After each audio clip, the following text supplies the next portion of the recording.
Dear friends, finally everyone's here. We are happy to welcome everyone at our international conference on media literacy and media self-regulation. Yesterday we had a very interesting and intense day full of discussions on media literacy. I hope today will be interesting as well. And before we start our first session, I would like to give the floor to our guests. First of all, Taras Shevchenko, Deputy Minister of Culture and Information Policy of Ukraine. Please, Taras.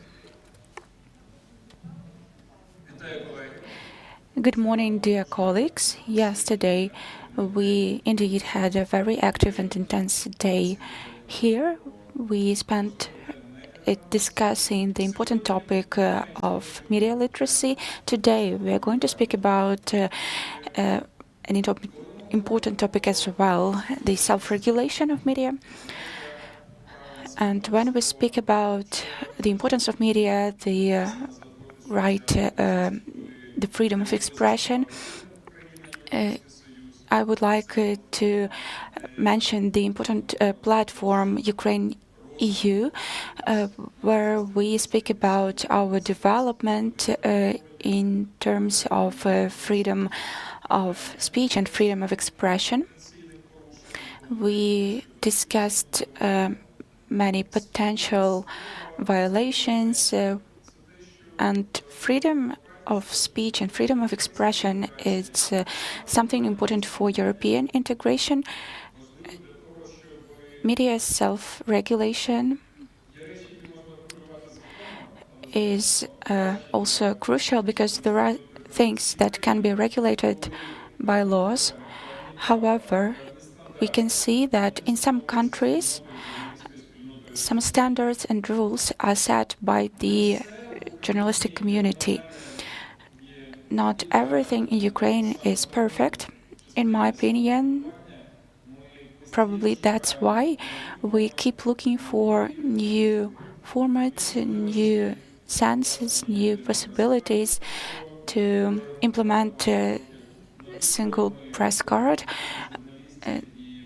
new forms of journalistic assemblies. On the one hand, there shouldn't be a huge role played by the state, because when we speak about self-regulation, we mean, first of all, that the media community has to address its issue independently. On the other hand, there is a co-regulation provided for by the law on media that we continue implementing. The issue which is addressed by self-regulation can only be addressed this way. We had requests from civil society organizations asking to include self-regulation in the law. There are some Scandinavian models where ethics code is provided for by the laws of the country. And in Denmark, if I'm not mistaken, a judge is head of a similar commission, but it's probably not the right approach in Ukraine. So we, as a community, will ensure its self-regulation, and the role of state in this process should be minimum. When the state starts regulating something, it is not as delicate as the journalists themselves could do it. Even though we have many examples of many countries, such as the UK, where the press council was created under the pressure of the government, threatening that the country can regulate everything with the law. So when we have a choice, we should probably choose independent self-regulation. There are also other challenges that exist in this area. The area of classic journalism becomes more narrow. First, we had these discussions whether bloggers are journalists and whether they should also hold the same standards. Now we are speaking about the consumption of information, avoiding regulations. So I think it's another challenge today because we think about how people get news, and we can see that classic media no longer have the same impact, even though they sometimes have their accounts on social media. So I think it's another challenge. I'm sure that during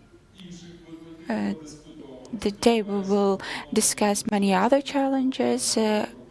I hope we will have specific proposals as to the solutions. As always, I urge members of media community to get united, and I'm sure that powerful civil society organizations are an important element of state infrastructure that can fight for the freedom of speech. Thank you, Taras.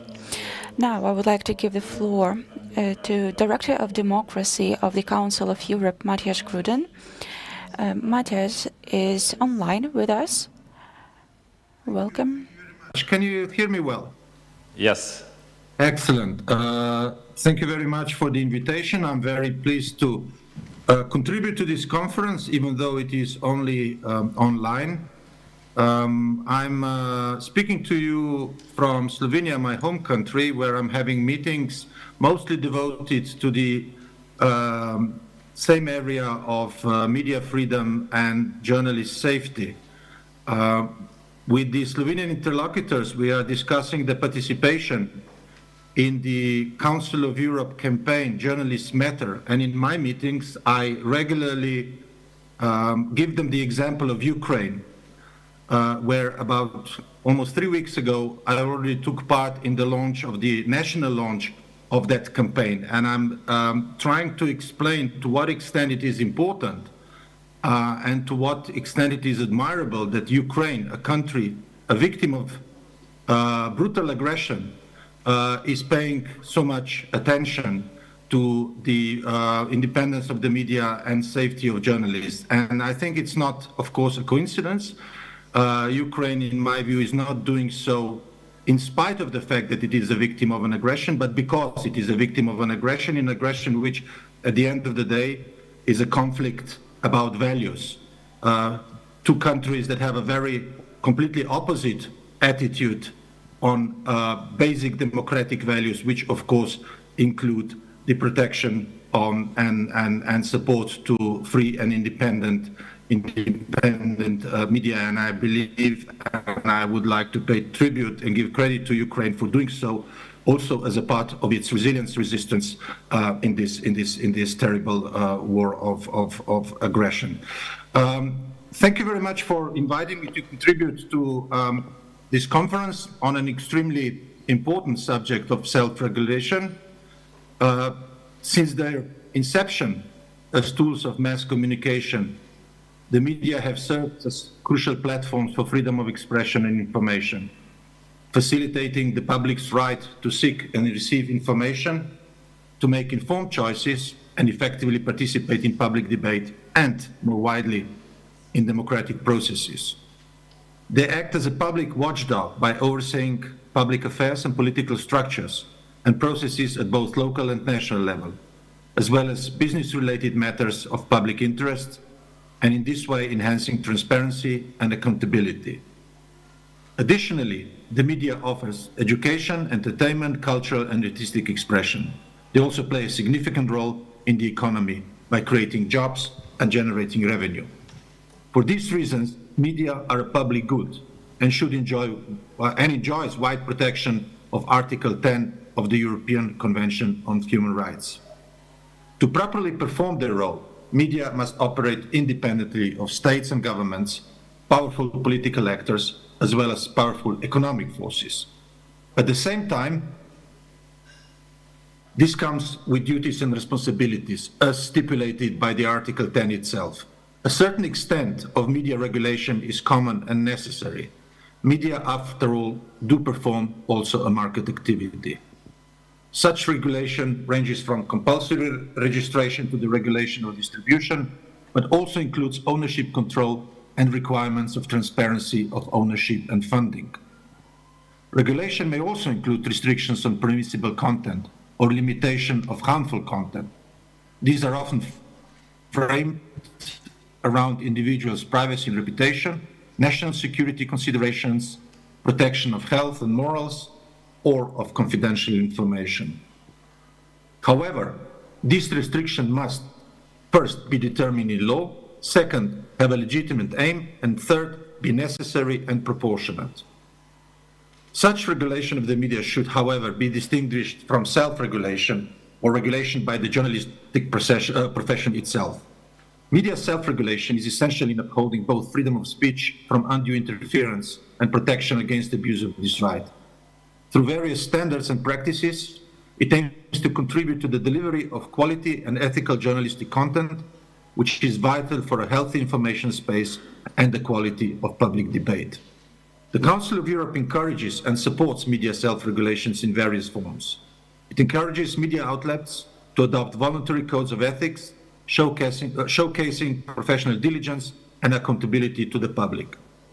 It further calls to the media to proactively correct any mistakes it may have circulated and publicly acknowledge them, be accountable to the public, and operate independently of state or any other interference.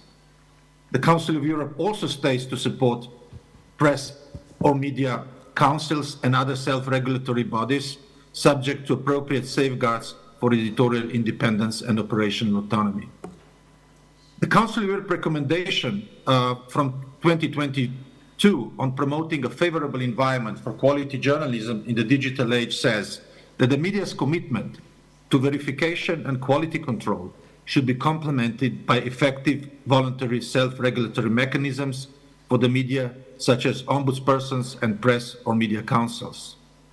The public should be made aware of and have access to understandable, transparent, and expeditious complaints mechanisms, allowing them to flag content breaching the journalistic, professional, and ethical standards, also when distributed online, and to obtain corrections of inaccurate information. Complaints should be handled by independent bodies tasked with upholding journalistic professional and ethical standards. Such independent bodies should have stable financing and meaningful powers, in particular to require the publication of prominent corrections and critical adjudications and apologies. An effective and robust self-regulation system is therefore crucial for media professionals to earn confidence from both the public and the state, minimizing the need for state control and interference over the media market. Conversely, when self-regulation is absent or ineffective in responding to violations of professional and ethical standards, it becomes the state's duty to intervene and protect the rights of those affected. I'd like to underline the importance of the public service media and community media that are mandated to foster pluralism and diversity of opinions for everyone. It is critical to ensure their independence, institutional, functional, and of course financial, from the state and political influence. Ukrainian public broadcaster Suspilne is a good example of transformation of a state-governed media into a public service media, and we hope that the other publicly financed media will follow this example. Effective communication and collaboration between the state, media community, and civil society are essential to combat information disorder, particularly with the increasing prevalence of online content and the challenges of swiftly addressing the spread of hate speech and misinformation. A word can be mightier than a sword, or even a missile, and journalists and other media professionals are among those who wield this art of words. Whether words are used for good or ill largely depends on people working in the media and in the public sphere. I trust all present at this conference will wield this power with diligence and strive to ensure that their professional community serves the right cause. Finally, I'd like to not only thank but express deep solidarity and admiration for the Ukrainian journalists and media professionals for their bravery, Everybody is admiring the work they do in risking their lives to cover war atrocities and providing up-to-date information that saves lives. I'd like to commemorate those who have lost their lives, remind about those who were injured and were or still are held in captivity. In the scrutiny of wartime, this acknowledgement is a profound tribute to the work of the media actors for the Ukrainian people and for the European and global community. I wish you an extremely productive and successful conference. Thank you very much for your attention. Thank you very much, dear Matthias. Наступне вітальне. Now I would like to give the floor to the head of operational activities of the OSCE programs for Ukraine, Pierre Basson. I'm the head of the office of the OSCE here in Kyiv, about less than a kilometer away from this conference. One other thing that the deputy minister said that was interesting to me said that self-regulation is something delicate. And I think it's true because the title of today's session is Self-Regulation is Securing the Freedom of Speech. So you have both in the same sentence the notion of rules and the notion of freedom. The other point which is delicate is the whole idea of self-regulation is to stay away as far as possible from state control, while at the same time providing to the public certain form of quality of the media. And I think the way I read it is how you set up a certain form of democracy within democracy. So all the journalist community is accountable for its freedom and how it provides a certain form of rules that are transparent, that are accurate, and where they provide accountability to the public on their work. So whenever something is delicate, we should never impose on it, we should support. And as the whole notion for the OSCE, we are called the Support Program for Ukraine. And I would say two things. One is that the OSCE is bigger than the SPU. I'm happy to welcome Philippe Tremblay and Bettina from the Office of a Representative of the Freedom of the Media. You have there a team where you would have the resources. And I would mention too, the whole notion of self-regulation is rather old for the OSCE because, you know, when in the digital time, we are always looking for the latest update, but the guidebook on self-regulation dates from 2008. It's a rather long and interesting guidebook, but also in the meantime, the media sectors has evolved and we moved towards the digital. So in 2020, they issue the online self-regulations of the media. So these are the two sources, and I would conclude on the last thing to support something which is very delicate, is that you have here the support program for Ukraine. We have a specific programs. We have our project managers who is dealing and trying to support with all the other partners above my head to set up this conference. And we will not, never tell you how the media and the press should work, but we will always be there to support you in your work. Thank you. Дякуємо, П'єр. До вітального слова запрошуємо. Thank you, Pierre. And now the floor is given to Head of Commission of Journalist Ethics, Andriy Kulikov. So the area of traditional journalism has been expanded. And you've mentioned that the Telegram was given such a popularity because of that mention in Suspilne Telegram channel. We can mention many of them: Instagram channels, Facebook, different pages where all those traditional media communication tools moved. Traditions are being changing, and I haven't met any researchers showing the percentage of consumption in the Telegram channel at the very that moment when we all think that everyone went to Telegram, meaning that the consumption of traditional media products are done now on simply different platforms. So it was before.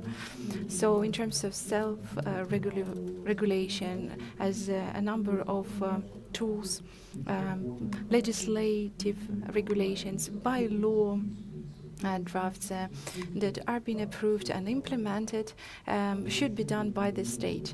But if we add, in my opinion, this is impossible to do, that a range of rules that we regulate by ourselves, meaning our interaction with the government and our cooperation with publicity in the way how we provide those materials, then self-regulation is taking the other way around role. The same goes for different policies. And sometimes someone may ask, why are we talking about self-regulation, including gender-based issues? We are talking about it because this is a top topic in our society. That's why we need to talk about it. So we need to work on not only our relationships with our government authorities, but we need to work on the ethical editorial policies, self-regulation as to that or this, and existed in every society. The Soviet era also had self-regulation, but it was with actually very cautious measures or even intimidation and fear. Self-regulation in the democratic society should be with specific courage, bravery.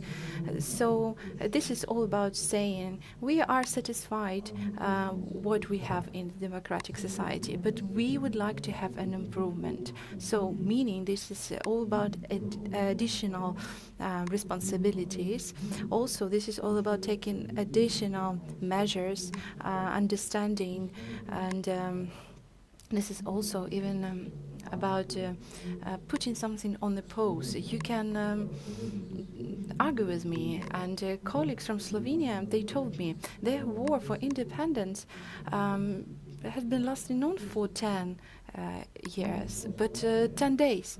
And former Yugoslavia committed first attacks on the main TV stage and column, so to say, and they didn't manage to do it, saying that former Yugoslavia aviation missed this shot. And after it was announced, these former Yugoslavia forces hit another shot to this TV station. So that's why our enemy, with the help of our information, can use this. As far as I remember, a lot of attention was given to the standing for the freedom of expression. In 1975, the final act of the Council on Cooperation and Support in Europe concluded in Helsinki, meaning OSCE, defined one of the main areas in the cooperation called exchange of information. And then in Kiev, we have seen Financial Times, Le Monde, and other world outlets being sold only in very foreign hotels. So to take such foreign outlets, you had to slick into that fancy hotel and buy this piece of newspaper, paying 1 ruble, and then you could enjoy reading of that newspaper, and then you could report that you was lucky, and after half a year that publication, that availability of such newspapers was stopped. So this all means that changes are necessary, but without support, those trends can be disappeared. We are defining this media landscape in Ukraine, and you are taking a position in the regions where you are in a constant connection with the auditory, and this is also important to give understanding to the auditory what we can do, meaning that we need to develop their taste for a good journalist work. And lastly, when we are talking that the state should do this and that, this is not about the state. This is about people who work in the state institutions. So we should convince of doing so, not the state, but the auditory. We need to work on a daily basis with such people. For example, Deputy Minister of Culture, who has been working in this area for many years, and we had both public and personal thoughts about discussions, and this is Taras is one of the person who can be convinced, and he can convince other people as well, meaning we should work together. And not everything is going to be good, but it's going to be better. We need to stand for, we need to gain more in our resistance, and I'm so grateful to Mateusz Gruden for his kind words commemorating our fallen people, colleagues, and to that memory, to their memory, we are going to work. We are going to continue our work.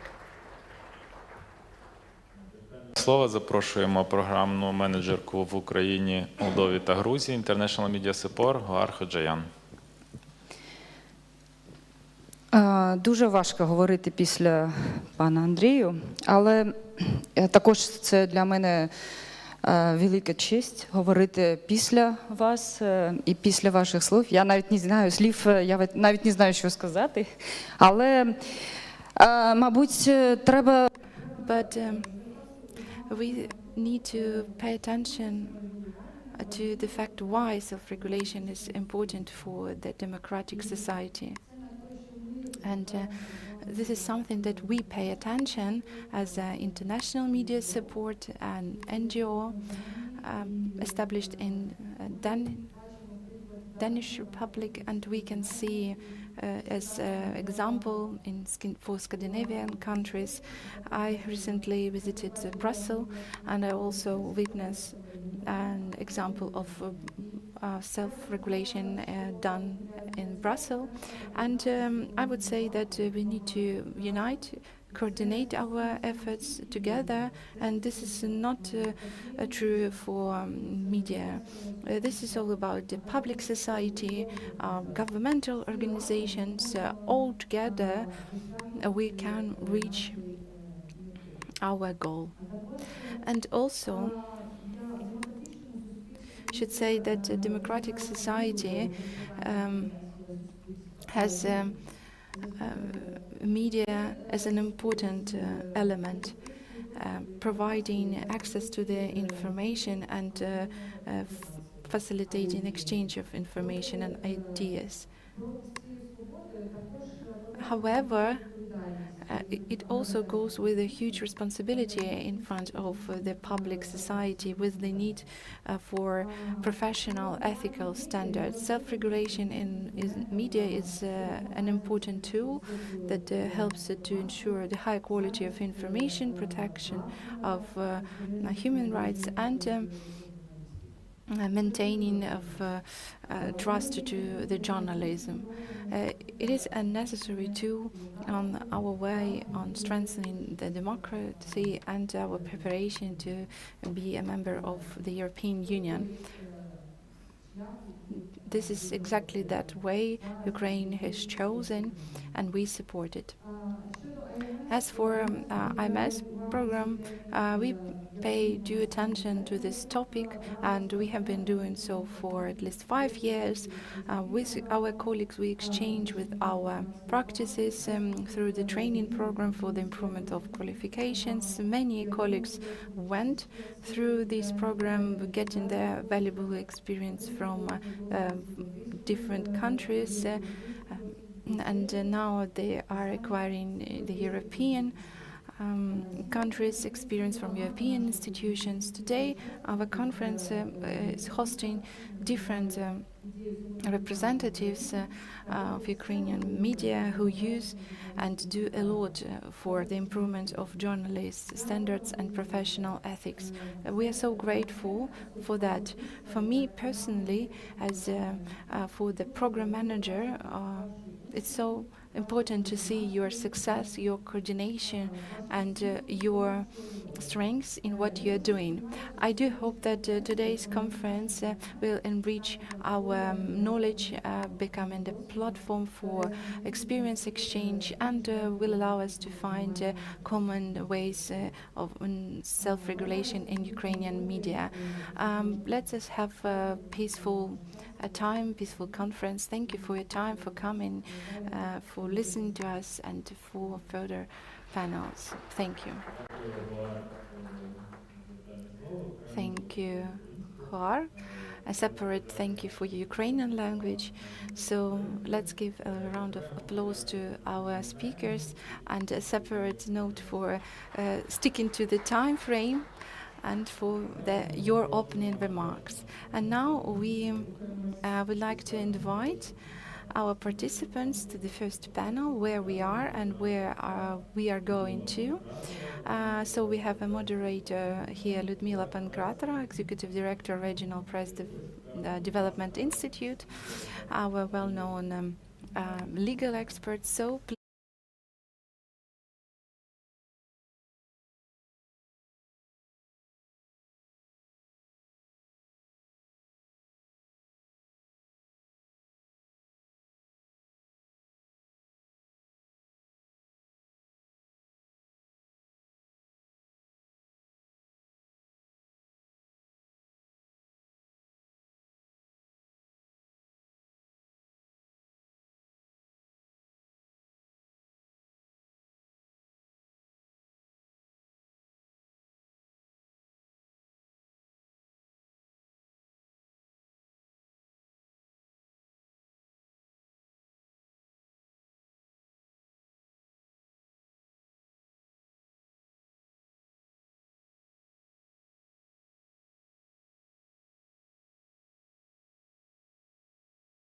morning, distinguished panelists. For me, it's a great honor to open our second day, an exciting one, and to speak about self-regulation existing already in Ukraine. And also, the goal for today is to understand where we are, what are our challenges, and how we can overcome them. And we have quite an interesting panel, as I have invited representatives of bodies who are conducting the self-regulation, and different members of the journalist committees. Also, I have invited Svetlana Ostapa, head of Supervisory Board, Public Broadcasting Company of Ukraine. Also, Alexander Burmahin, member of the National Council of Television and Radio Broadcasting of Ukraine. So he's going to tell us how the self-regulation has been done in the National Council and how it impacts journalists, editions, and editorials, and other representatives. Also, we have our next speaker, Pavlo Moiseev, Secretary, Independent Media Council. Also, Alexander Voloshin, Operation Program Manager, Slidstva.info. So naturally, it's that difficult to balance all the interests during one panel. However, we will try to do so. At least we will try to understand what point we are and what is that self-regulation we are talking about. So, very briefly, self-regulation is something that can be something that is made by established institutions. But self-regulation is something that is to support journalist ethics. This is on the one hand, and on the other hand, the goal is to satisfy the demands for the auditory. And this is kind of a maze, meaning so allowing people to argue with something they think was presented in the media wrongly. So this is about the right to tell the world that there are standards were breached. So we have enough time to discuss all those questions. So let me start with the following. What are our achievements? Couple of words.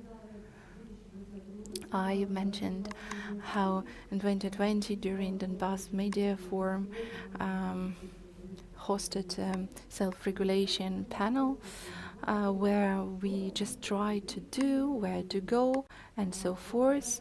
And in 2023, the same forum reviewed the existing models and how editorials solve their challenges. And now we are presented with a new stage where we are working with the existing approved law on the media. That's why self-regulation in media is evolving quite rapidly and qualitatively. However, we still have some challenges, and we need to think where are we in this way and what mechanisms do we have. So let me start with the Commission on Journalist Ethics. Ms. Lebedeva, can you please explore on the topic, as journalist ethics exists for quite some time? Can you please tell us when it has been established and what mechanisms were included into that? So thank you for giving me the floor. I'm so happy that we have such a nice gathering today of donor organizations who paid due attention to this topic. I think that for the last several years, this topic has becoming more and more important as every media should be guided by the rule "do not harm" and to be responsible. And the word responsibility, be responsible, is the main one. So do not harm principle and be responsible are those understanding in a very nutshell of the ethical principles of journalism. And I keep hearing very often that self-regulation in Ukraine doesn't exist in Ukraine. We need to do it immediately with the help of a new brand organization with the authorities supported by all the journalists. However, for me it's quite weird to hear, because in fact self-regulation is not only the organization one, but this is also a process of taking the responsibilities by media community on themselves. Андрій Куліков. А це різні Kulikov actually already mentioned it, and we should have different forms of self-regulation, such as availability of charters, policies, editorial guidelines which set rules for activities of journalists. And of course, there is an organization which was established back in 2001. It was officially registered in 2003. It's the organization which is often called as one journalists are not related to, but actually it emerged as a result of journalistic movement for free elections. And the initiative went from a respectable person, Volodymyr Mostovy, and he inspired the establishment of this initiative, and he was head of Journalistic Ethics Committee. This organization had an ethics code, a set of guidelines, which were sort of a Bible for media community. We also had other organizations with representatives of media employers. A bit later, this commission included other members. It has 15 members, both journalists and representatives of civil society organizations, as well as specialized organizations like the National Media Association I represent. It considers this commission to be an important factor for improvement of media environment and to increase the quality of journalistic materials.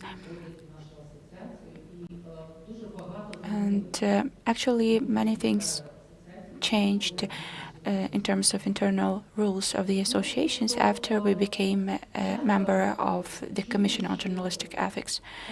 I can often hear that we lack self-regulations and something has to be undertaken, but I'm sorry, it's the opinion of neophytes, and they actually have to conduct fact-checking activities before declaring something like this, because I would like to provide specific facts, specific numbers of issued recommendations and public discussions held. For example, I have here an example of a publication we made this year. We also created many explainers, video explainers, and I can talk about our practical experience for very long time, and it's difficult to say that nothing is being done and there is no self-regulation.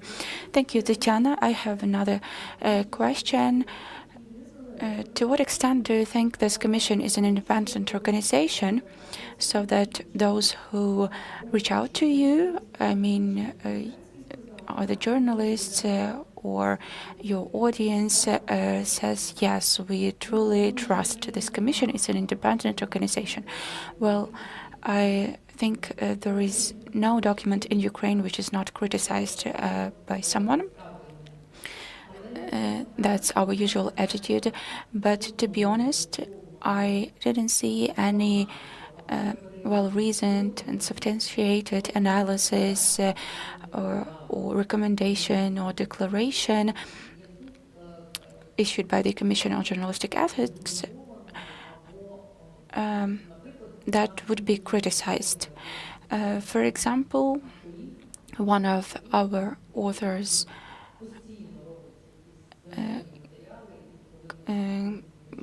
constantly creates some ordered materials, and at some point he asked how money you got for this decision to declare that I'm performing unduly work.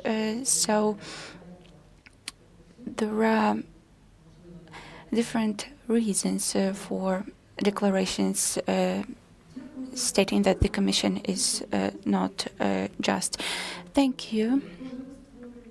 You told us when your Commission was established and how you work. You also mentioned that self-regulation goes on actively, and we can see what is being done by the Commission on Journalism Ethics. I have another question to Pavlo Moiseyev. Since Independent Media Council, I'm actually also a member of this Media Council, as well as Alexander. So we all are in the loop, and we all understand that these questions are of paramount importance for the media, for the journalists, because their activities have to be transparent and ethical. I, as a lawyer, can say that I can easily defend a journalist who upholds professional standards. It is much easier to do so. I have quite a practical interest. Pavlo, could you please tell us more about the Independent Media Council that made its contribution into development of professional standards? Thank you. Hello, everyone. By the way, I would like to remind you that Taras Shevchenko, Igor Skladai are also members of this council. Yes.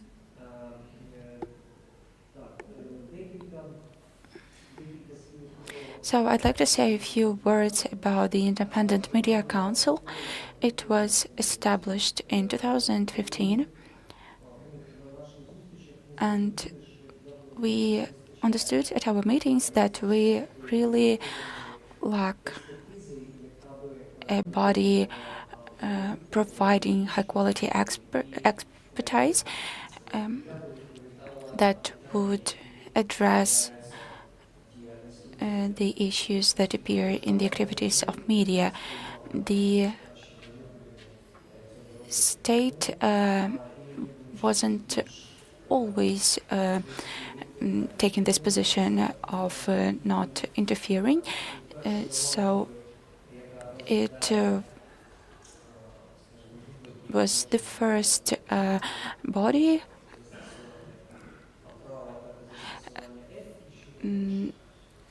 defining what should be activities in case of some violations. Actually, there were 5 founding organizations nominating 15 members.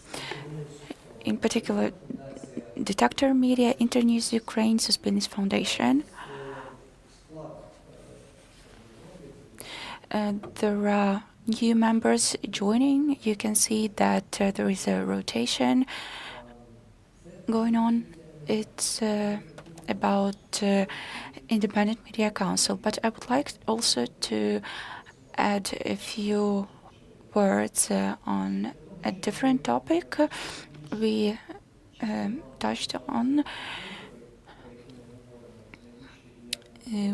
We all think about the reasons for our activities and the way we perform them. We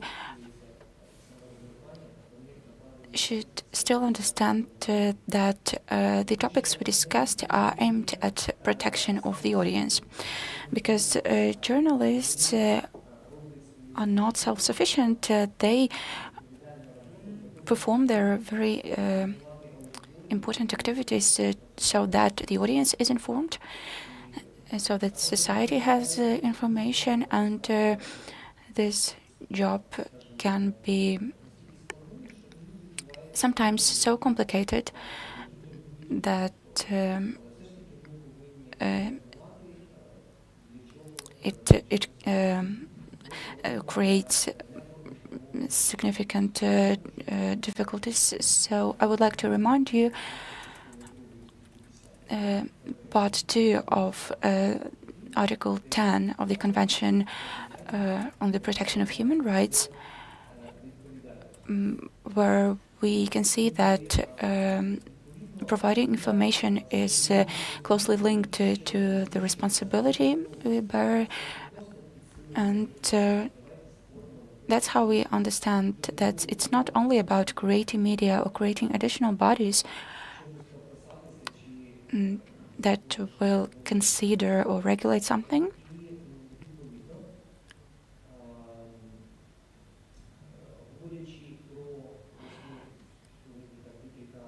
So we already mentioned today, in particular, Ms. Tatiana mentioned the bodies in this area, and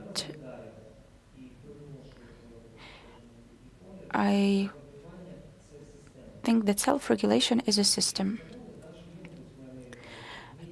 You actually mentioned that there are ombudspersons, self-regulating organizations, and other structures in this system, and all of these bodies make the systems stable.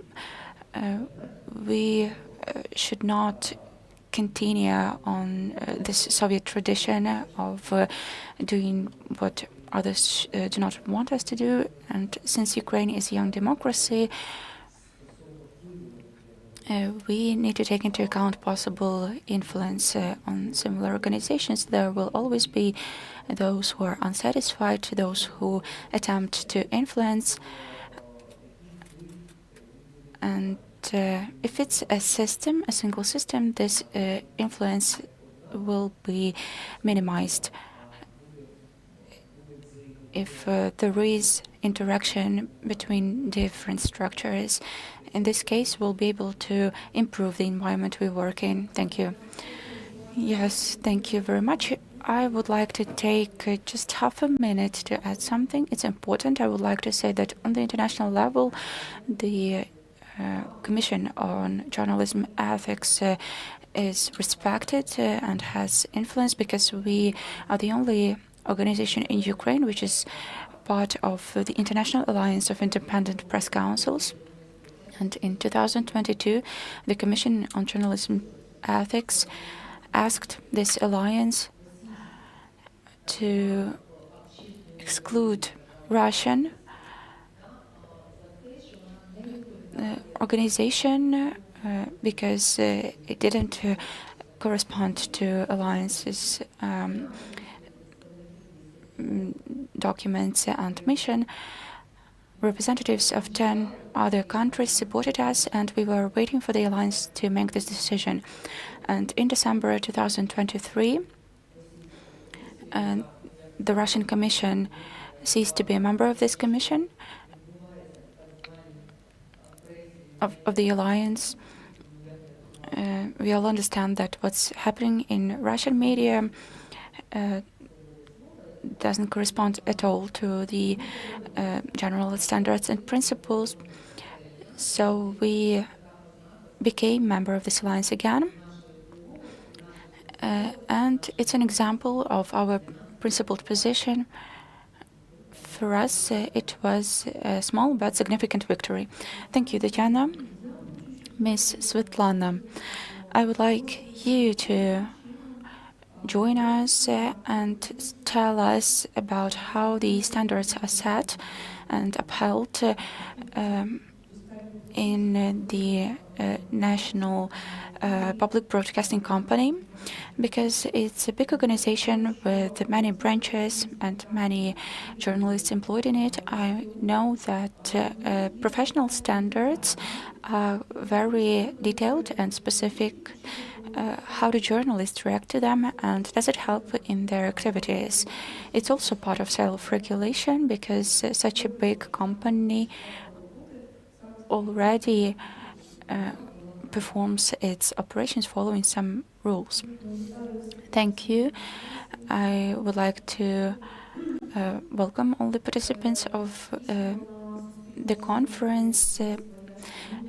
It's true that we have our internal self-regulation at the public broadcasting company, but we also participate in the regulation on national level. I would like to briefly tell you that the broadcasting company was created in 2017. It's the youngest broadcasting company in Europe. We were created on the basis of 30 state broadcasting companies that were controlled by the state. We emerged in a highly competitive environment of commercial broadcasting channels, and of course in this short period of time, it was difficult to achieve big results, but we did a lot. And I would like to say that we enjoy huge trust from the audience. Actually, for the last year, it has been unprecedented. And the National Public Broadcasting Company gathers the oldest Ukrainian channels. One of the radios will be 100 years old this year.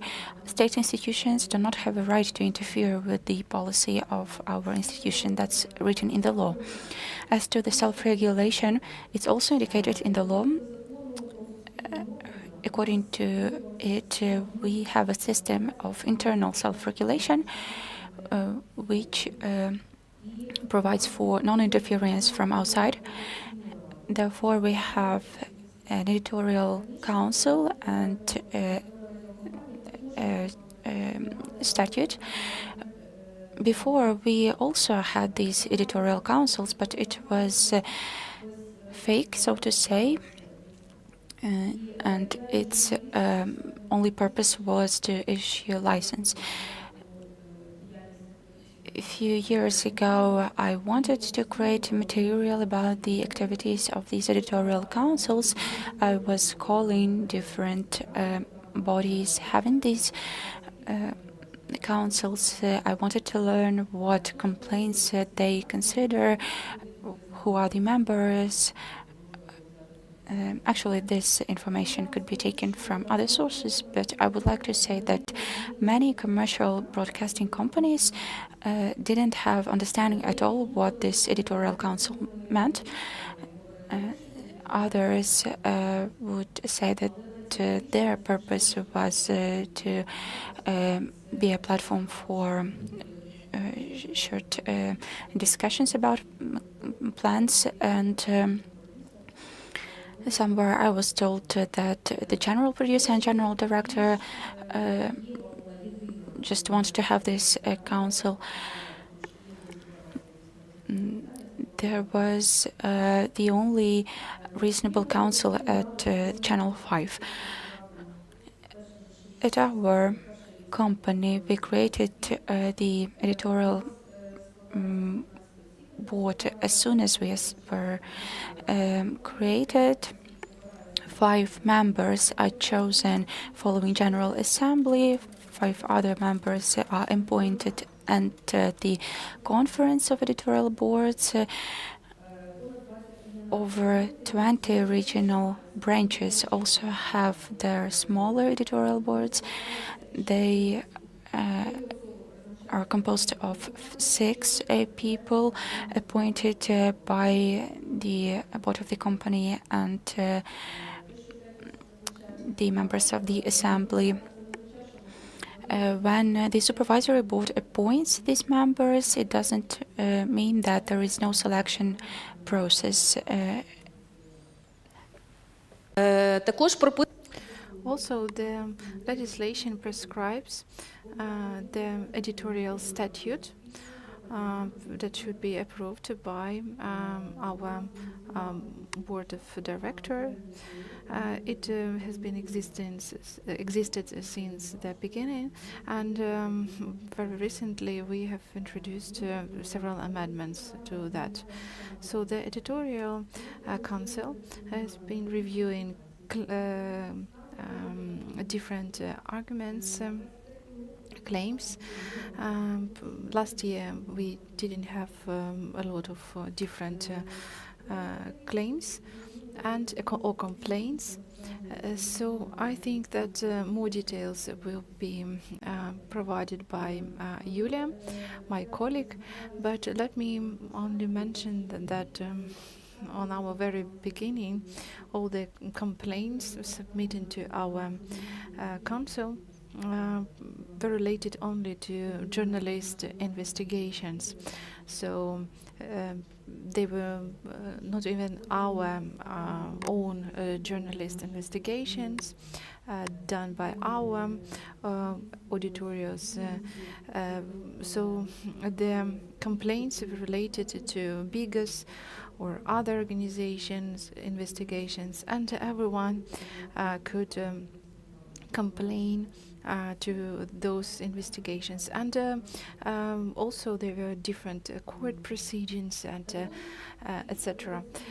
Beyond our editorial council, in our departments, we have several level of content protection, and we try to create only quality content. So all our systems are obliged to monitor this content, meaning we assess the amount of political news presented in our content coverage. Also, we take into account different TV channels. We also assess the verification, the information coverage, and once we see many problems, we immediately react. Currently, Suspilno presents all parliamentary forces. Suspilno Media also actively participates in participating in the establishment on core regulating organizations. So I think Alexander Burmai will tell more details. The legislation prescribes that there might be 5 such bodies. We have already 3, and our board of directors approved 3 core regulating organizations: television, radio, and digital. I hope that this also will reinforce us, and our content will be of more quality. Speaking about our participation in self-regulation organizations, currently we have 3 such people. I was introduced there as at the position of Suspilno Media. Also, Dmitro Horkin was included there, and also we have a member of council, Ms. Romaniuk. So sometimes we received different complaints related to titles, for example. We react immediately according to the standards. We also work on the standards, bringing our results, and the trust raised it to 26%. To our news coverage. I think that this is the maximum that we can get, and due to the crisis, our auditory consumes news from Suspilno Media, and these figures represents the trend throughout the Europe. So we have subscription from our users amounted for 10 million. This is also an indicative figure, and let me also wish to all Ukrainian journalists to understand that your job should be done in a responsible way if you want to create your authority, and if you want that everyone actually adheres to your news, so you need to stick to the journalist standards. Thank you. Thank you for such a detailed explanation, and we can see a very fruitful job from such a big organization, and your thorough approach provides us with understanding how Suspilno journalists work, and this can be understood even with the point on how many questions they ask to other representatives. And also many people are now aware about those standards of ethics. And now I'd like to give the floor to Следственный representative. You also teaching the journalist ethics in universities. So can you please tell us the following? So how do you teach your students to solve issues related to adhering to the standards, working with sensitive issues, as sticking to journalist standards means protecting journalists' lives? Good morning, everyone. I thought that I should have been given the floor after Alexander, and I'm so happy that we registered Ecoline Media, and this is very important, as we can say a lot about self-regulation, but until you are not registered, you will have many restrictions, including those related to the child protection or protection of child rights. So I wanted to have it, as our discussion inside presents it. For huge TV outlets, this rule is of less importance, but for smaller ones is very needed. I mean, the regulation. And why I'm saying so? During our councils, we thought how we could react to hate speech, hate comments, and on the one hand, this is one thing to have hate towards journalists, touching people with the increased coverage, and we can say, okay, let it be.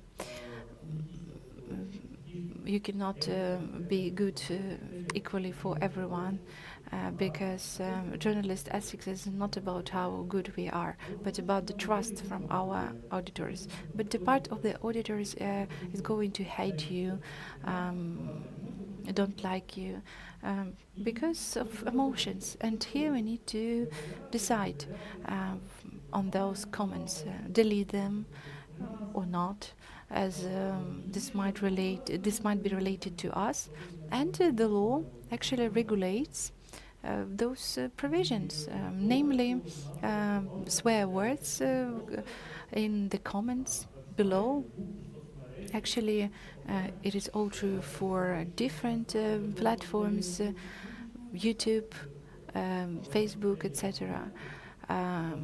Meaning that even for social media, this law should be applicable, as even social media could have very brutal, harsh comments, information, content, and discussions might be sometimes very tough and even beyond the logics.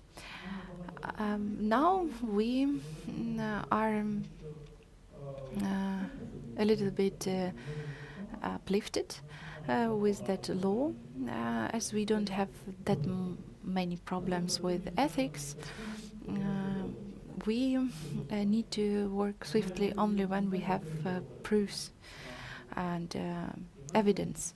If we don't have this evidence, we need to clarify it.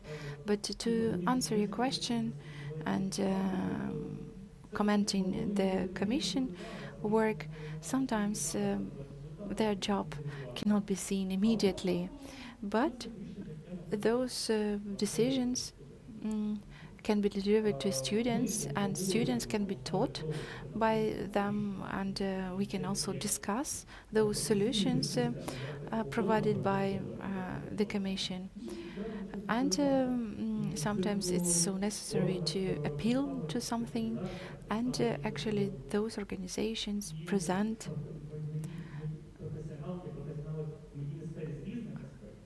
different experts in different areas, meaning that there is a discussion, kind of a centralized approach, renewal of productive discussions. So I've told you why on the one hand we have less problems, so to say. We indeed don't have many restrictions and responsibilities. We don't work a lot with sensitive information.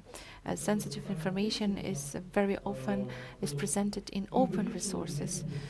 So, example, we decided not to publish information about our General Vityuk and his property, assets, and the residential buildings owned by him.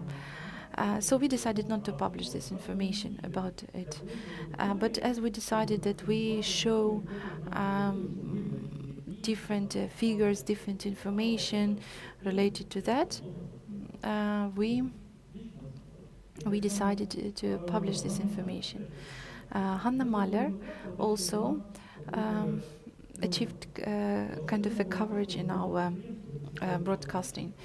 So she was an entrepreneur, and also she declared her profits, and everything was published about her, and we decided not to publish this information.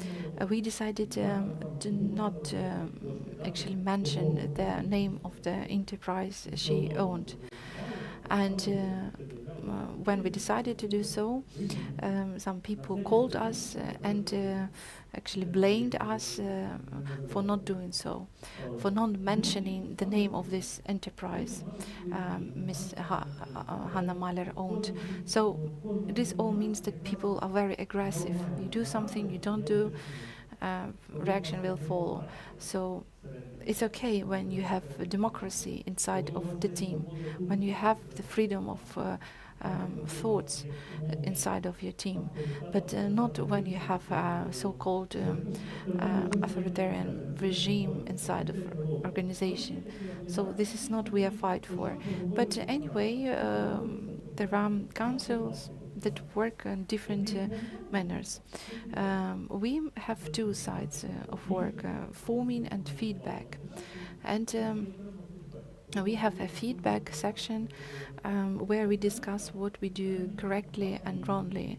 And this is a very good platform to discuss on a daily basis. We also do this feedback exchanging on a weekly basis, constantly. So we have this opportunity to resolve, to address many problems even there, or even voice all our problems. Sometimes we can hear words from our journalists that I have doubts, should I publish it or not? And once this is a problem that we can hear, we can address it together. So it's all that good that there are ways where we can go and address all our problems. So this is our huge privilege that we are members of the international organizations, and when we don't know something in terms of what way should be taken, we can actually turn to those materials, publications, and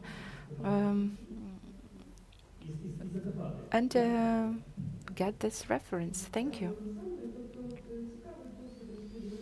It's very interesting to hear from the experience from the investigative editorial.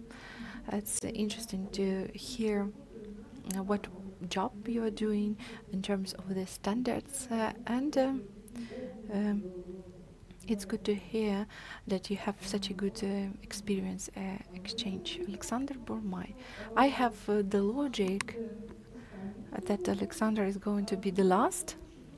in this panel, and why I decided to do so, as Alexander represents a brand new element in our topic, meaning core self-regulation.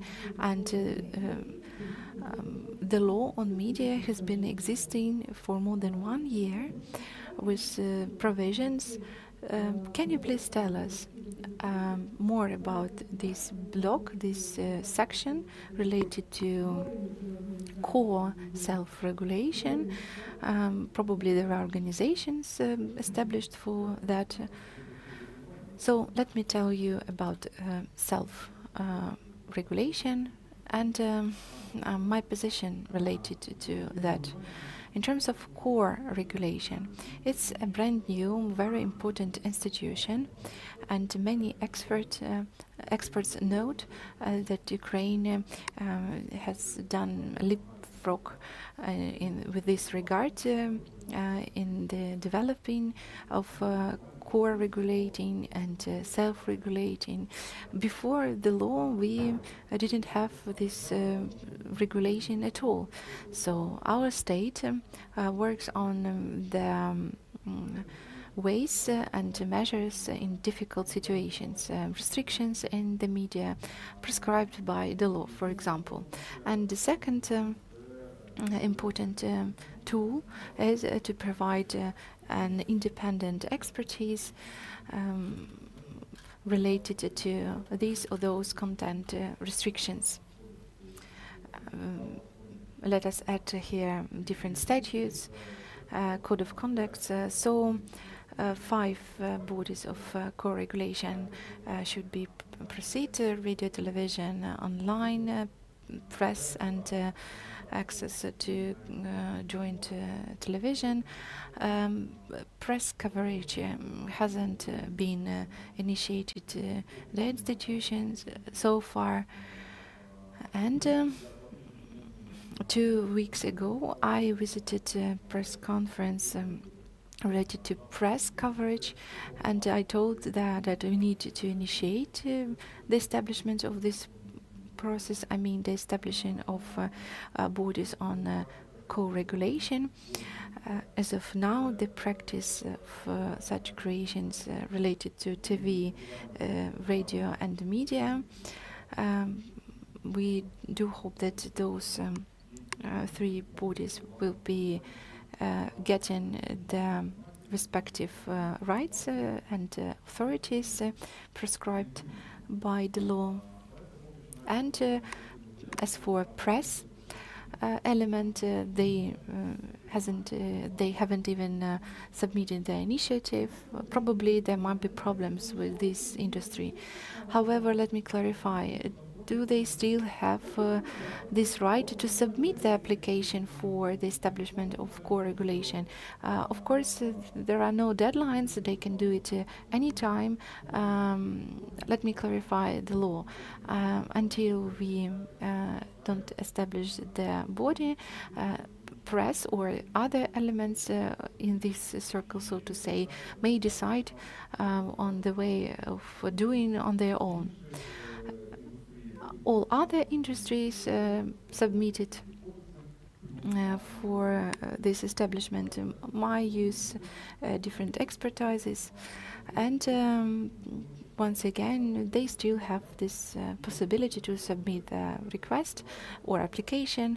And let me mention that this process will take several months, needed for the different statutes, code of conducts being established, and even the establishment of the legal entity status. So it's a lasting process.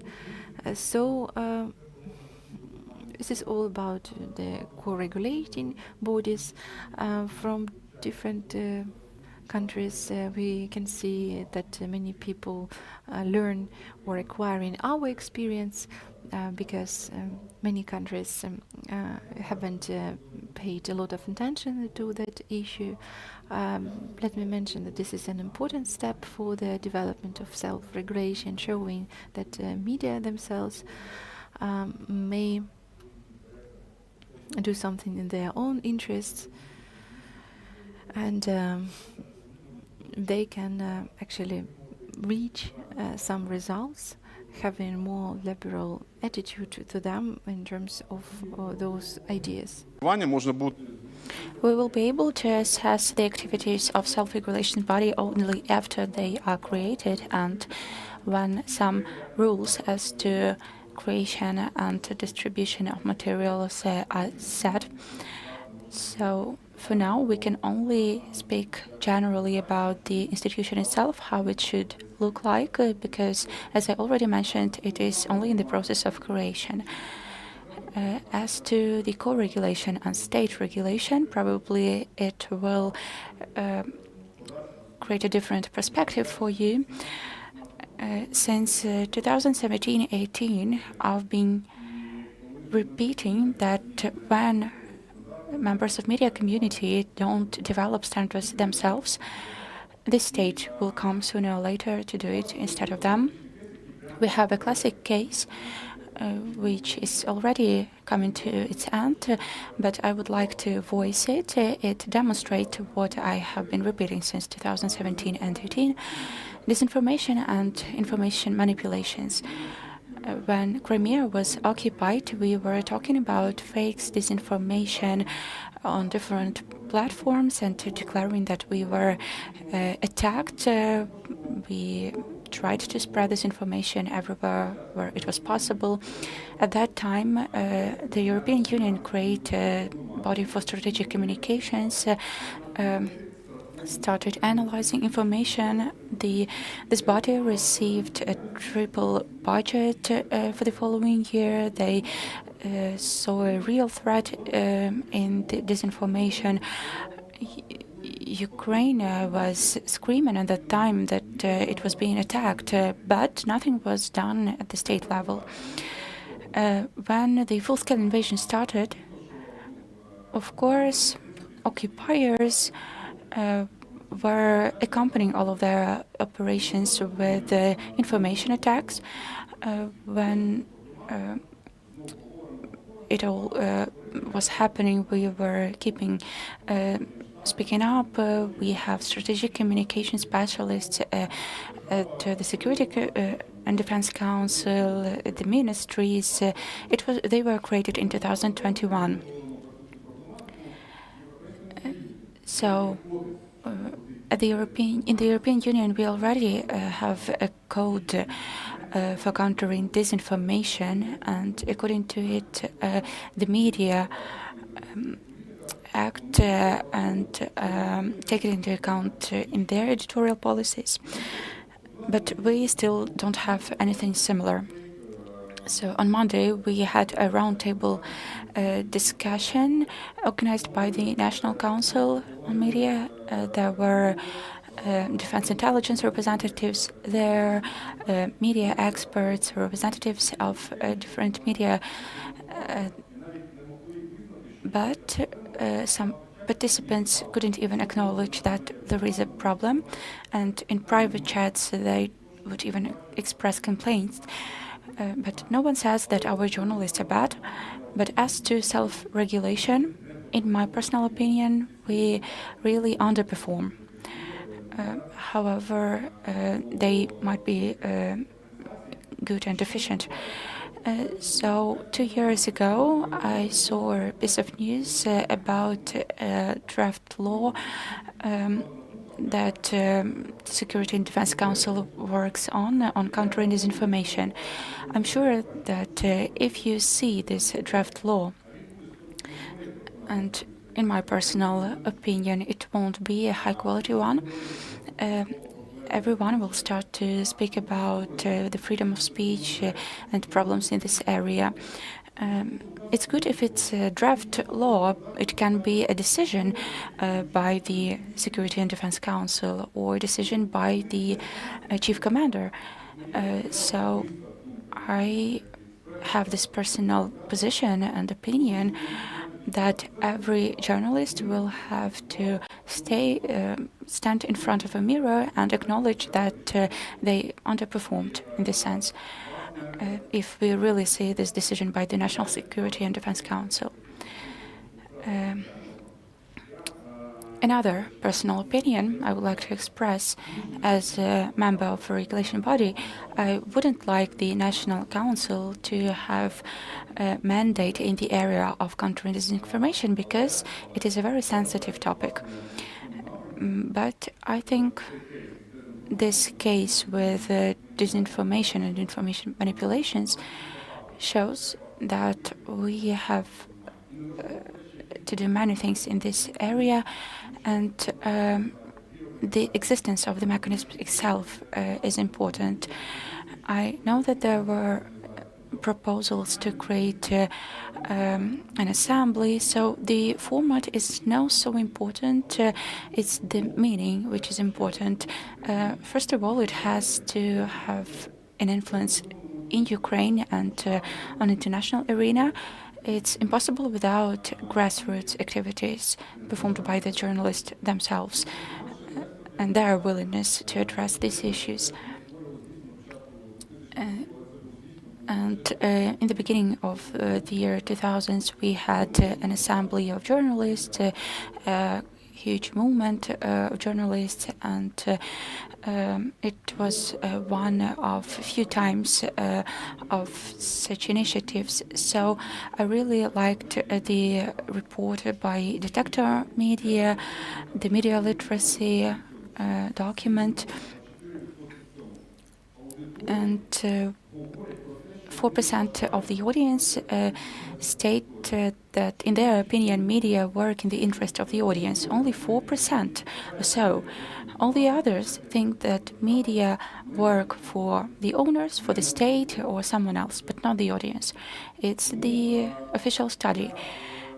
So I would like to state that it's great that we have some institutions, some bodies that perform their respective activities, but there are still many challenges, and we really need to work in the right direction, because, as I already said, the state will try to regulate our area as they see fit.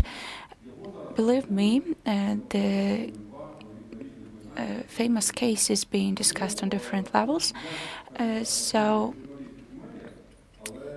I am a member of media community, but if you don't organize self-regulations, you will be regulated by someone else. Believe me. Thank you. Thank you, Alexander. Now I would like to give the floor to Alexander Voloshin and then Diana. I would like to comment on the words of the previous speaker. We know that there are conscription office specialists who wait for journalists, and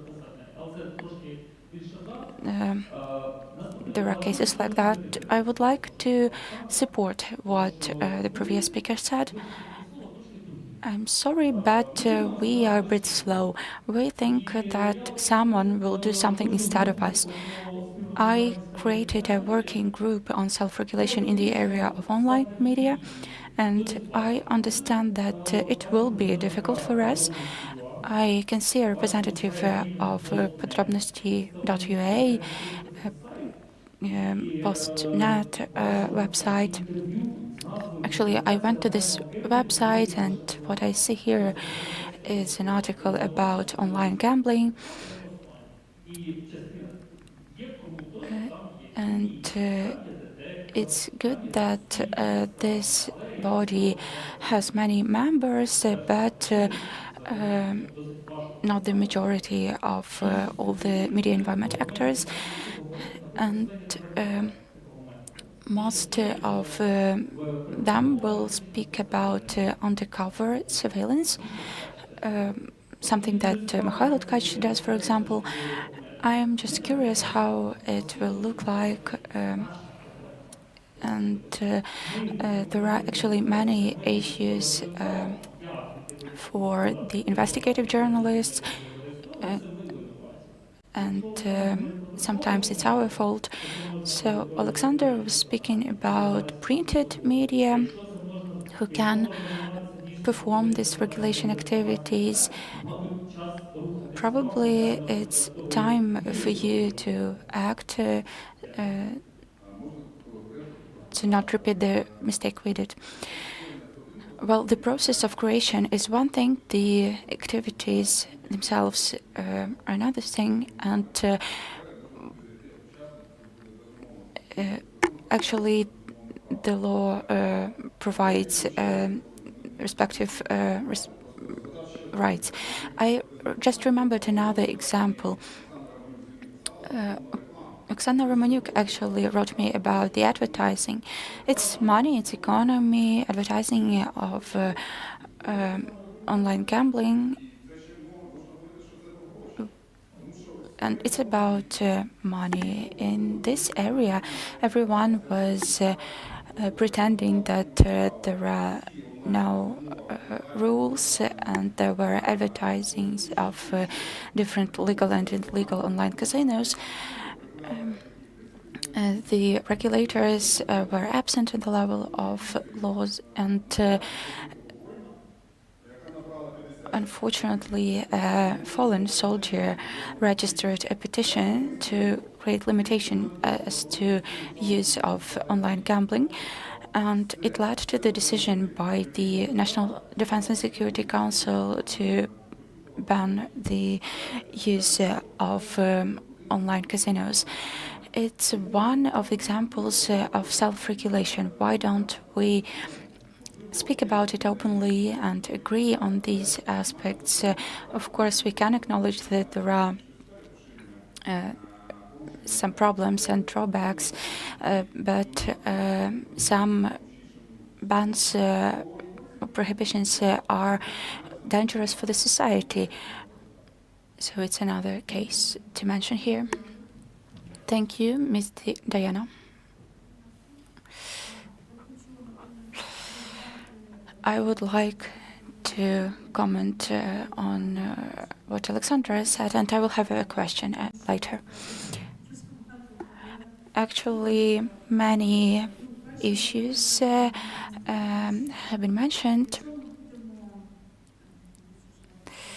I wouldn't like to mention to use the word hate, but if we criticize the self-regulation system, saying that it's bad, everyone's bad, no one does anything, nothing will change, nothing will happen. We all realize what are the challenges in this area. We just need to look for solutions, but they won't be easy, because in the area of countering the information, Sasha said that journalists have to get together and start counteracting. I just cannot imagine it. Let's say we organize Congress of Journalists. We gather everyone, a lot of journalists from different regions. Do you think we will have a consensus on what disinformation means, and how can we actually find common ground? I don't believe in it. Media lawyers couldn't even agree on a single definition of disinformation. What I'm saying is that it's an extremely complicated topic. It cannot be addressed and agreed on in one day. It requires serious discussions. And we cannot say that journalists are the only ones responsible. We are all responsible, not only the journalists. During the discussion Alexander referred to, I think there was a consolidated position. One of the ways to address this issue is to stimulate media environment to uphold media standards. It's one of the solutions. But there is a whole range of issues, and up until now, I'm getting messages from regional editors and journalists saying that we have so low wages and so small teams. Do you want us to check all the fake good news round the clock. There are so many problems in this environment that I don't even imagine how to address them without interfering with someone's interests. So what's your position? What's the vision of the National Council in this sense? And if it's not the state regulation, what's an alternative? And military orders, it will be a disastrous solution. Well, National Council, it's a state regulation. It's something I heard from the Central Electoral Commission too. We work within the limits of the legislation. I can speak as a media lawyer with huge experience, and as a member of the National Council, I support self-regulation very much. I have my own interest here because if self-regulation is developed, the state regulation will be lower. So if we do not create self-regulation, our body will have bigger mandate.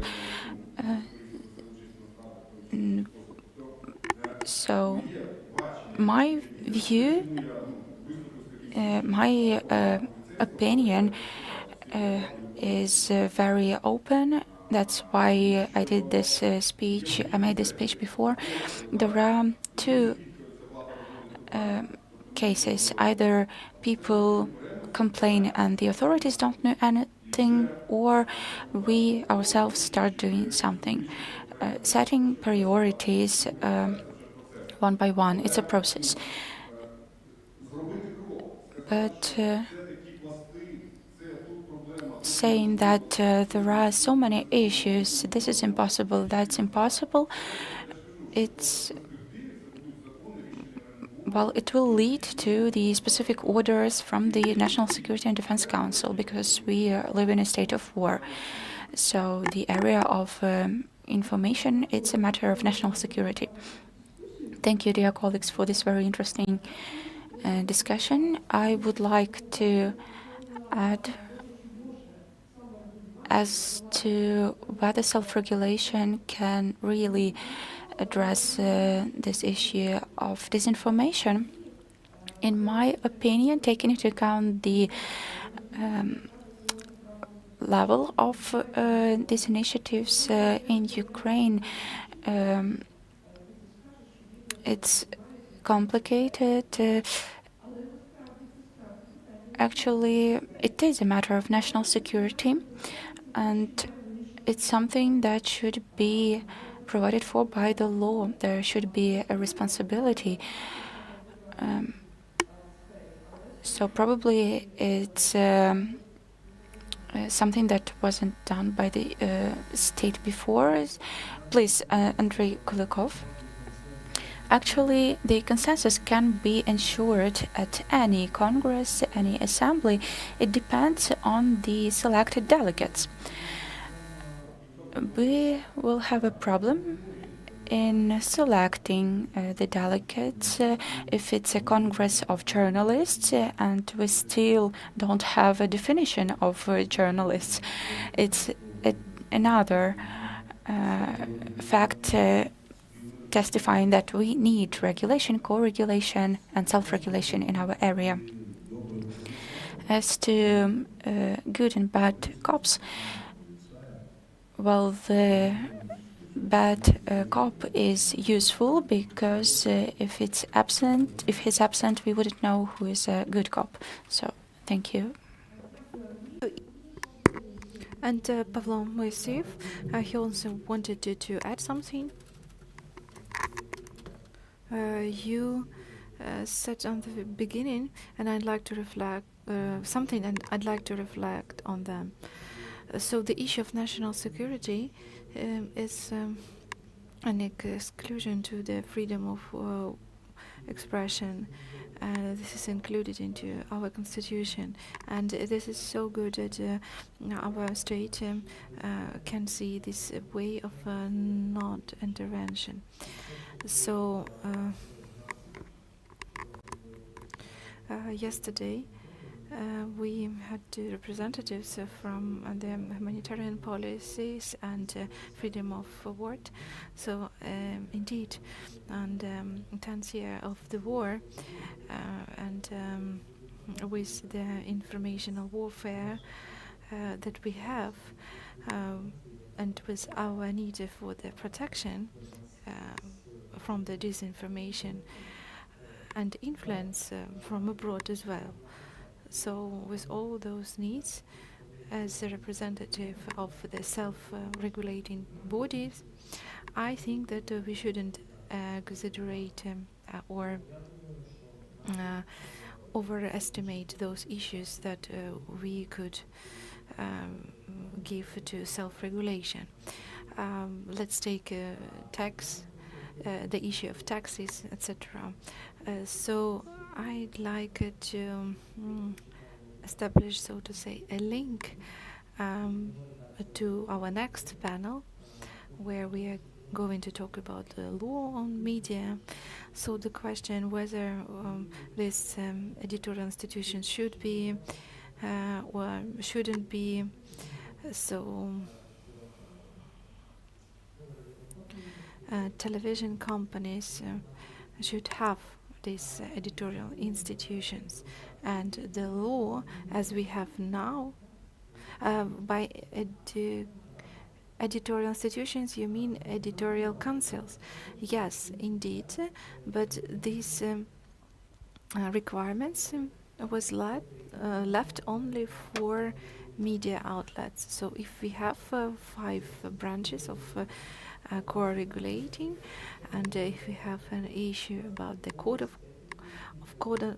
of conduct for Ukrainian journalists, so with these editorial institutions would present the definitions, requirements, and the communication with their own auditors. So that's why journalists can use their code of conduct or their ethics.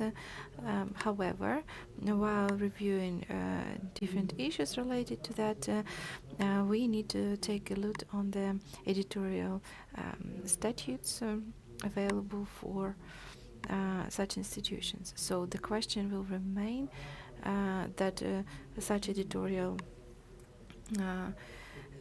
ethics should remain only for separate media outlets.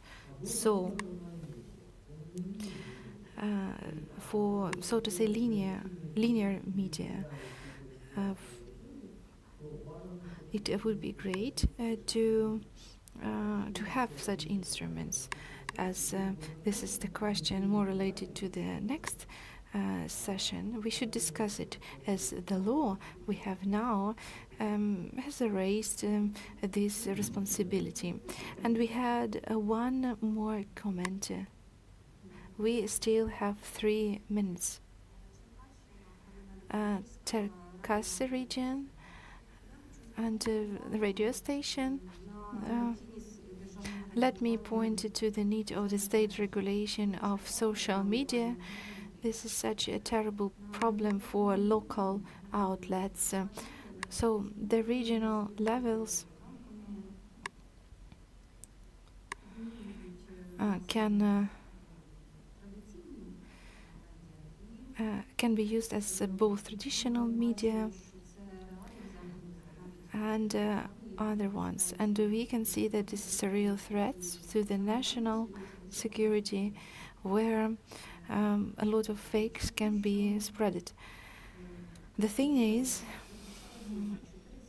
we have heard this 4.7% of people who consider that the auditor can take media as their first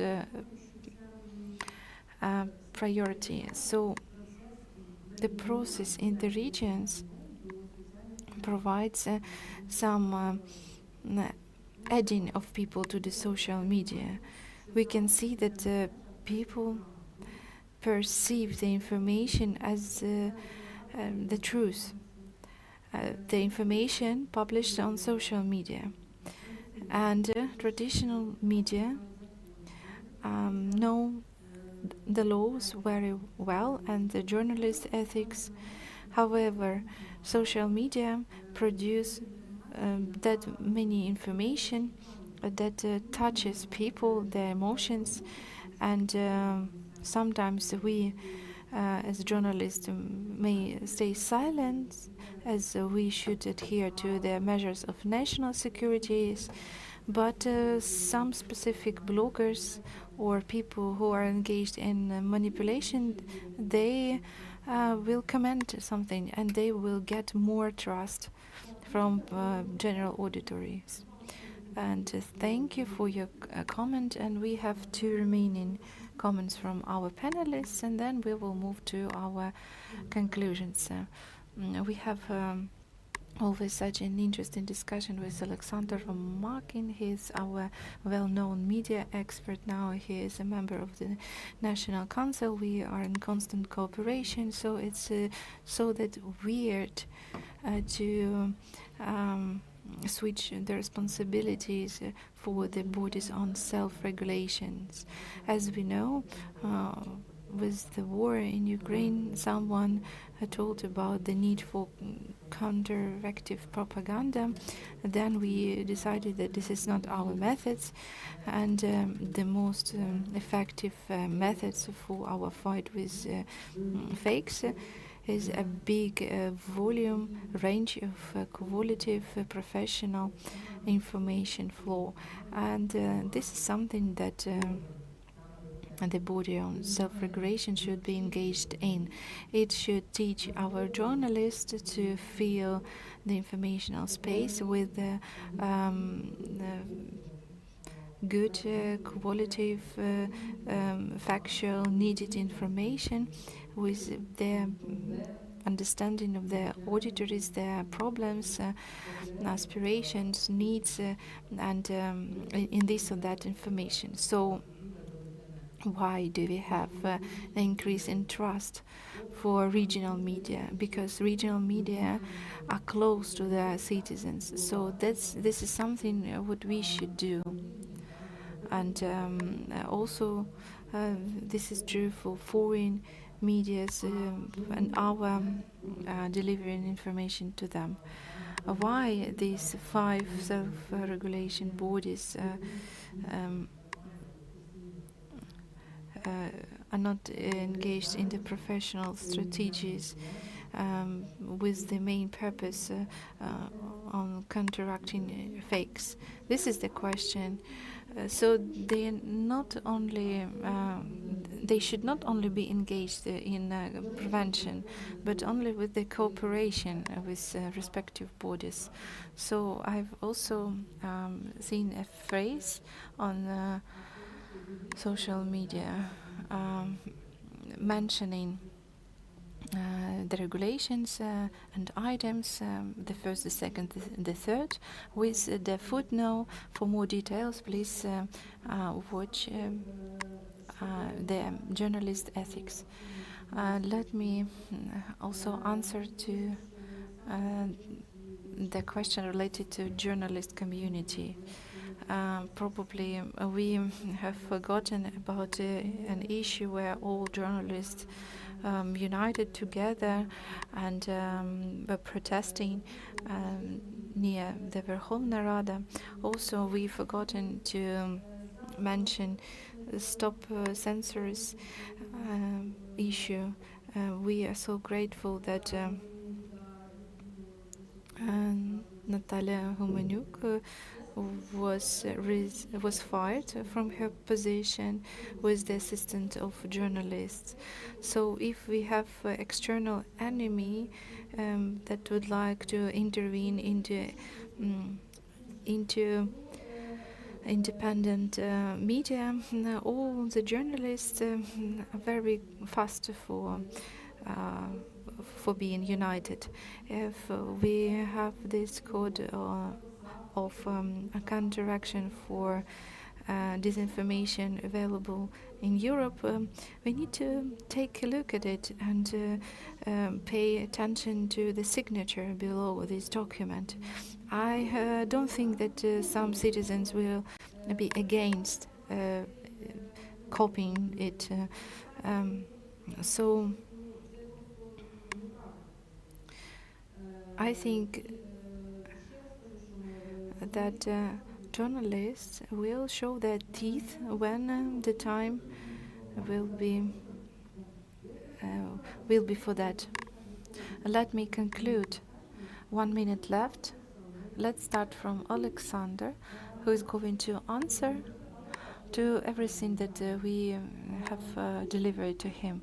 So what ways for improvement can be offered to the self-regulating bodies to cover all those gaps and challenges? The answer, we need to ask journalists who is communicating with them. We need to do researches, etc. So we need to have their vision. Those bodies cannot be established from up to down. There might be a massive movement coming from, not from the top. And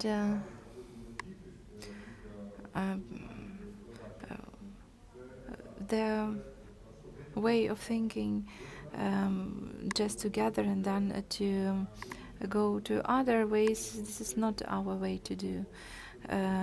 So we might ask some questions to journalists as well, and this is my opinion. And in terms of disinformation, I have provided my opinion. We have researched these issues in a systematic way. The National Council has published this research.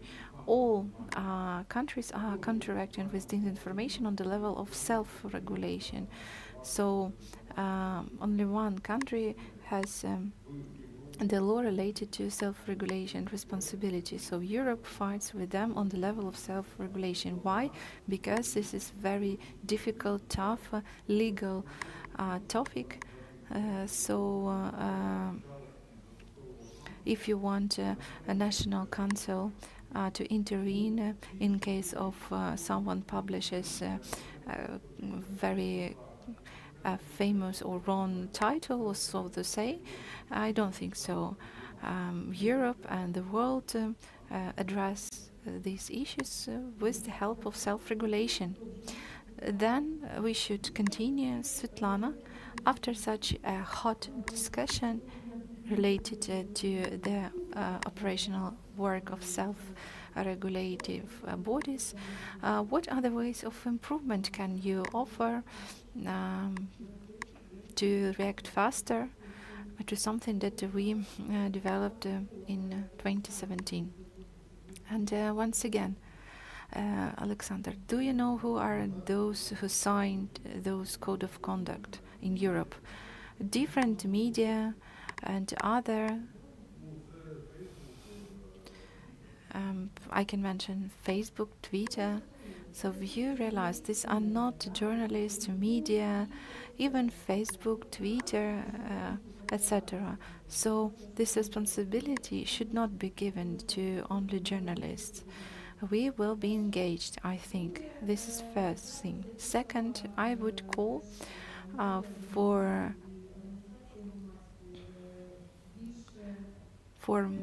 more communication approach in the way of cooperation on the side of different stakeholders rather than having arguments. Now, one of the ways can be signing of MOUs, or we are now witnessing a process on cooperation on distinguishing the roles for the Council of Journalist Ethics and National Council, and we need to talk about our cooperation serving only for the benefit of our country, because enemy would only wish we have all those problems. Alexander, the same question. Should I summarize? I'm not ready to comment on the issue of disinformation. This is not my area of work. Everyone should be doing within his or her competency, but we should be proactive rather than reactive. And all these ideas related to movements, it's all that good, but it presents a reaction to something that has already happened. But who present here would like to sit next to me and to work on the development of statute or the code of conduct?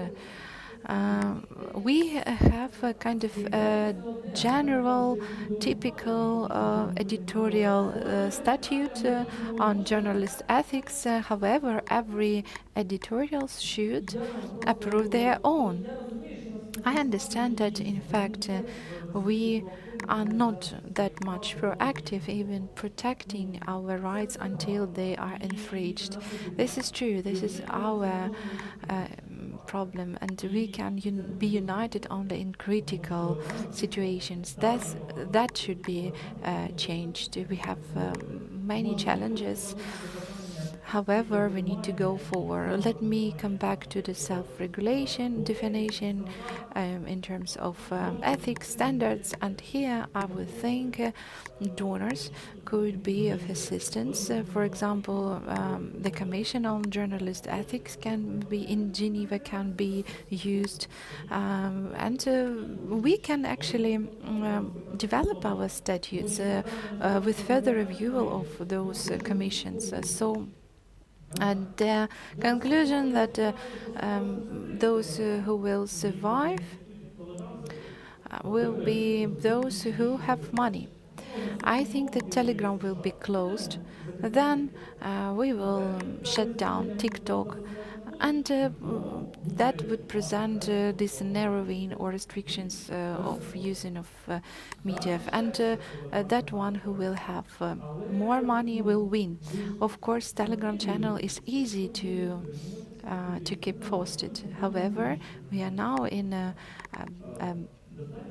premises, and we have now many participants present here with the involvement of financial of donors for having this event, meaning that this is an important topic for our donors, and probably this is up for donors to say whether we violated or not the norms of the ethics, saying that we're not going to work with you unless you stick to the rules. And probably donors will change this situation.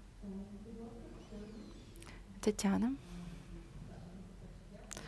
First of all, thank you, Alexander, for such a good idea. And also there are several reasons why self-regulation is not of that scale that we should have had. Once again, we don't have this critical needed amount of journalist experts for that. So I've read an article of a very good respected editorials related to that issues. So I was asked by my colleague, so what benefits could I have with sticking or meeting the requirements for self-regulation or ethics? Journalists who actually stick to the ethics is 100% protected. Yes, I really mentioned that everyone understood what I'm talking about. We need to put it the other way, what I can do to this system that has been engaged in the emerging the quality of content. So this is the issue of responsibilities, the missions, whatever you call it, but this is it is.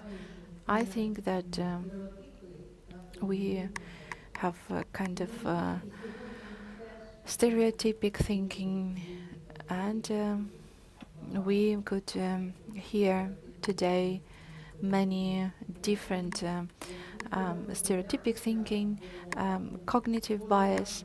We should get rid of them. Every time we should repeat that being united around good ideas is more constructive rather than showing hatred to someone. This is very difficult. Це треба робити.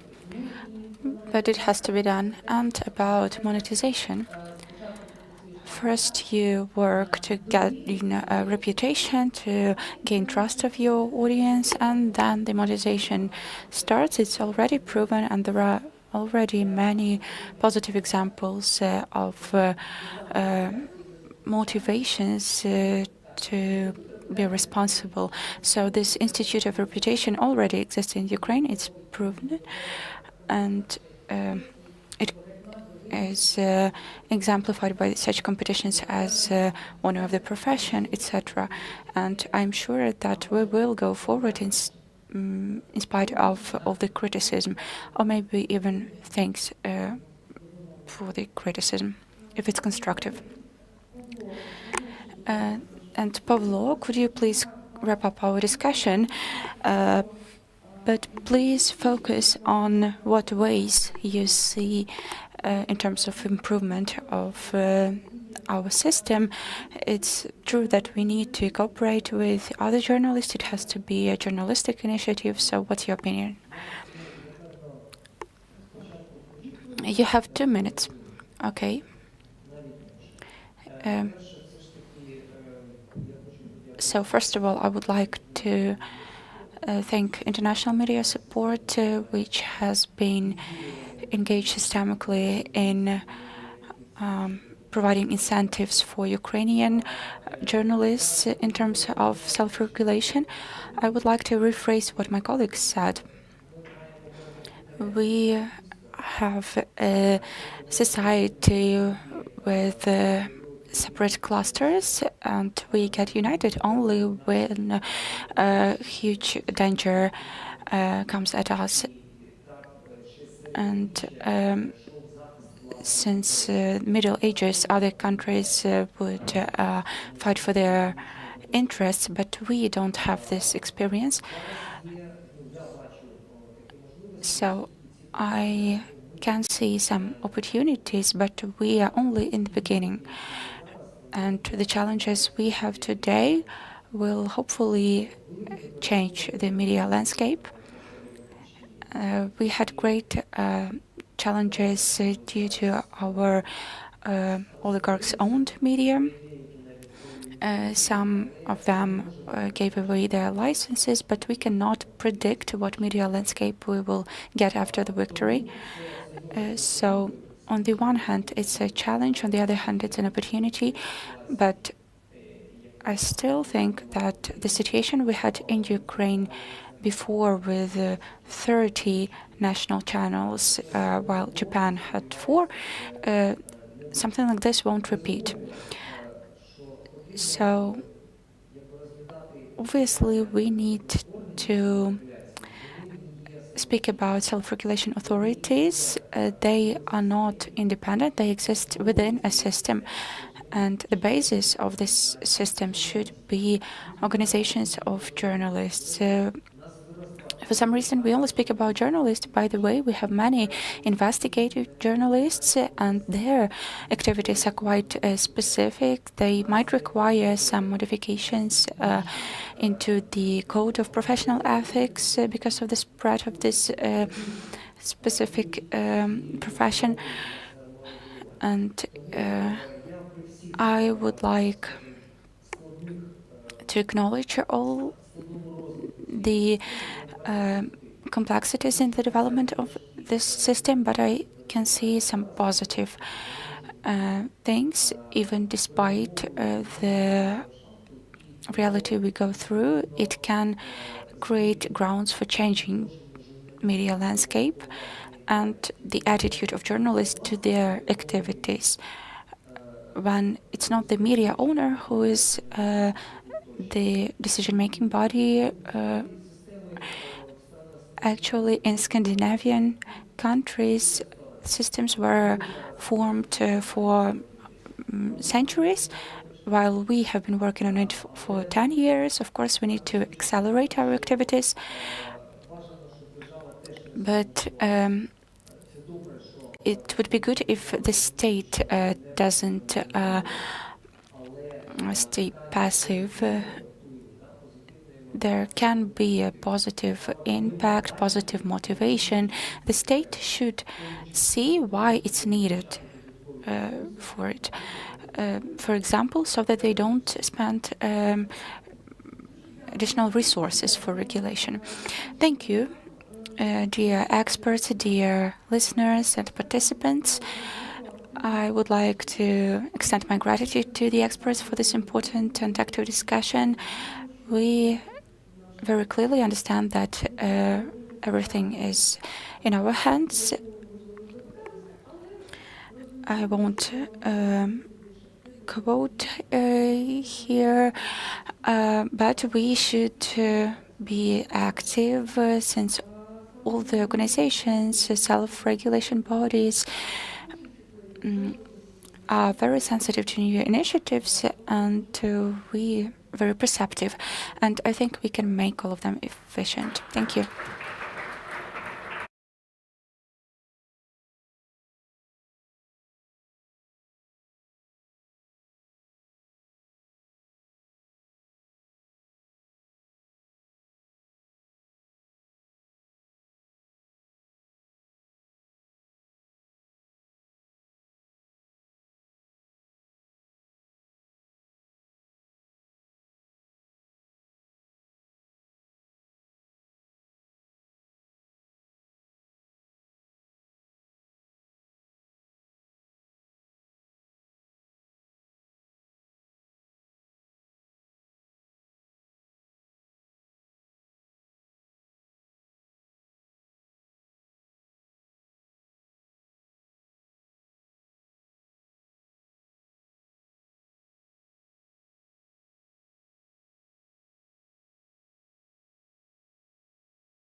Dear friends, we are happy to see that you came back after the coffee break, most of you.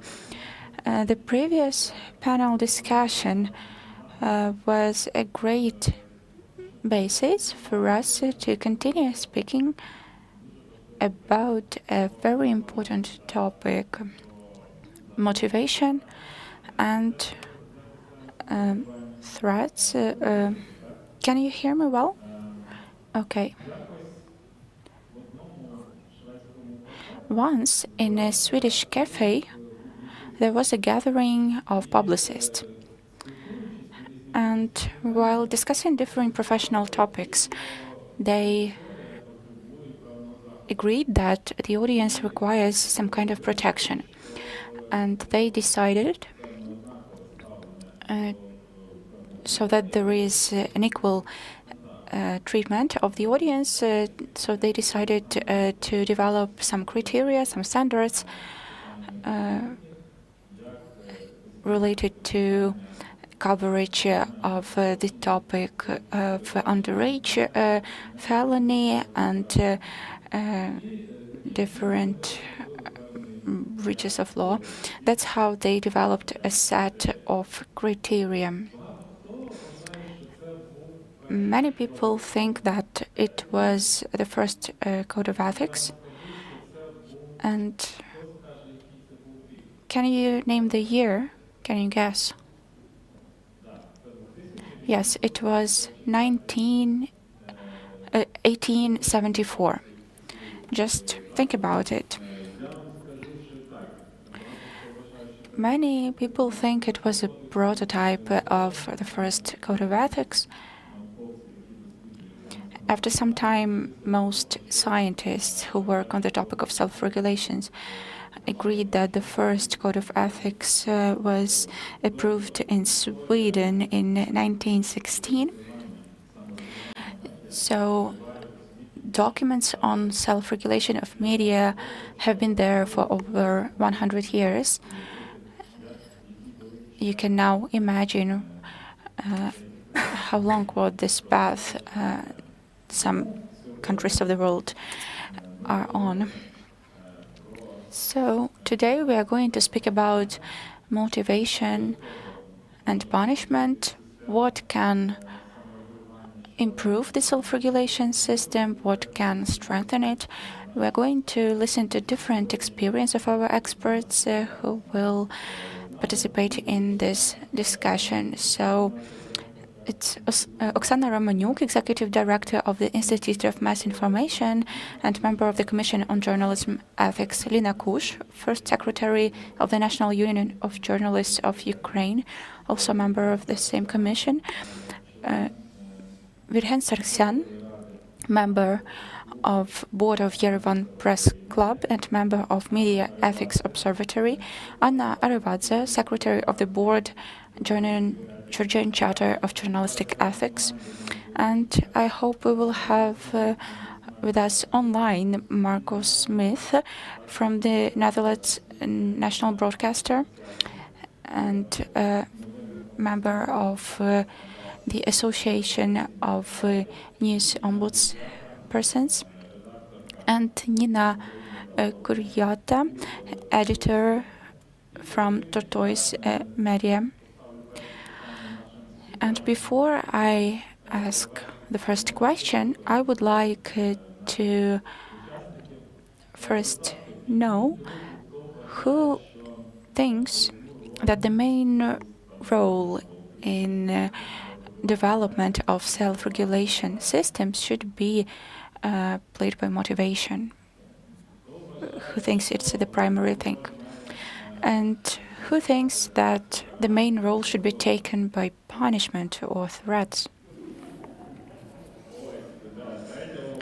Okay, third option.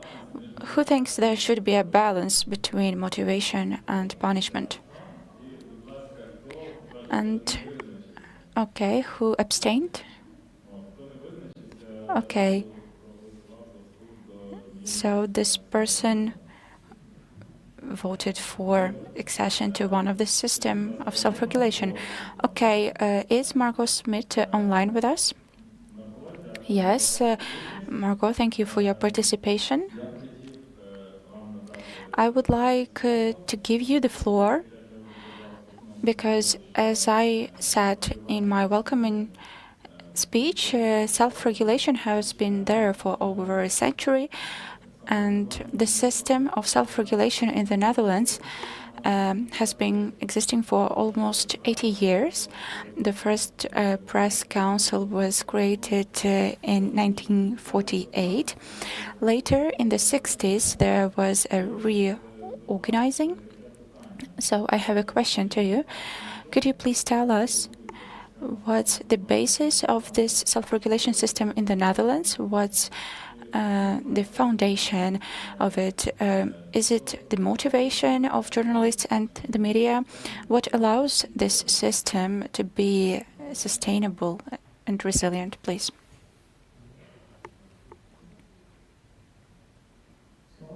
There you are. Now you can hear me, I hope. I'm very glad to be here, but I'm severely handicapped because I have no translation. So I'm sure you introduced me, but I have I don't know what you said. And if you ask me a question, please yes, repeat it in English. Thank you. Dear Margot, please provide some information about the system of self-regulation in Netherlands. What is the basement for its creation? Was almost 80 years ago. Is it some motivation of journalists or some threats or punishment from government? What was the main issue for its development, and what is the situation currently? Okay. The start of the ombudsman position that I hold for the public broadcaster and only for the news programming of the public broadcaster was 8 years ago, as you said. It was motivated, it came from the bottom up. It came from the journalists themselves. The idea of being accountable for the kind of work we do was growing in the Netherlands. There were ombudsmen already at several of the newspapers, and the public broadcaster, the main public broadcaster in the Netherlands, NOS, the news broadcaster, decided it was already overdue to have an ombudsman themselves. So they started with an ombudsman. They picked me to do that.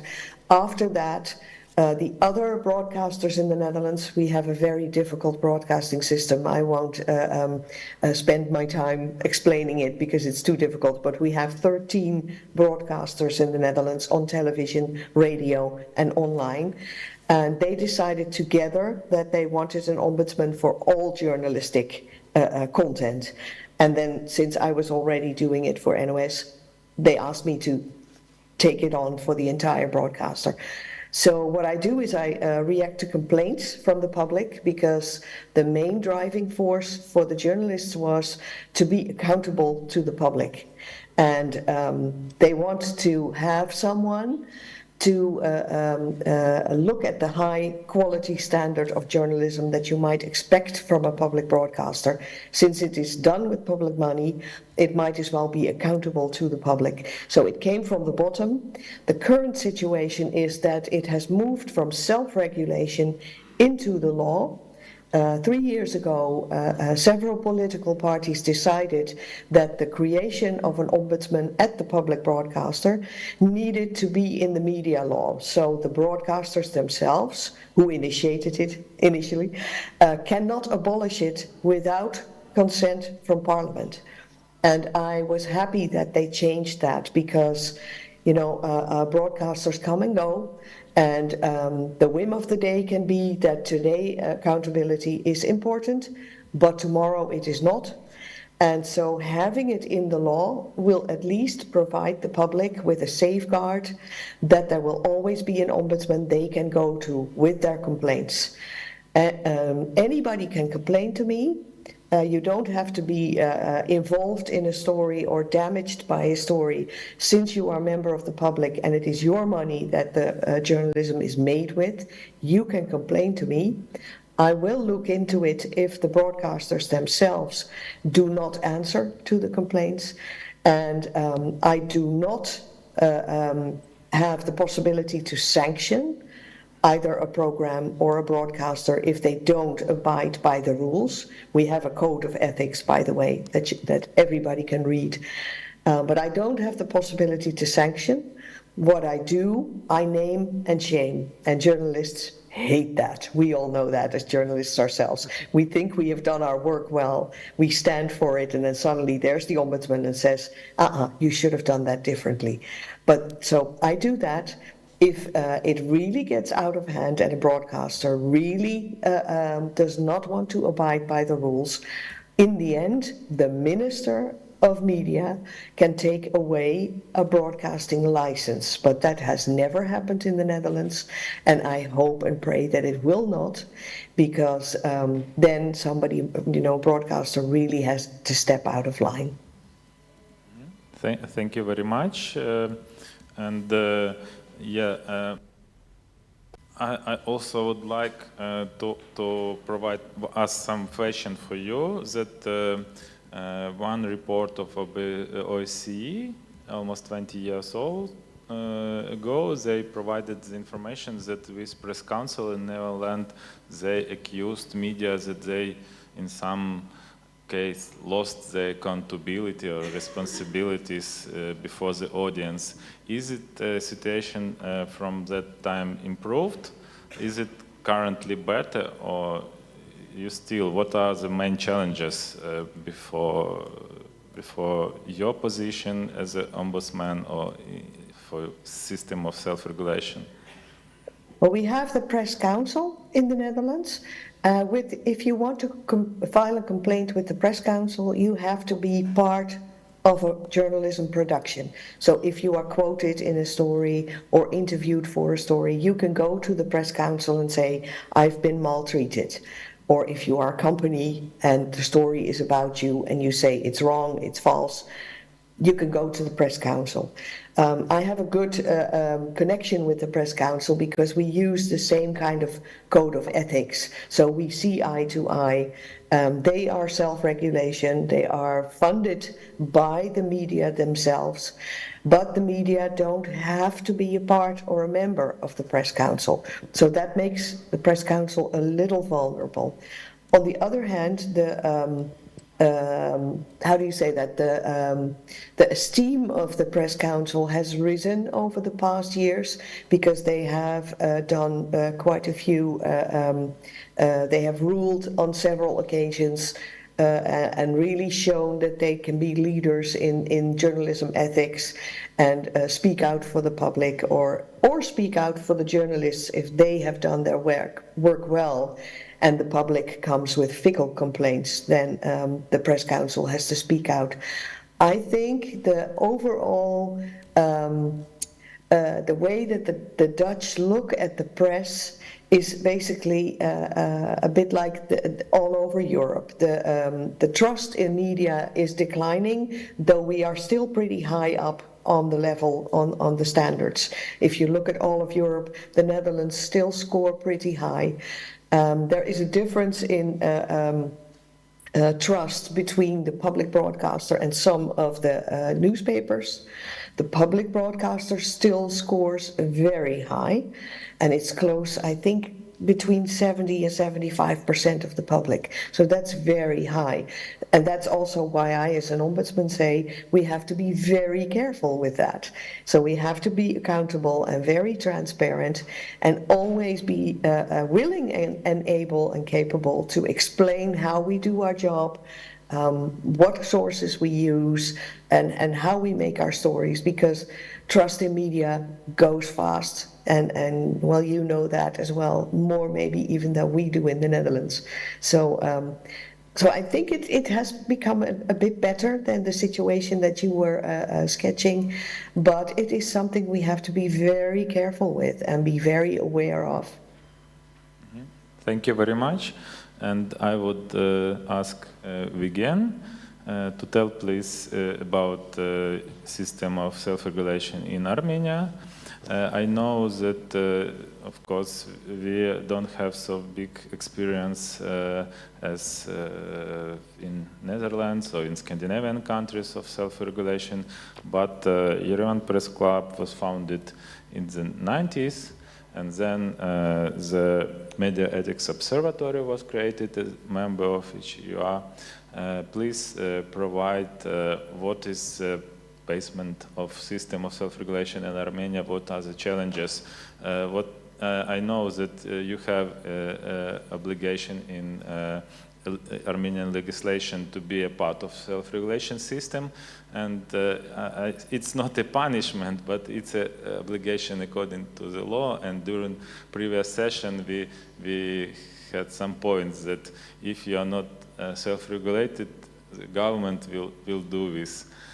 Please provide your experience and main inputs from Armenia. Thank you, Roman. But let me, on behalf of my Georgian colleague Anna, express our gratitude for this invitation. It's a pleasure to be with you. It's an honor to be with you, and I mean to stand with you and your beautiful country. On the experiences, yes, we have extensive experience. Since 2007, January, when Yerevan Press Club has applied to Armenian media community with a code of ethics on Armenian media and journalists. And a few months later, the Media Ethics Observatory was formed, which I'm representing right now. As of today, 81 Armenian media and 8 journalistic stations have signed the code.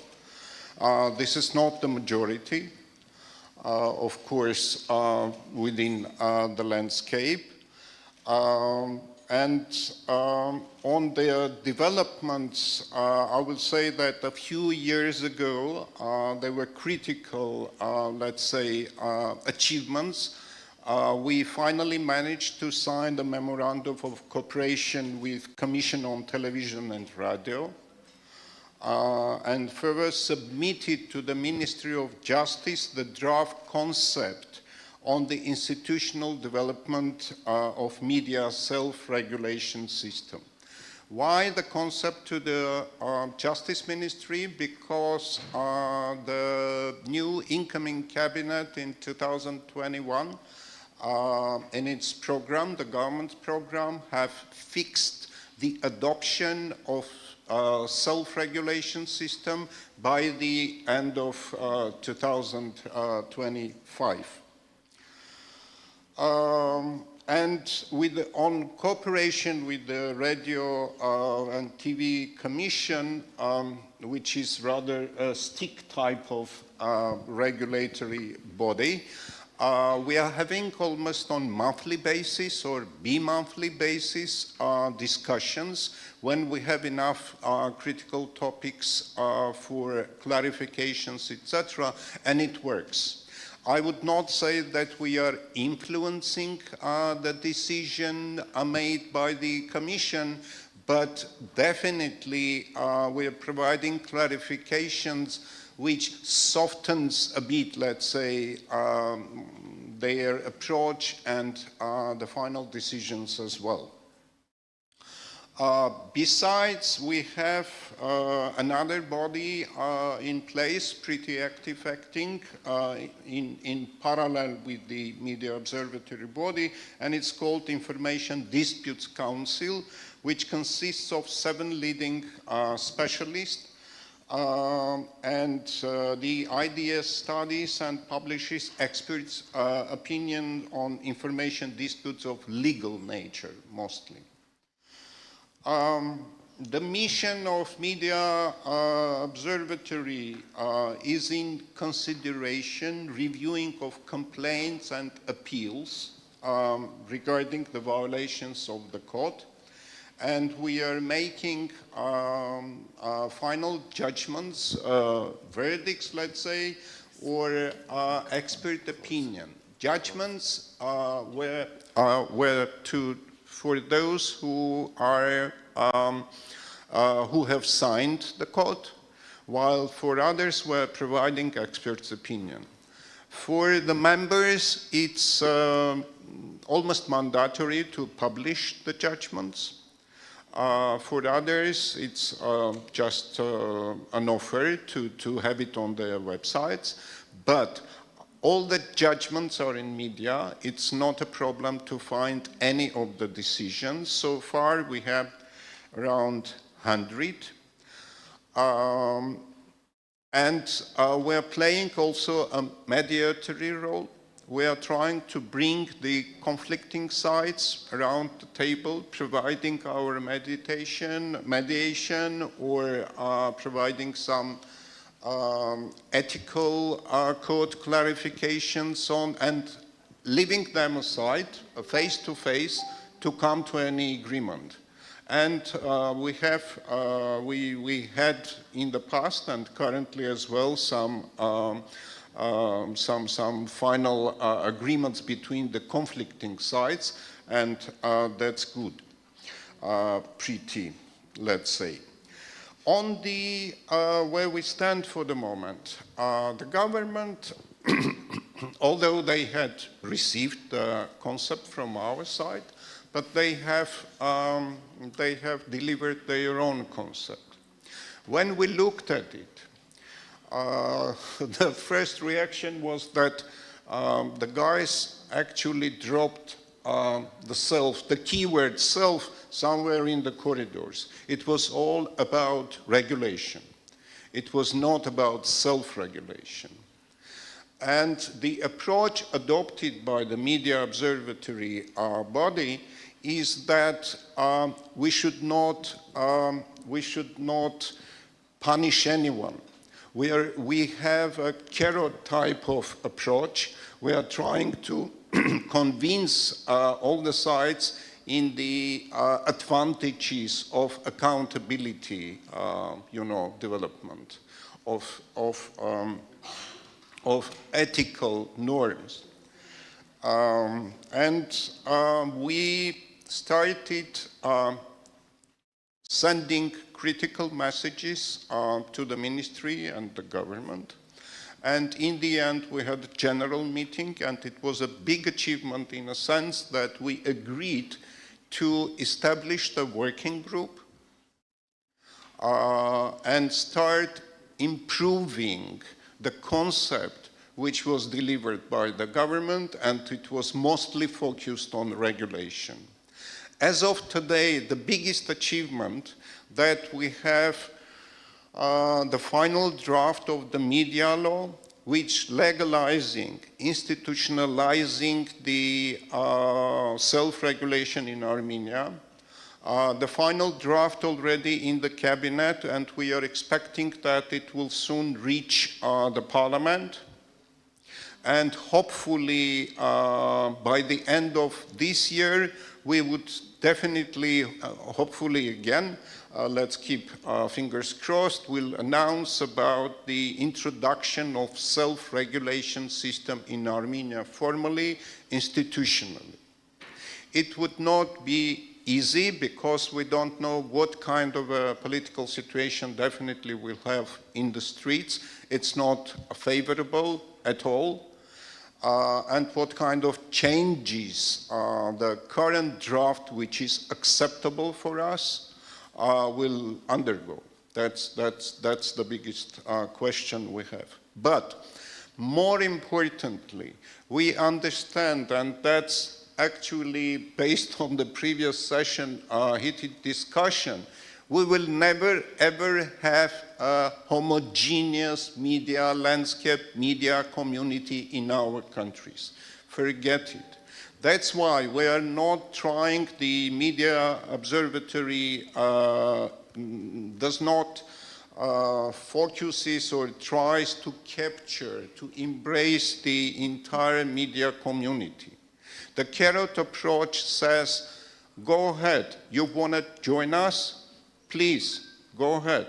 you want to establish your own grouping, you have I don't know, unite with broadcasters only, and the law, by the way, equalizes all the medias we have, radio, TV, online, whatever. Go ahead. We understand that homogeneity is out of any logic, but at least we will try to be unified by the equal standards, by the ethical codes. You want to adopt the code which we are, on which we are developing the observatory. It's okay. You want to have your own ethics code, go ahead, not a problem at all. We will have, after the adoption by the parliament, 2 years of transition period. Why 2 years? We think that these 2 years would be fine, would be enough for positioning the entire landscape, that each media identifies itself in this group or the other one. Thank you very much again. Yes, I'm pretty sure that each of our speakers could take all the time from our session, and all information is very interesting for us. Thank you very much. Я думаю, що якщо у вас будуть ще I think that if you have any additional questions, you will have an opportunity to ask our speakers, or during our coffee break you will be able to do it as well, as this is going to be another good opportunity for establishing networking connections. So next question to you, Anna. Yes, I know that there is no such a great cooperation between government and the Charter of Ethics in Georgia, and your self-regulation body is pretty young, only 15 years. But as I know, a lot of organizations are inside, signs the code. Please tell us what is the motivation, or maybe they are afraid bigger from the threat from the government. We know that currently you have very difficult situation with the draft laws of Russian law, and please share with us your situation and main ideas. Thank you. Greetings, everyone. I also would like to express my sincere gratitude for organizing this vital conference, and for us to have a chance to discuss our country's experiences. As Roman mentioned, I represent the Georgian Charter of Journalistic Ethics, which is an independent self-regulatory body in Georgia, operates as a press council and also an NGO. We were established in 2009, and also are a membership-based organization, and our members are individual journalists, nowadays near 330 journalists. Charter's main aim is to work on media ethics, promoting professional journalism, and we thrive to reach the media environment where self-regulation will be key for our media environment. At first I would like to discuss our legislation as well, because it can be quite different from other experiences.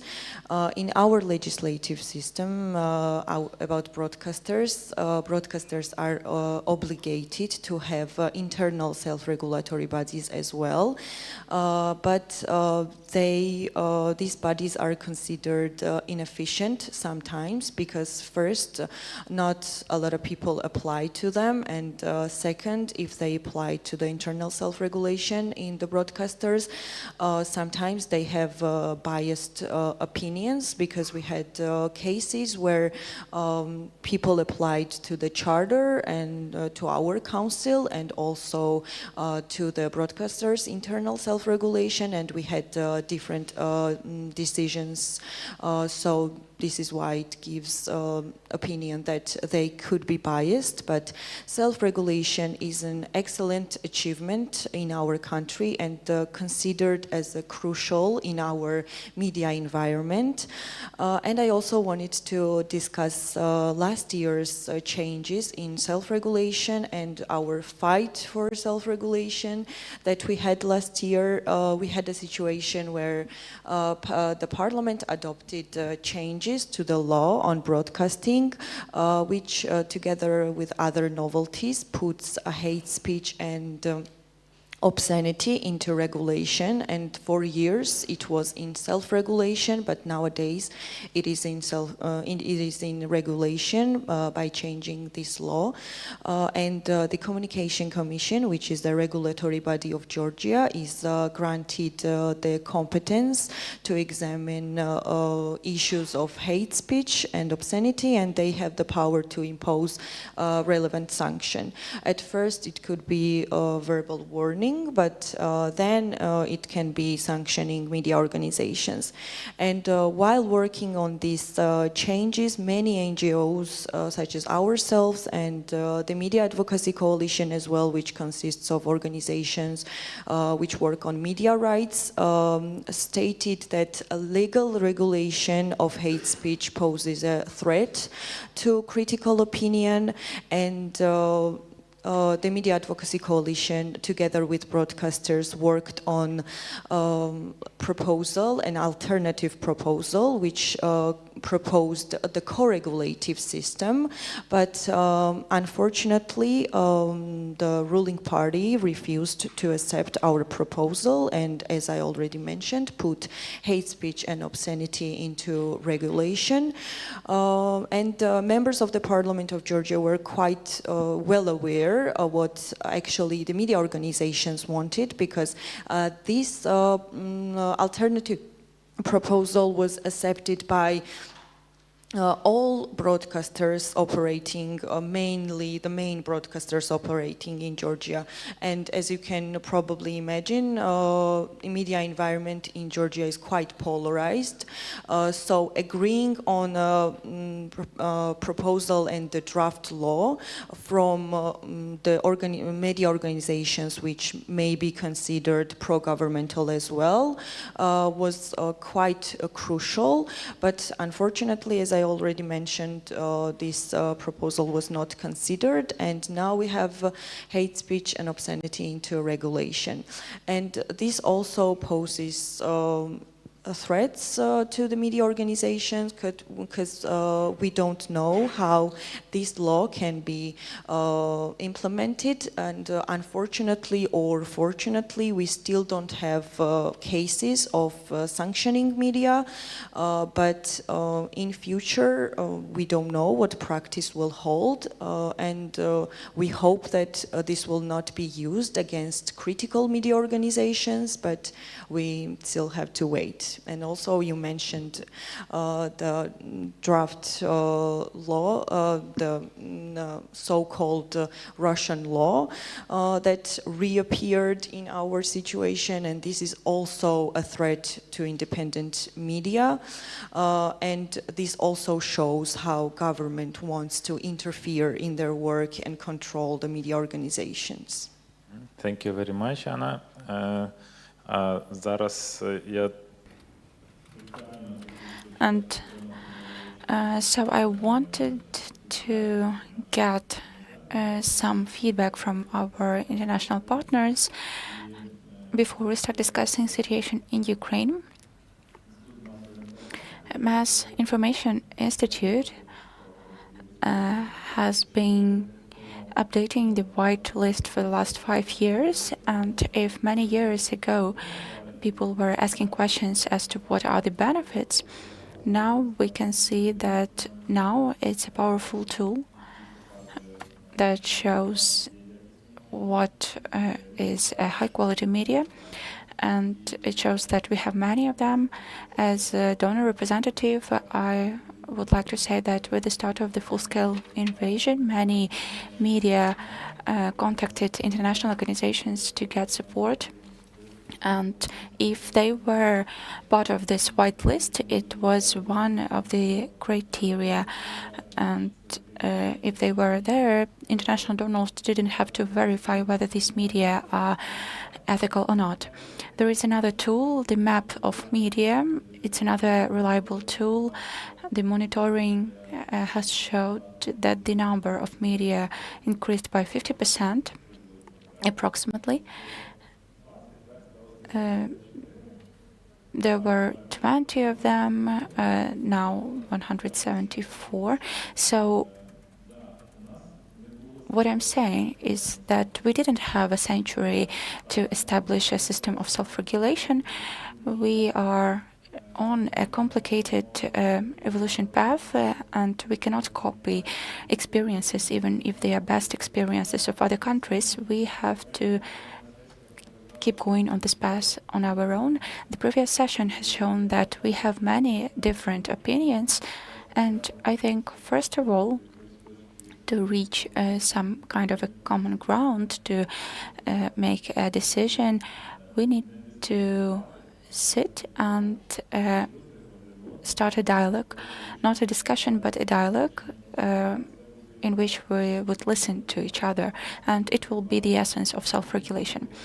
Oksana, could you please tell us, in addition to the whitelist and the map, what other tools do you plan to use? And in your personal opinion, will motivation work in Ukraine, or do we need this state stick so that media are more proactive? I think that if media don't regulate themselves, the state will come and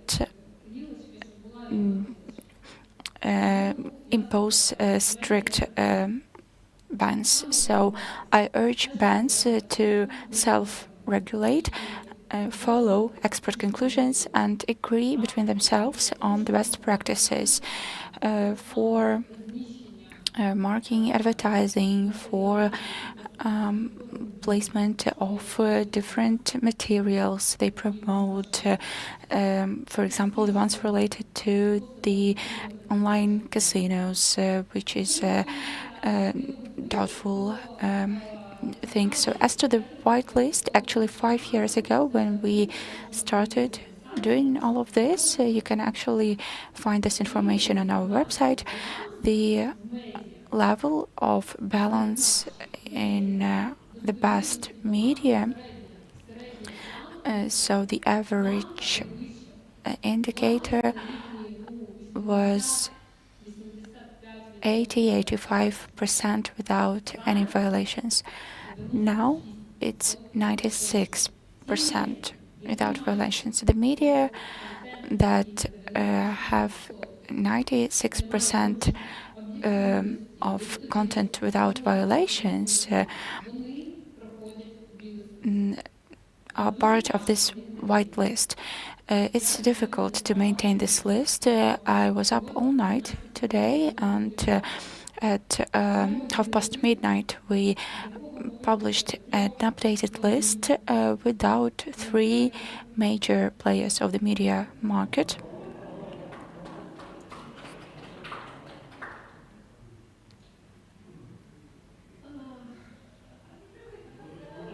You already did it. Yes, we took away Ukrinform because they didn't manage to maintain the standard of balance, and we asked to pay attention to the quality of their news they publish and the press releases. We also took away 2 other outlets who conduct high-quality journalism, but in our opinion, they post toxic advertising. It's NV and Liga. So we call upon these media outlets to improve the practice of marking such materials, because it's a gray zone. And since it's a gray zone, and media organizations do not offer some initiatives, but play with these online casinos, I expect that the state will step up and develop the rules for the media or prohibit this advertising overall. So I hope this white list will become a way to attract more attention to these issues. I also welcome other initiatives, and I would like to congratulate the media outlets who are stay on the list, who were added to the list, and I am happy that we highlight high-quality media outlets. We conduct this monitoring once in 6 months, and I hope that in half a year we will welcome once again these 3 media outlets. As to the map, the first map of high-quality regional media was created to highlight the activities of these regional media. We did it in October last year. We faced criticism. I think all of you remember it. It caused a huge scandal. We understood what mistakes we made.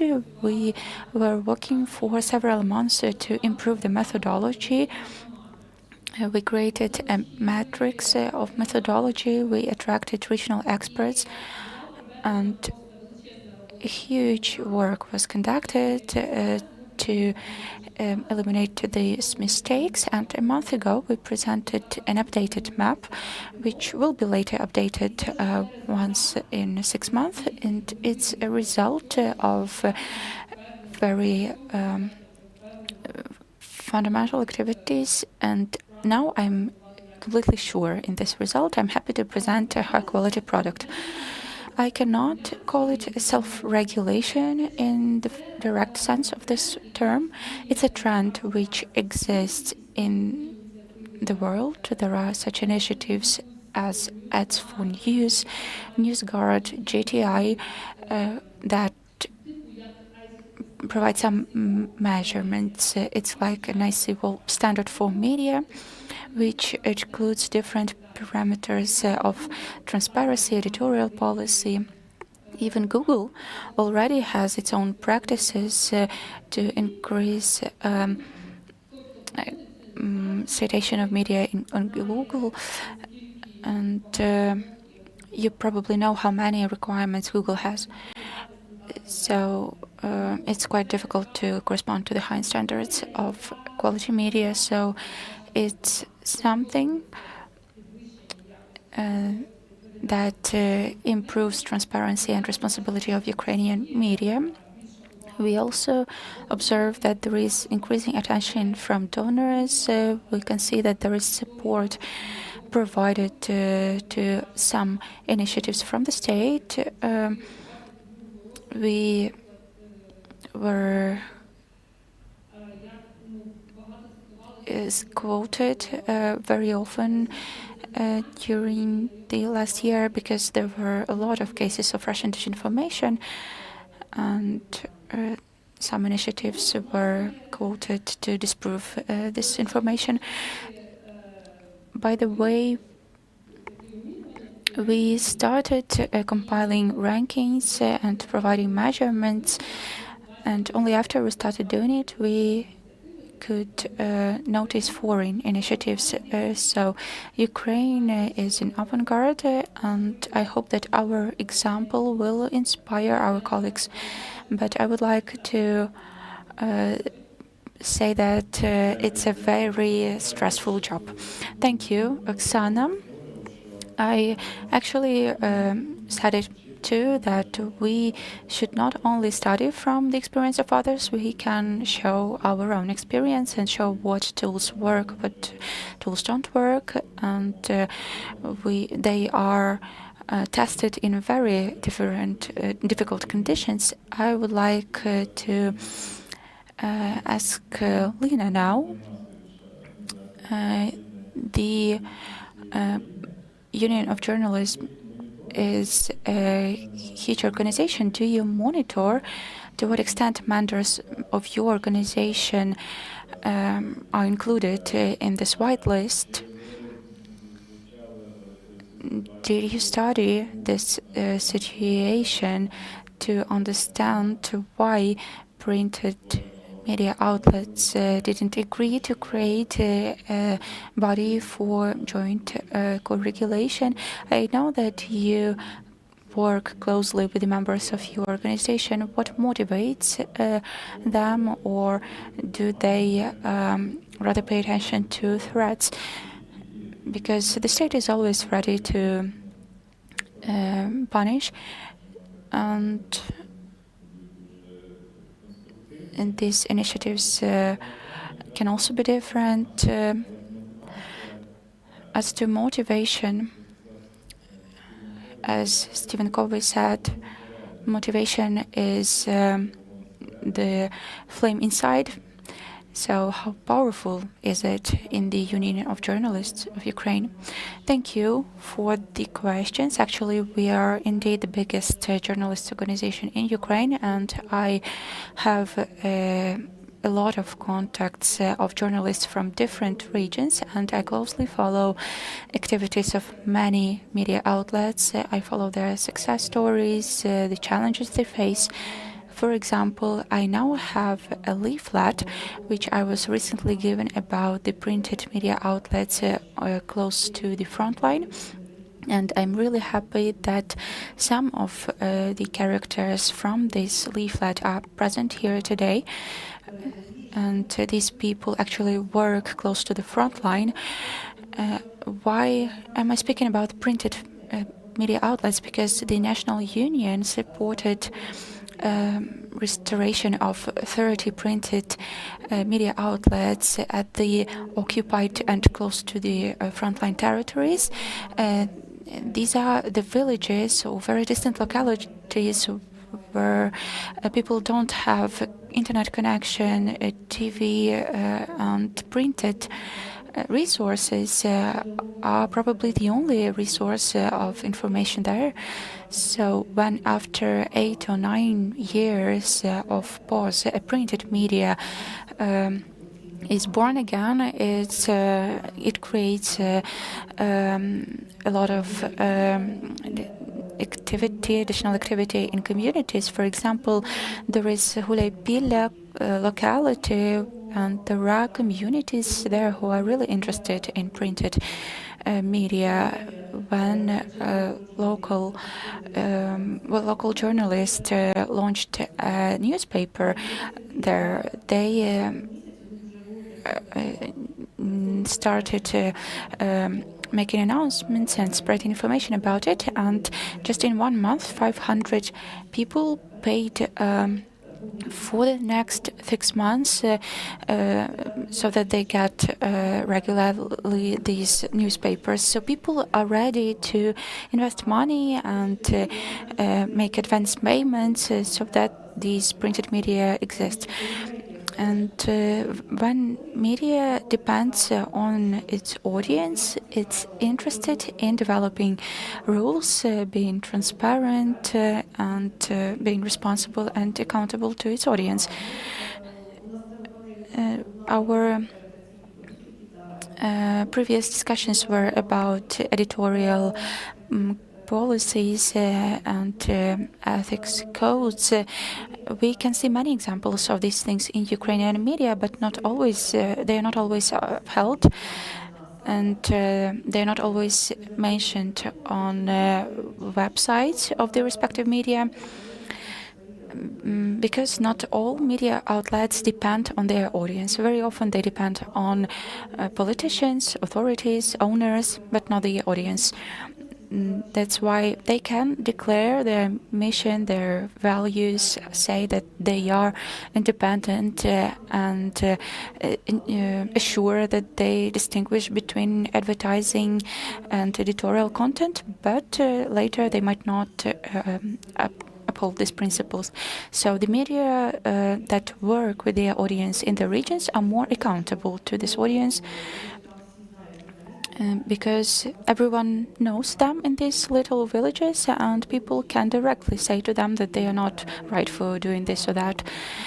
So there are many situations. For example, there is Tatiana Kaushan present here, and she had a funny case when she issued a material about a local baker who provided food for people in times of active hostilities. And after that, another bakery who was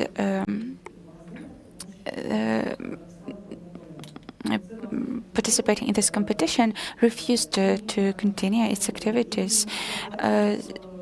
So it's an example of what's going on in little localities and what happens in these places. Nina, are you there? Yes, hello everyone. I'm happy to see you all. Nina Kuryata, Ukraine and defense editor from Trotwas Media. She was an editor-in-chief of BBC Ukraine, and together with Lyudmila Pankratova and with the support of OSCE, you were developing recommendations as to introduction of ombudsperson position in Ukraine. So you now live and work in two countries. BBC was created over a century ago, and in few years after its establishment, they already had problems with the state because the state accused them of covering a strike in a wrong way.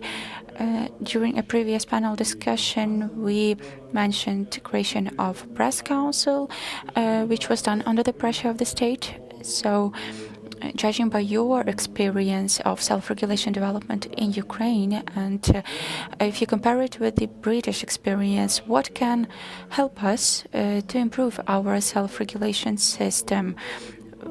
We voted, most of our participants voted for motivation, and very few people voted for threats and punishment. Sasha Burmahin said that state will be always ready to use a stick, and if we do not self-regulate due to some reasons, we won't like the solutions offered by the state. So please, the floor is yours. Thank you for giving me the floor. I've always keep taught that unless we are not self-regulated, then the state will do it. And I would agree with Oksana Sakira. However, I urge everyone to switch paradigm. That is, we can do good only if we are getting sticks only or punishment. I would say that our society is being forming for the last 30 years after the collapse of the Soviet Union. We had actually a transitional period with different stages, and Sweden, for example, has the experience in the media for more than 300 years, and they have their definition of responsibility. So let's move from the paradigm of being good if I will work for giving me grants, otherwise I'm not going to work properly. I would like us to take the responsibility definition, and as media, as business, and those consumers are our auditory, so we need to take the responsibility in front of our auditory. And now we can see that auditory has been voting by different in different ways for that. So this process is inevitable. So asking your question, sticks or carrots, I would not put the question in this way. We should have responsibility, and the role of the state is to control and to establish those conditions that would allow it. We need to establish a special body that works transparently, and it guarantees has been carried out by the state. However, it is an independent body. So this is so great when the government does something good for their citizens. For example, the state creates that type of body that is going to be charged for controlling of different ways of unacceptable post messages, and while doing so, this body is doing so because of this responsibility for our society. So media is responsible for citizens of this country, and everyone does its work. And government should identify all these conditions. However, broadcasters shouldn't violate those conditions, those rules, as then there might be complaints and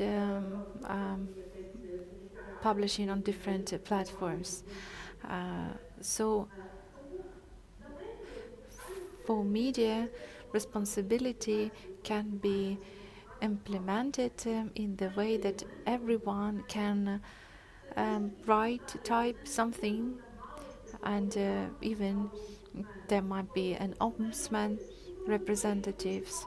So the task here is to make all these possibilities available, and even if there is a danger to actually say something wrong, there might be the way of bringing it to the society, to this independent body. And this is not the world of actually unreal dreams. This is normal capitalistic country, very logical way to go.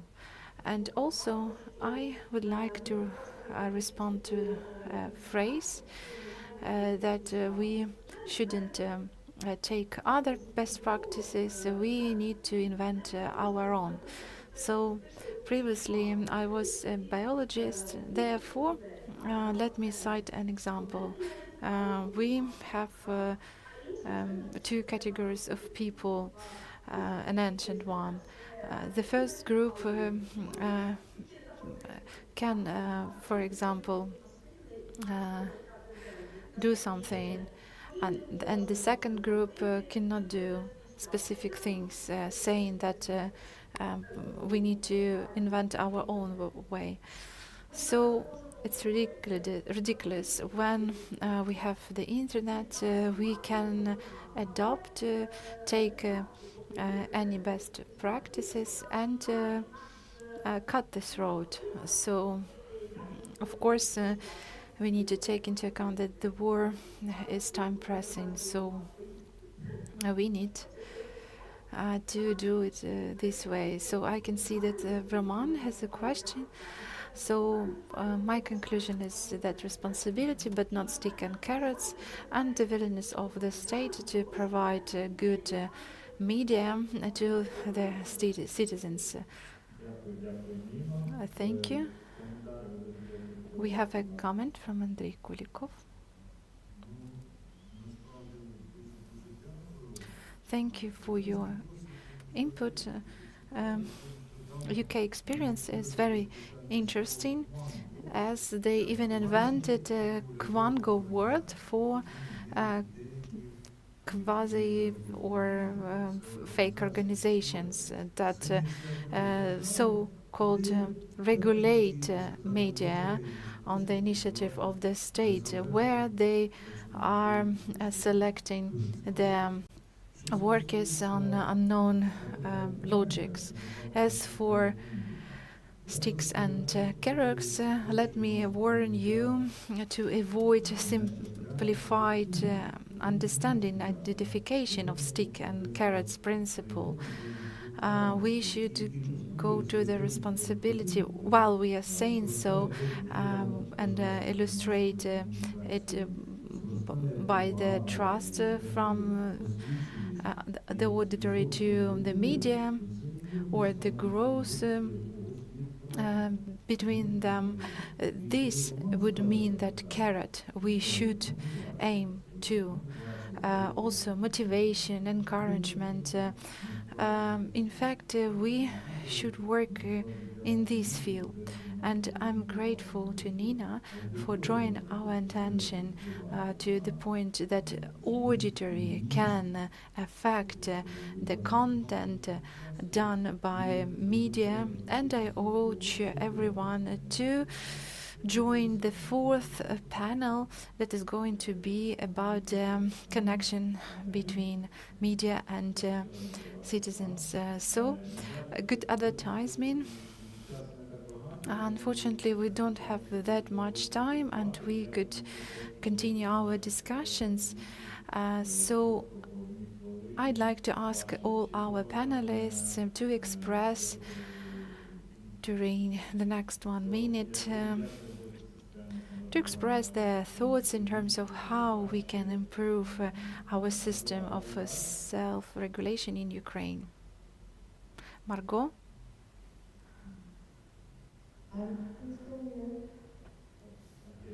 Please, 1 minute final point. What your advice? How to make system of self-regulation better or improve on your point? That's always a very difficult question to say in one sentence what would make it better. I think an important thing is that it is the system of self-regulation is truly self-regulation and is carried and supported by the industry, by the journalists. And the journalists have to spread, the word about it to the public, so the public knows where to come to with their complaints. And I was impressed by the remarks by the gentleman from Armenia on the carrot approach. I really like that, because it's very difficult as peers to sanction your peers. And I like this idea of it's better to find each other over ways to approve than to punish.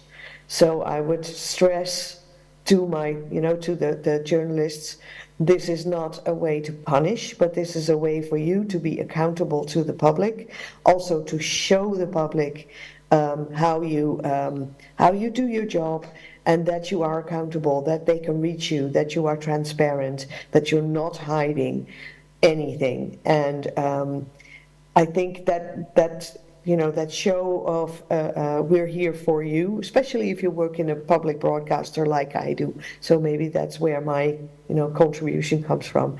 But I really even even the fact that the ombudsman for public broadcasting is in the media law does not say that the minister or the politicians get to say what the ombudsman does or what is in the ethical code. That definitely should be with the people working in the business. Ethics are not in the law. Ethics are in your stomach and in your, the way you do your job. And that is probably, if we can show that to the public, we will make a contribution to making our profession much more accountable. Thank you very much. Please begin your advice or wishes. The the wish is the same. I mean, try to reach to the point when the country will finally institutionalize the process. I assure you that the quality, content-wise debates we are having today will be of different, let's say, level and quality. Because it's one thing then we are slowly entering into the field of self-regulation. The other thing when we are almost there and we are looking forward. We're not stuck. And I do hope that by the end of the year, finally the law will be, the new media law which will legalize the self-regulation will be adopted by the parliament, will enter into the transitional 2 years. Eventually we are heading to the press councils as we have in most of the European countries. And actually we have the prototype of the press council, and that's the Media Ethics Observatory. I think we will have a media ombudsperson as well, but that will be the decision made by the entire media community. Thank you. So that's the hope that we will reach the institutional levels altogether. Thank you. Thank you very much. Anna? There is a saying that maybe can be applied to this situation as well, that nothing about us without us.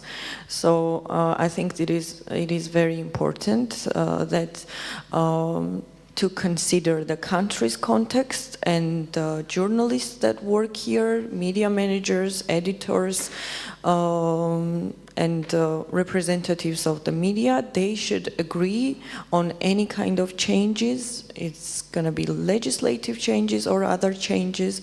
So it is very important to discuss such kind of things amongst the media organizations. And punishment in our case never worked, so I don't think that it is a very sustainable solution.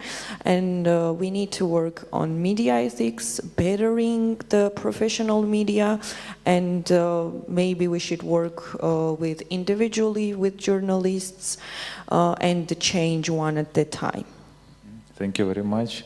Oksana, будь ласка. So, how self-regulation can be improved? I always keep saying that media needs a media psychologist just to establish your borders, open your editorial council. Do you have any red lines established, your borders?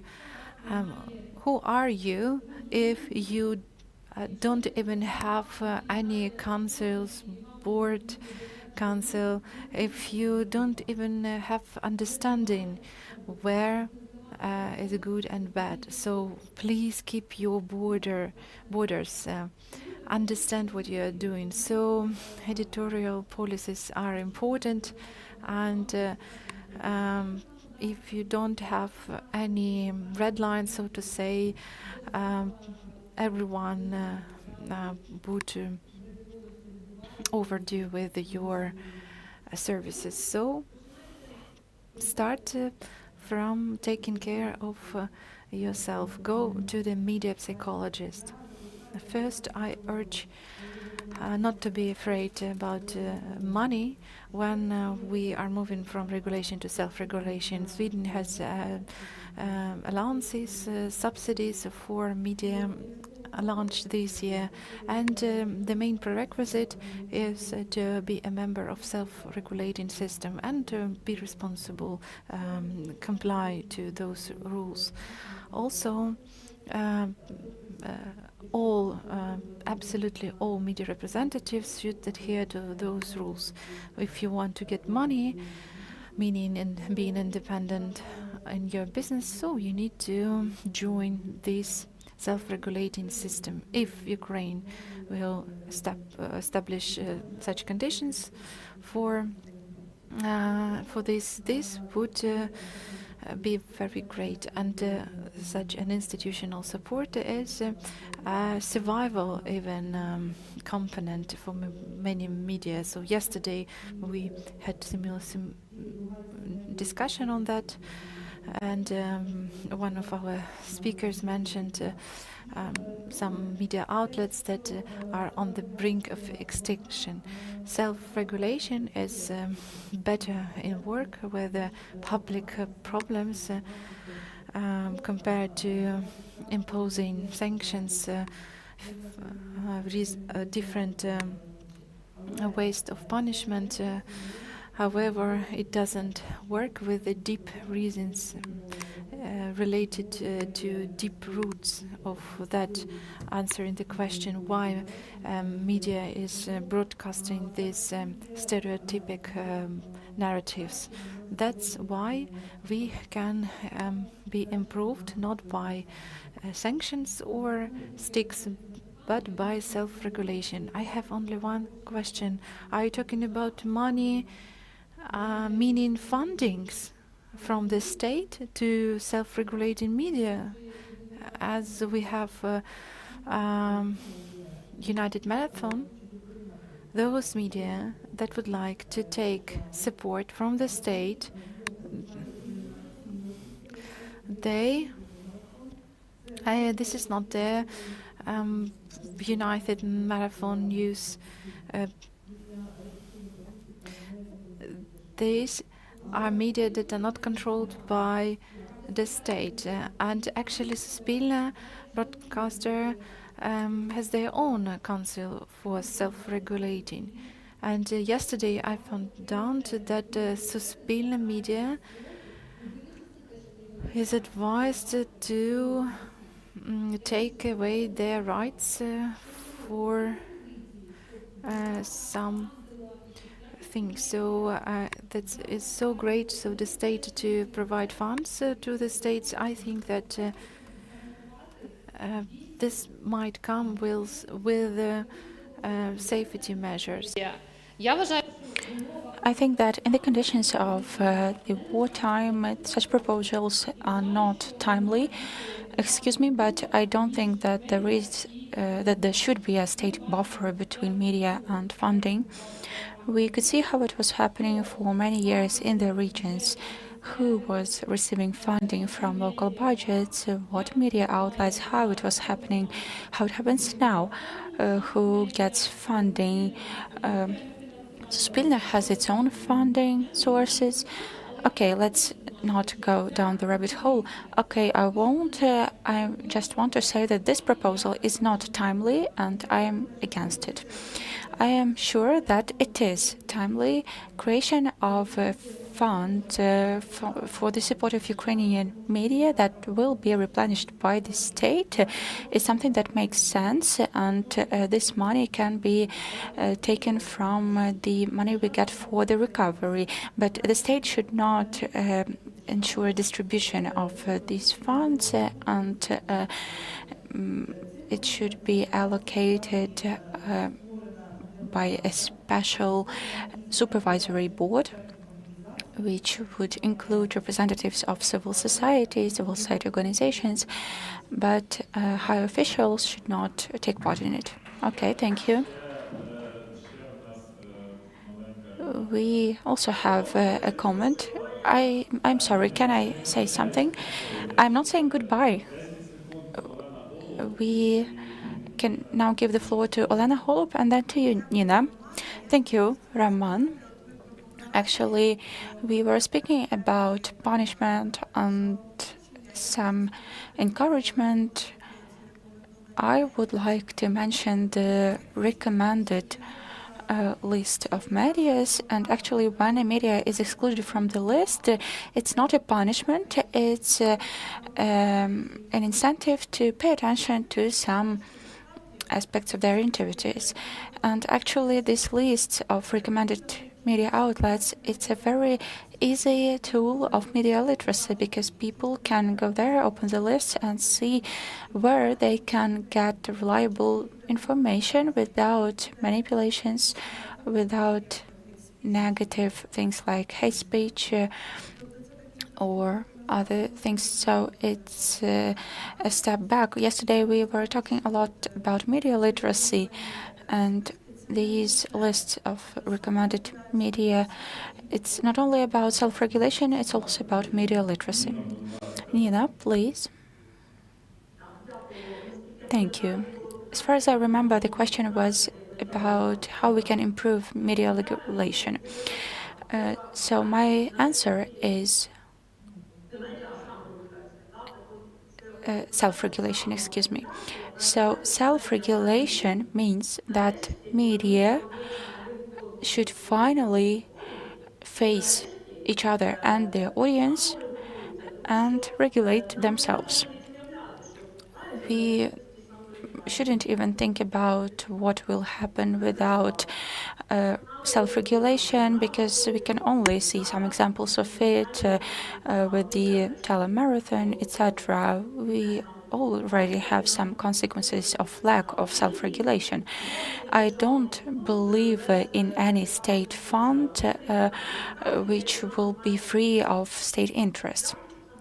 I would like to remind you that we have many international partners present here, but we still don't have something like press council in our country. You can call it the way you want, media council, press council, but it is still lacking in Ukraine. And this IMS group in Ukraine developed a concept note.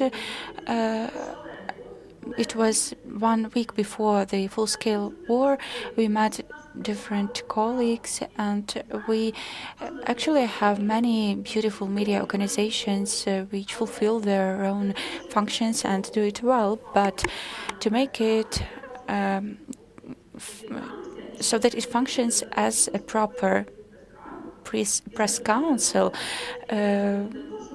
the individual members should volunteer to make their own contributions so that they have the rights to exist in the conditions of a country which approaches totalitarian regime. So we just have to do it. That's it. Thank you, Nina. I will be even more brief than other speakers, and the strength of democracy is proportionate to the strength of self-regulation. That's something we can see in all democratic countries. And Oscar Wilde once said that we may all be in the pit, but some of us might look at the stars. So we are not in the pit, but I hope that after today's discussion you started seeing stars. That is the better self-regulation system. Thank you. Sorry for being a bit late.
Те, що моя панель вкрала у вас трішки обід.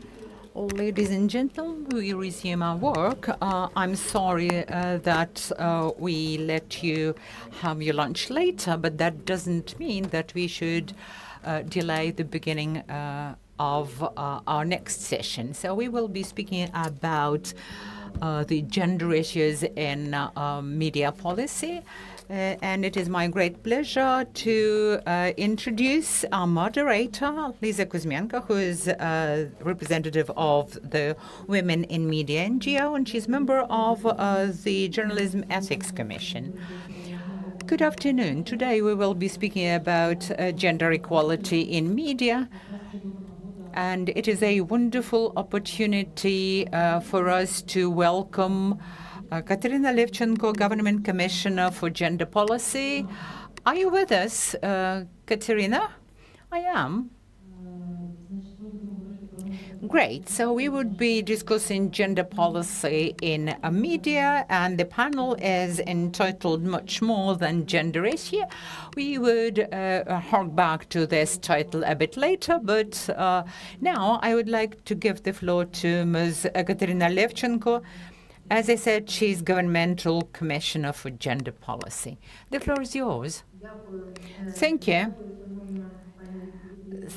Thank you, Lisa. I would like to thank the organizers for dedicating a separate session to gender equality issues in this large media conference. To me, as the Governmental Commissioner for Gender Policy, it means a lot.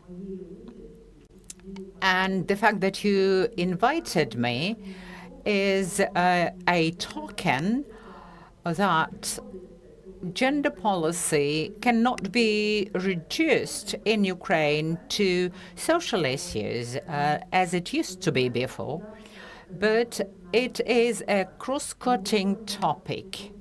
Today, we are speaking about gender mainstreaming as a main principle of implementing the public equality policy, the policy of ensuring equal opportunities for men and women. Why is it important? Without ensuring that men and women alike enjoy equal rights, we cannot discuss the fully fledged judicial system, rule of law, human rights, nor can we be speaking about effective economic systems or the governance frameworks. Without gender mainstreaming, it is most unlikely that we can ensure that the aims and objectives that the Ukrainian society and government have proclaimed as priorities be implemented. So when people say that gender equality is a precondition for effective recovery, that it is a precondition for Ukraine's effective development, is not just a declaration, is not mere words, but is a reality that we have to embrace, that we have to bring into practice, and that should help us with moving forward. The mass media, any type of media organizations, can both support this trend and the implementation of this policy, and as well they can be in the way as obstacles in its implementation. It depends on the approaches, perspectives that the media organization leaders share. It depends on the approaches by the journalists. Are there materials based on certain gender stereotypes and other prejudices? And those are numerous. Do they share the discrimination approaches, and do they allow themselves to use gender imbalanced language? The media should be gender sensitive. They should be covering lots of the whole array of the complex gender issues. The surveys that the Ministry of Culture and Information Policies and the National Council for Television and Radio Broadcasting, together with Lisa Kuzmenko from the Women in Media NGO, show that our media sphere is moving towards better understanding of the importance of gender issues. I've participated in all of the recent surveys, and what makes me happy is that this topic is approached in a very diverse way, very comprehensively, I would say. So I welcome this approach by the Ministry of Culture and Informational Policy and our international partners, because this is again a precondition for positive changes in the country at large. So what should we be focusing on? The surveys have highlighted the gaps that still exist and challenges that we have to rise to. First of all, it is about women's presence in the media, both qualitatively and quantitatively. I won't be quoting any figures. You will be discussing them perhaps at a later stage. But of course, we would want women to be better represented in the media sphere. And again, according to surveys, we understand that the feminization of the sector does not mean that the content of the media is also feminized, so to say. Whenever they write about education, public health, governance, these areas, these sectors are still dominated by men. It is very important to get rid of the stereotypical depicting of women as victims most affected by the war. We understand that all layers of the population, all population groups are affected by this war, each in their own way. And as I said before, I wish we could have more women amongst experts, that we use feminitives in the Ukrainian language, and that we should use gender-sensitive language. Quite recently, the Council of Europe issued a manual on gender-sensitive language, and it is conducive to better implementation of the equal opportunities policy and gender equality policy. Gender is much more than just human rights, women's rights, or women's empowerment.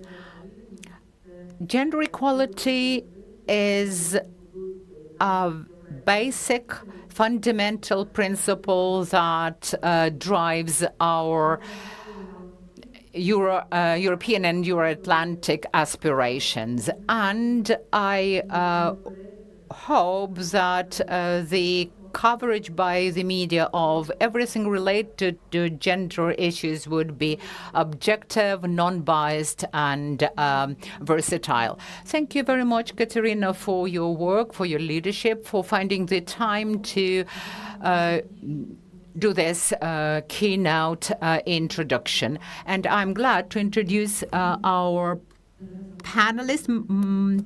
Teresa Krolbach, Head Project Officer, UNESCO Ukraine, Mykola Typusiak, Marketing Director, Espresso TV, and Anastasia Shebika, Co-founder and Managing Director of Free Radio, as Maria Frey, the Member of Managing Board, Public Broadcasting Company of Ukraine.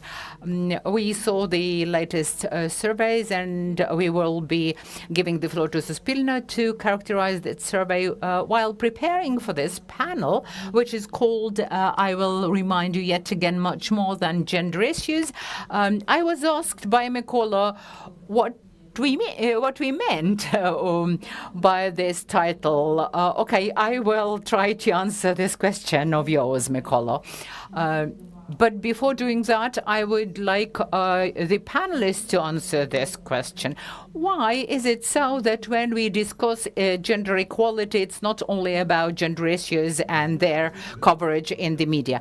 I'll be very brief, but to the point, and I will be speaking about carrots and sticks, taking the baton from the previous panel. When we speak about gender policy, we say that we are aspiring for every citizen, be it a man or a woman, a boy or a girl, to have an opportunity to fully accomplish themselves. What will we get for the society? We will get the happiness, we will get the joy, and we will get the value added. If we fail to do that, then part of the society would not have this opportunity for self-accomplishment, and then the entire society will suffer. So this is the carrot. All of us, as members of the society, are interested in each and every member of this society to have this opportunity to self-accomplish. Thank you. That's quite a difficult issue, but I've found an answer. I think that the major word that would characterize gender issues in the media is human-centric approach.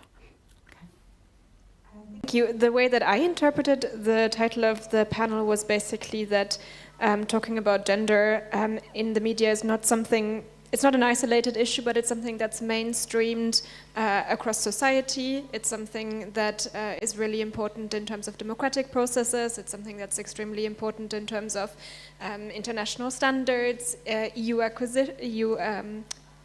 So it's a very broad issue, and I'm going to be interested how we're going to discuss it within an hour of panel. But thank you. Я, на жаль, виступаю останньою, тому просто... I'm the last to speak, so I will repeat what I've heard from my peers here. It's about human centricity. And the experience of free radio shows that if we focus on our human being, then we will be successful. We are successful while focusing on our human being, and I think that the entire society can follow suit. When a person feels discriminated against, it is about denting the well-being of the society. So, and we are trying to ensure the happiness of the society, and we as the media organization managers have to do that also. Teresa, can you tell us about the UNESCO work on gender equality, the media law or media legislation at large, and the so-called gender indicators that we apply to the media, and how do they affect the work of media organizations and content of the media? Could you elaborate on that, please? Yes, thank you so much. So just to briefly introduce myself, my name is Teresa Korbach. I'm the UNESCO project officer working on safety of journalists, access to information, freedom of expression here in Ukraine. Before joining the office in Ukraine, I was coordinating UNESCO's work on safety of women journalists at headquarters in Paris. And so for UNESCO, gender equality, it's a global priority, meaning that it's really mainstreamed among all of our activities. But it's also something that we address through specific activities. There's some people in the room that have filled in project application forms with UNESCO. You will know that there's a very extensive section in which you have to detail not only how many women in decision-making positions you have, but also how are you going to address this issue precisely. And it's really, for us, it's not a formality. It's something that we really urge our partners to think about thoroughly from the conception of a project. So At UNESCO, we've developed a couple of different tools, and one of these tools that you just mentioned are the gender-sensitive indicators for media. So these are a set of indicators that can measure gender equality within media organizations. It's a guidebook, and these can then be adapted, used in whole, used in part, and according to the organization that makes use of them. They can either be used by a media organization to self-assess, or they can be used by an NGO or by another organization to assess media organizations. So both is possible. And what's important about the indicators is that they look at both. They look at gender equality within the media outlet, as well as gender portrayal in media content. And just to give a brief overview of the topics that they cover. So among the indicators that cover, thank you, that cover gender balance within the media outlets, some of the elements are gender balance among decision makers. We all know that, for example, in Ukraine, majority of journalists are women, but do they also make the decisions within the organizations? That's a key question. Gender equality in working conditions, so are they treated equally? Do they earn the same amount of money? Do they have a work-life balance? But also gender equality within unions. Do media organizations promote ethical codes in favor of gender equality? And is there gender balance in education and training? The second axis of the indicators is the way that gender or women and men are covered within the content that's put out by those media organizations. So is there a balanced presence of men and women? We've seen the studies about experts in Ukrainian media. So for example, are women appearing as experts? Do they present the news? But also, do the stories focus on women? Are women portrayed fairly through elimination of stereotypes? Is the topic of gender equality itself covered within a media organization? And is there an accurate understanding of gender-based violence? I think maybe I stop here and I give it or hand over to the colleagues, but maybe just one thing to say about the gender-sensitive indicators is that UNESCO would really like for organizations to use them. So if there's media organizations that are interested in making use of them, please feel free to reach out to us. Or if there's NGOs that would like to gently nudge media organizations to have an assessment through the indicators, I would be super happy to have a discussion about it. Thank you, Teresa. Translation. Я просто хочу I would like to reflect on what we've heard from Teresa. Media companies do use these indicators. Partially, we translated them to Ukrainian and we adjusted them, adapted them to the Ukrainian context. They are extremely useful. We have Gana Krasnostup in this room, and she contributed to this. We have got the national gender equality indicators. There was the Order 333 of the 16th of June 2023 by the order of the ministry, I mean. And now there is this very small brochure manual. And Mykola opened it and said, oh, what an interesting thing. What's that? And I promised to give him one as a gift. So these indicators do work here in Ukraine. Another intervention on my part. There are a lot of women working in the media. We surveyed media together with the National Council for Television and Radio Broadcasting. We analyzed 206 media outlets with more than 5,000 employees, and we see that there are a lot of women in creative professions. These are PR experts, these are journalists and hosts of media's programs, but when it comes to the leadership, it's almost equal, 52% of women and 48% of men. So there are a lot of women in the positions that are not the decision-making positions. But when it comes to decision-making positions, the balance has been struck. So we've got Maria Frey with us, and I know that in 2022, as far as I can remember, Suspilne approved a special gender equality policy for the media organization. What can you tell us about that? Yes, indeed. Вона стосується того, як ми працюємо всередині нашого колективу, а також у нас є It's about how we work inside of our team, and also it's about a set of tools we use while working with the content. We were not the only ones to elaborate this policy. We invited many experts from outside, and it's a great document, but it won't work if you don't use it on practice. The most important moment is when you monitor the efficiency of a tool. If there are no members on your team who conduct regular monitoring and assessment of this policy, the results of this policy, it is just another good idea which will stay on the shelf. Actually, in 2022, we returned to the BBC initiative 50/50. I know that there are some colleagues who also use it, and I would like to say that to implement this very simple 50/50 tool, it's a simple Excel table, but we spent 6 months to implement this tool just for our colleagues to adjust to this process of calculating gender representation in your products. As of now, 80% of our content is being calculated thanks to this initiative, but we also have a different tool we implemented using our website.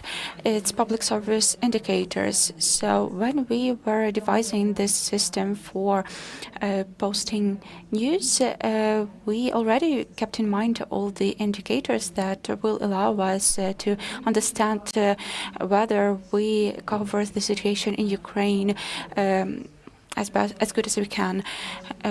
Whether this tool is necessary everywhere, it's a question, but they will for sure be helpful. So when you start devising some solutions for your team, you should think about how to use it for developing content proposals. And as to the policies, of course, if you don't monitor the implementation, if there are no regular meetings about this policy, it becomes irrelevant. And I would like to draw your attention to another important moment. I think that in future, applying the same indicators that we do now will not be correct, because more and more women start performing their duties at the traditionally male positions, and our wages actually are no longer attractive for men. So I think if we continue using the same indicators we have today, the formal number of women in decision-making in professions will not respond. We expect that in our company we will soon have 80% of women. So if before women didn't hold some positions, today women are undergoing trainings to be able to work as engineers and technicians. So we should think about how we will measure these indicators in future, and how we contribute to comfortable and safe environment for women at work. And yes, I completely agree with you that these indicators require adjusting, and we had another study, gender balance in decision-making process. We surveyed 168 Ukrainian media outlets, and we revealed that the women who are leaders in regional media say that they have an increased pressure in times of war. Very often they hold several positions at the same time, and we really lack human resources. They also indicate that the wages are low in the media area, and since there is the process of conscription, of drafting, mostly women start occupying these leadership positions. Thank you for sharing your reflection on the need to monitor implementation. In this survey, we also asked editorial boards whether there are equality policies. They responded yes. We also asked whether there are officials responsible for implementation of these policies, and they would answer no. This was the similar result as to the trainees. While asked whether they underwent any trainings within the last year, they would answer, unfortunately, no. So we still need to work in this sense. And when I invited Mykola from Espresso, I asked him whether there is a gender equality policy at their enterprise. He answered no. And as to the obligation to establish it, he answered, I cannot be sure that it will happen. So please give me the floor to you. Yes, actually, I told that we would get there. We are on this path. We have our own priorities. If we look at Espresso, we are one of the leaders because among our leaders, there are probably 2 men out of 8 managers. So we will soon need to create a quota for men. Now, I would like to distinguish between 2 important issues. I think it's important here. On the one hand, as to women in media, I think we can judge by the composition of participants here. I think many women are in leadership positions, are active and as journalists and media managers. On the other hand, media has to reflect how we see the future Ukraine, and I think there are not so many challenges in this sense.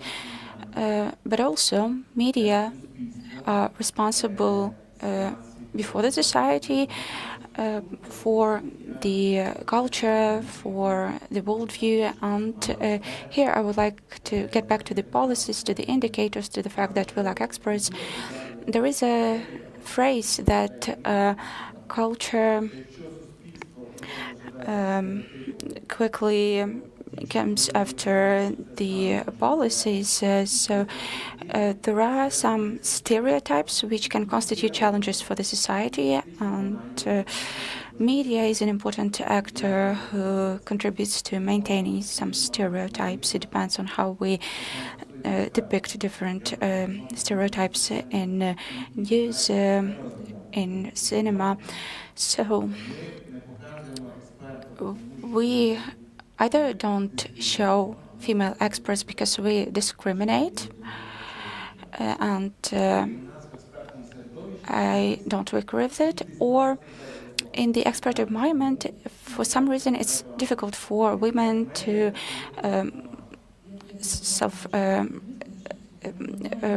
realize. I think that there is no correlation here. Both men and women can have stereotypes. It doesn't mean that women don't discriminate. When we speak about indicators, our task, in any case, as a media representative, that's what I would like. I would like to see in what area Ukrainians have stereotypes which hinder women's self-realization. What's the basics for this stereotype? And another thing, how can media help Ukrainians debunk these stereotypes? Then there will be many female experts in the media. Okay. There is a very simple indicator, how many female and male teachers there are at schools. One of the indicators you can observe on practice is how many men are performing additional tasks that women are not paid for. We can open my chat. I have 2 kids who study in 2 grades, and there are 3 men. Okay, what should we do with it? We can create content to convey to men that it's cool to be a good dad. It's one of the directions we would like to take. How cool is it to have a nice dad who likes to spend time with you? And I really need to pay attention to it, because Dmytro Kozlov, who is responsible for development of our personnel, always responds that we need to organize the same opportunities for men and women who have children. And I think it's a good thing, because in our company we have people who understand that men can also be discriminated against. Thank you for this remark. I like that we have a dialogue here, and I can see a hand raised. It's Andrei Kulikov. Please. I would like to ask a question. Actually, Ms. Frey told us about a very interesting experience. We imagine that there are male and female positions. Is there inverse process when men start occupying positions that were formerly occupied by women, like makeup artists, etc.? We are a company with an editor, and you are completely right. I, as a woman, should not only judge relying on my own perspective, my own life experience. I would like to listen to men and learn where we underperform. I think that only together we can change the situation. No single person can create changes. So it's a great question. Thank you. Thank you very much. Andrei actually started a great trend. If you have questions, please write them down, and we will have time for interaction with the listeners, so it will be a good discussion. There is a competition honor of profession, and it's a competition which exists for many years in Ukraine, and there is a category, gender equality and women's rights. Every year we get a lot of materials. Last year 100 materials were submitted. In the main category interview we only get 60 materials submitted, and I really liked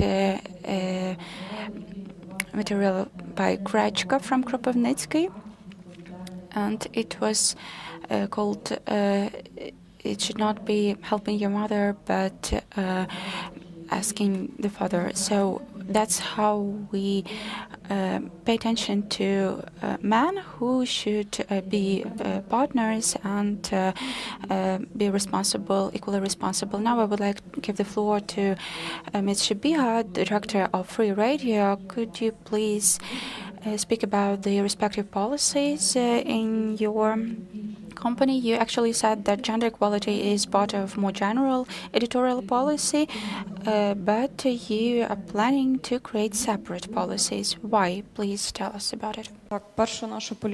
So our first policies was done just to submit it for licensing in the National Council, and it was just a requirement.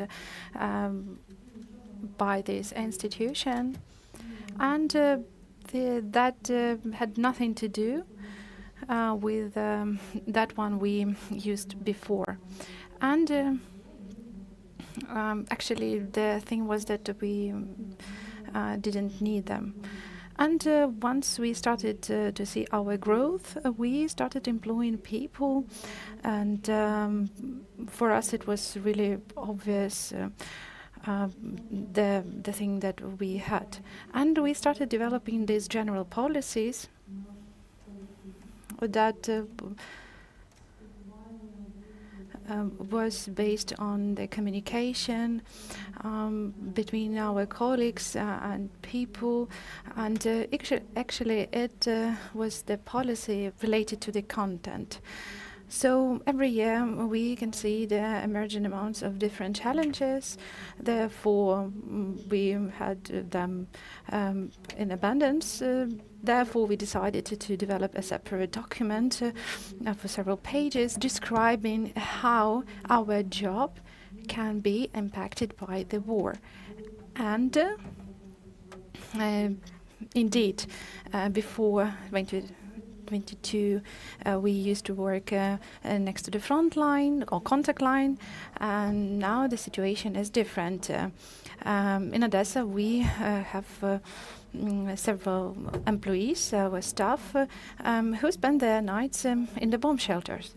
Therefore, it has an important impact to our ability to write reports.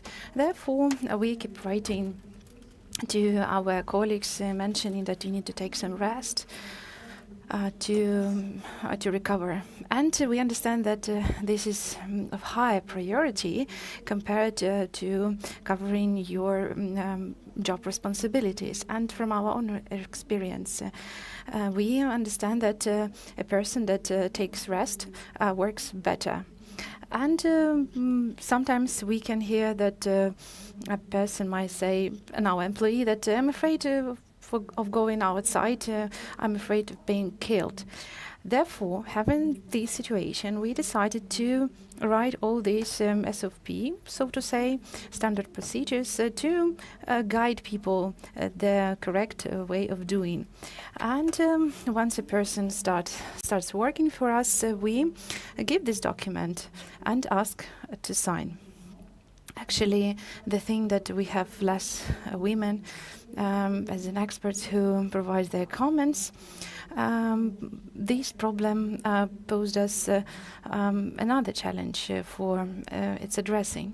It turned out that our main speakers were heads of communities, Hromadas, or military representatives. Of course, it was good that we could understand the situation on the grounds. And the press Secretary of the State Local Administration informed us about it.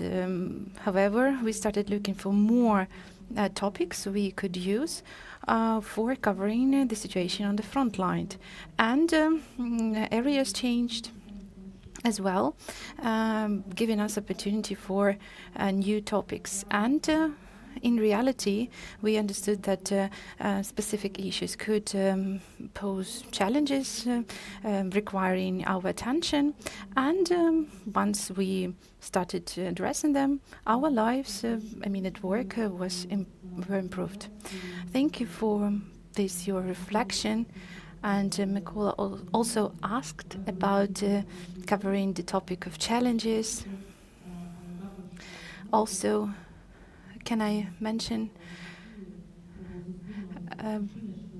you said, I quote, Suspilno should create good policies to give them to other medias, to share with other medias, and I think that this might be a good practices exchange.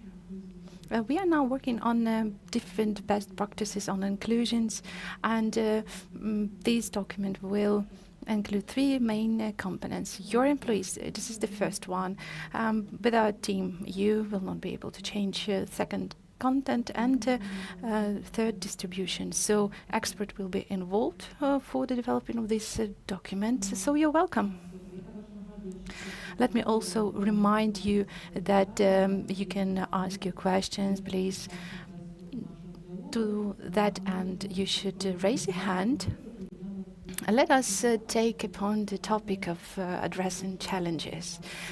And I would like to hear from you in terms of what are your challenges related to sexual harassment occurred not only during work at the office, but also in the fields.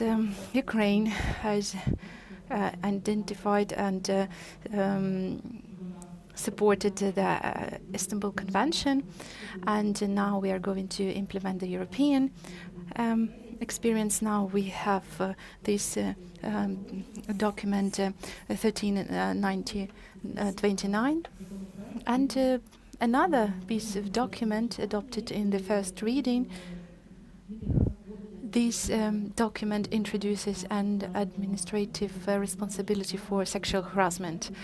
And actually, this first reading received 167 amendments to them, or comments, also included opposition parties. Let me mention Grigory Manka.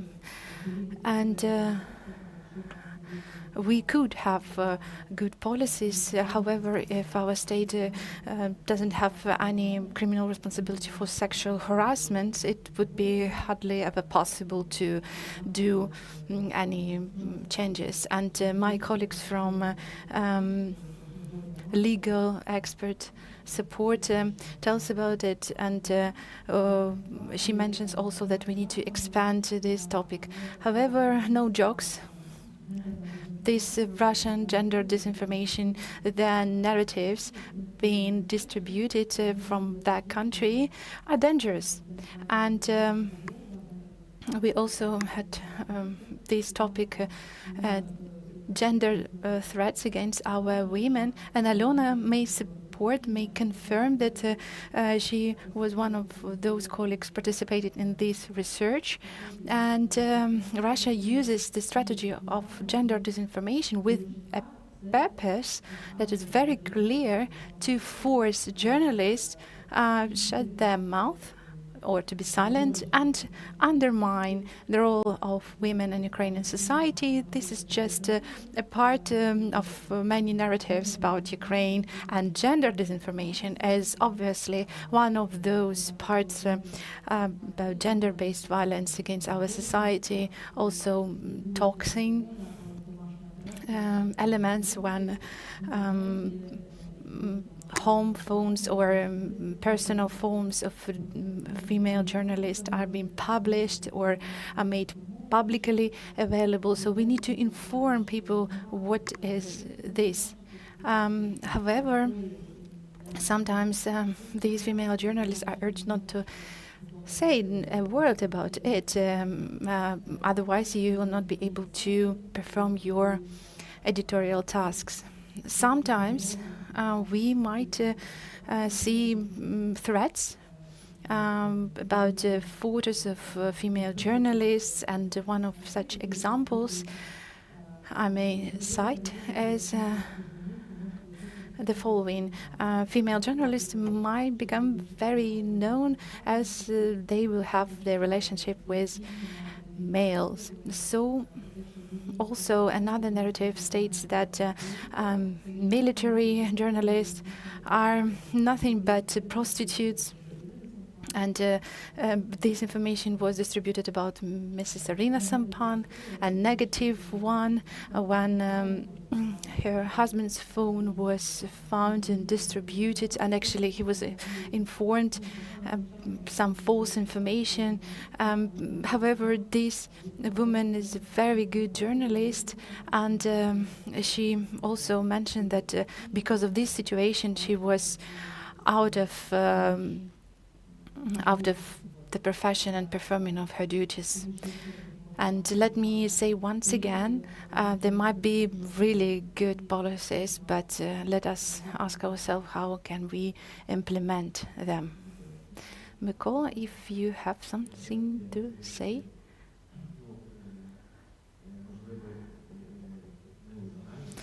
I would not give any generalized view to those challenges. We might witness them in many places, but Ukraine has been supported by probably the whole world, and actually we live in a very pattern-made world, and this can be witnessed everywhere. You take Europe, the United States, and yes, there is this issue of being objective, and we might not see it obviously presented, but before the war, we might have seen it as different naked female pictures, so to say. And this is the challenge, where we have this opportunity, as one of our colleagues mentioned about the chat of Viber. So this is when those challenges can be tackled if we do specific researches. But the question then would be, what should we do to first, women are no longer be frightened as this problem persists, but everyone afraid to talk about it, telling you're a full girl, he just making signs that he likes you. However, we need to change this. We need to change those wording even. It's a long way to go. Even we might have our allies together with us. We might create those stories, highlight them, cover them. However, as for the way our Ukrainians should go is unknown. As we do this job, everything is changes. And one of the main challenges is to add to addressing this problem our researchers, different experts, and discussions to tell everyone their roles. I agree, this is a process, a long process. And let me express my opinion related to aggressive behavior. This is a huge challenge appearing in our society in a more progressive manner every day. And there is a kind of a bubble. My 7-year-old tells me that she would like to be an inventor. So she uses just the Ukrainian language to express her dream. And once I'm out of my personal bubble, I actually start hearing other expressions and other tone of voices. Now we tend to close our circles of communication. Therefore, we narrow our opportunities on creating new connections. Therefore, we might find ourselves in a situation when there will be no way to go further. So this might lead to stress and other problems and closure of societies. Let me mention a small experience of a small editorials, but anyway, when we started using a specific type of content, we started to receive hate comments, and we started to get used to it, and therefore we started noticing that several speakers, users allowed themselves to express their comments in a very aggressive way. However, we commented that we are going to respond on them, and there were moments when I called to my colleagues, to those commentators, telling that you have no right to do so. And after I was asked to go in the well-known directions, I realized that that particular person can comment, but then this particular person can apologize. And here it's important to say that all kind of comments can be read by different people. So human-centric approach is very important here. And with this specific mentioning, we made it possible to explain people from the Donetsk region that they are not bosses of this life. Therefore, only by explaining that this cannot be done in this way, helped us to overcome this challenge. So our editor met with our colleague, and actually when they first met, my colleague asked this female colleague, so we're fucked or so. So by going through this very long way, we could get very good results. Online violence, I just wanted to mention that UNESCO conducted probably one of the widest, biggest study on online violence against women journalists specifically. It's a study that's called The Chilling, and it's called The Chilling because what we showed with that study is the chilling effect on freedom of expression that online violence and gender-based online harassment of journalists has. This was a study that started in 2020 with the International Center for Journalists, and it included country studies of many different countries, not including Ukraine, but a selection of other countries, as well as global surveys.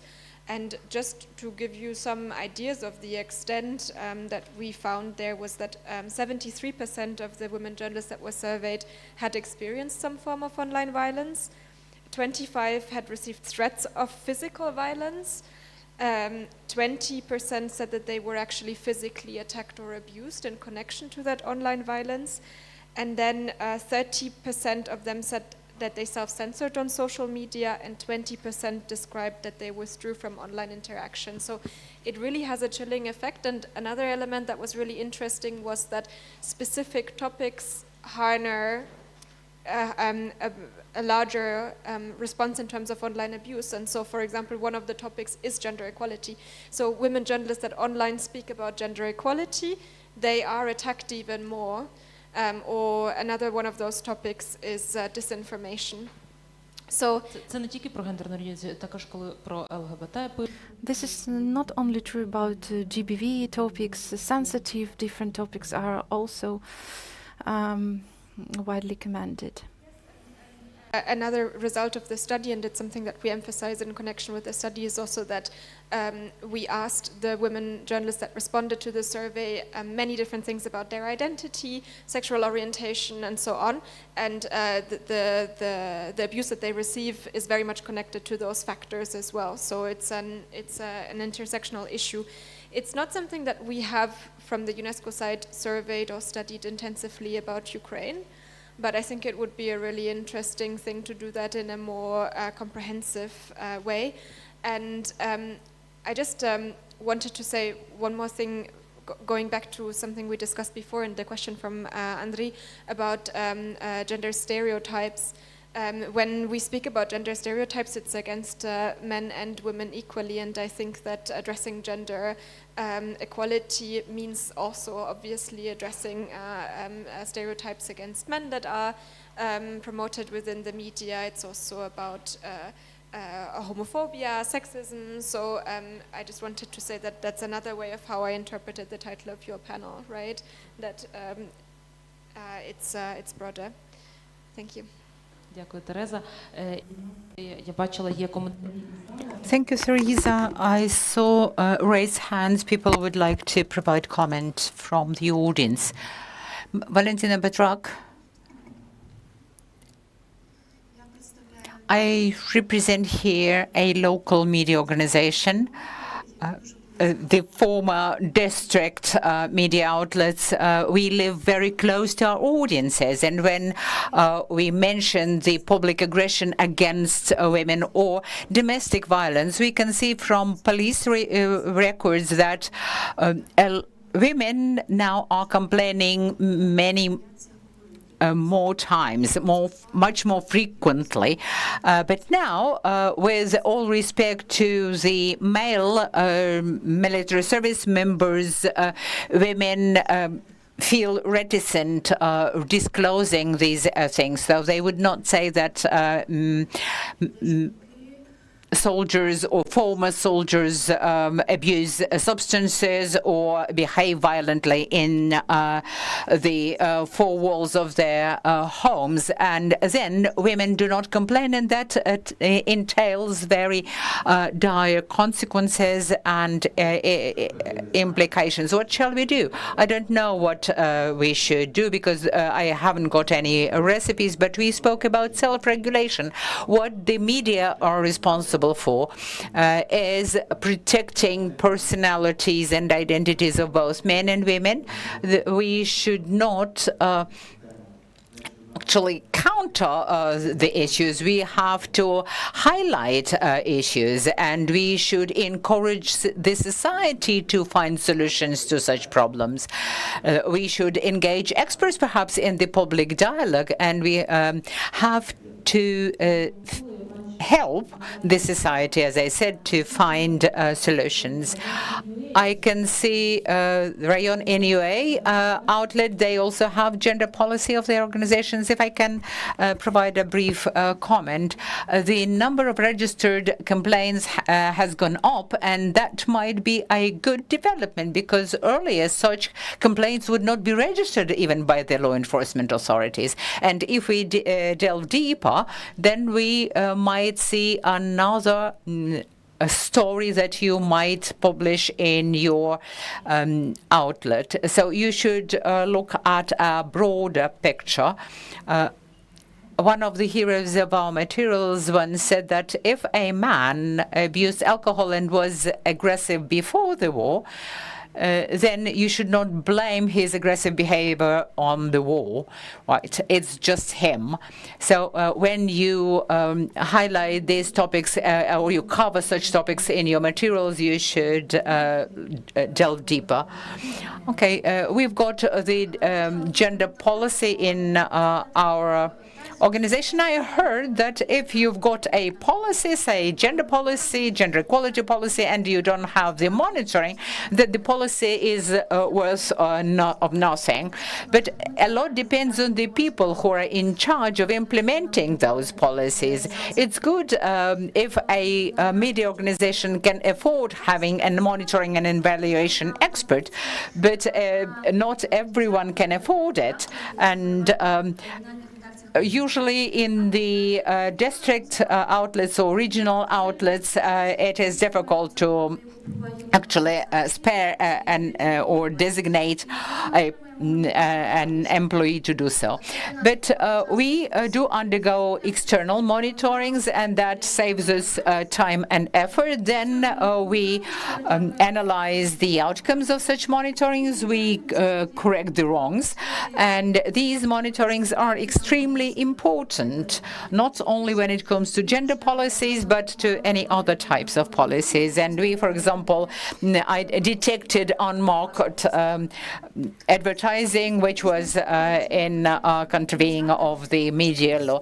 Now that we have got the National Council representatives, please allow your female representatives to be called female representatives. In Ukrainian, it's a different form of the noun, right? When you are writing about the monitoring outcomes of a certain channel, and you refer to those feminative nouns, but you quote from the legislation with the language of the legislation with no feminitives whatsoever.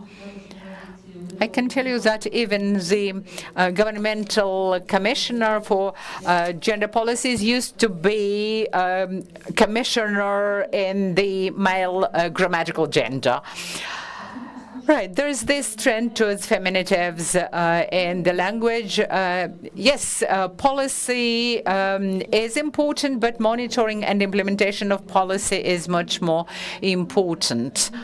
So monitoring is one of the tools to trace the impact of the policies on day-to-day life and operation of the newsroom or media organization. I'll be very brief. We don't have a dedicated employee who conducts monitoring, but there are people to whom it is important, and they concert effort, and it is one of my functions, additional one, because the board now understand that it is important. Now, when it comes to editors, the first 6 months are extremely difficult because everyone perceives it as additional workload. But 6 months later, they understand that it helps them immensely, because then the range or the circle of experts that they can engage for comments is much broader. They can have a broader perspective. So in 6 months, nobody perceived it as additional loading or workload, and nobody complained about it. Andrei, Ms. Levchenko knew what she was talking about when she mentioned this use of feminative nouns.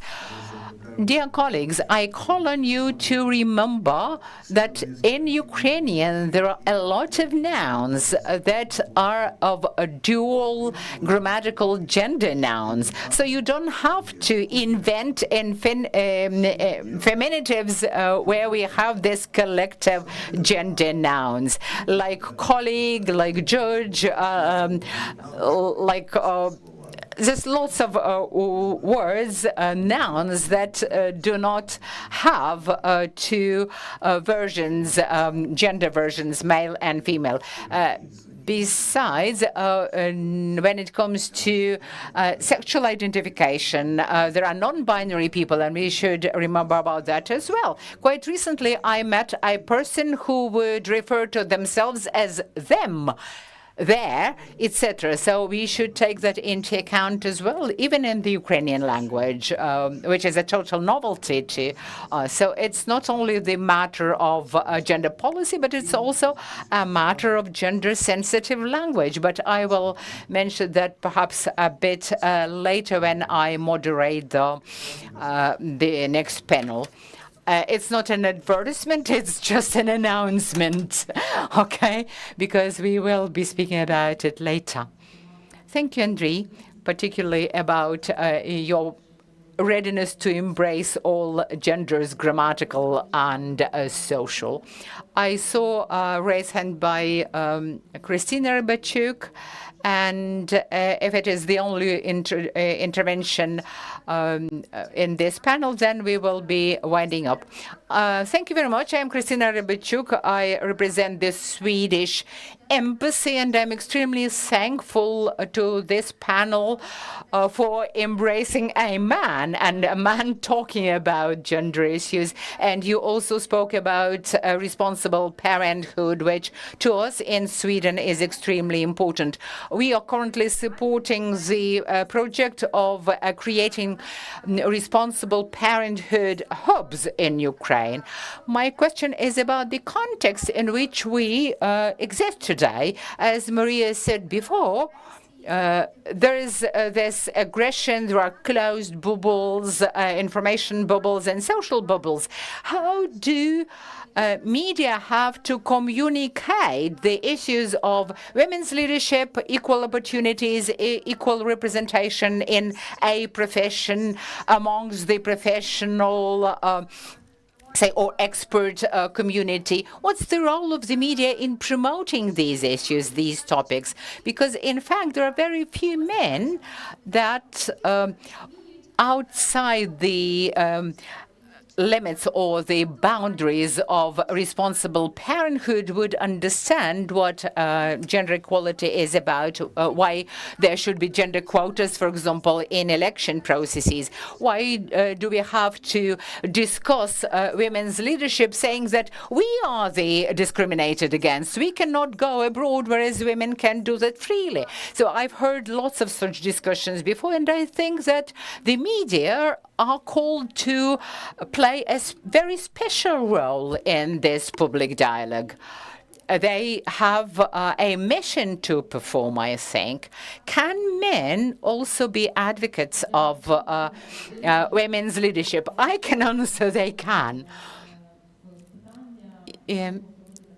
And in answering your question, we can have this winding up round of interventions, right? We spoke about challenges, but let us discuss very briefly the prospects for the development of gender-sensitive media.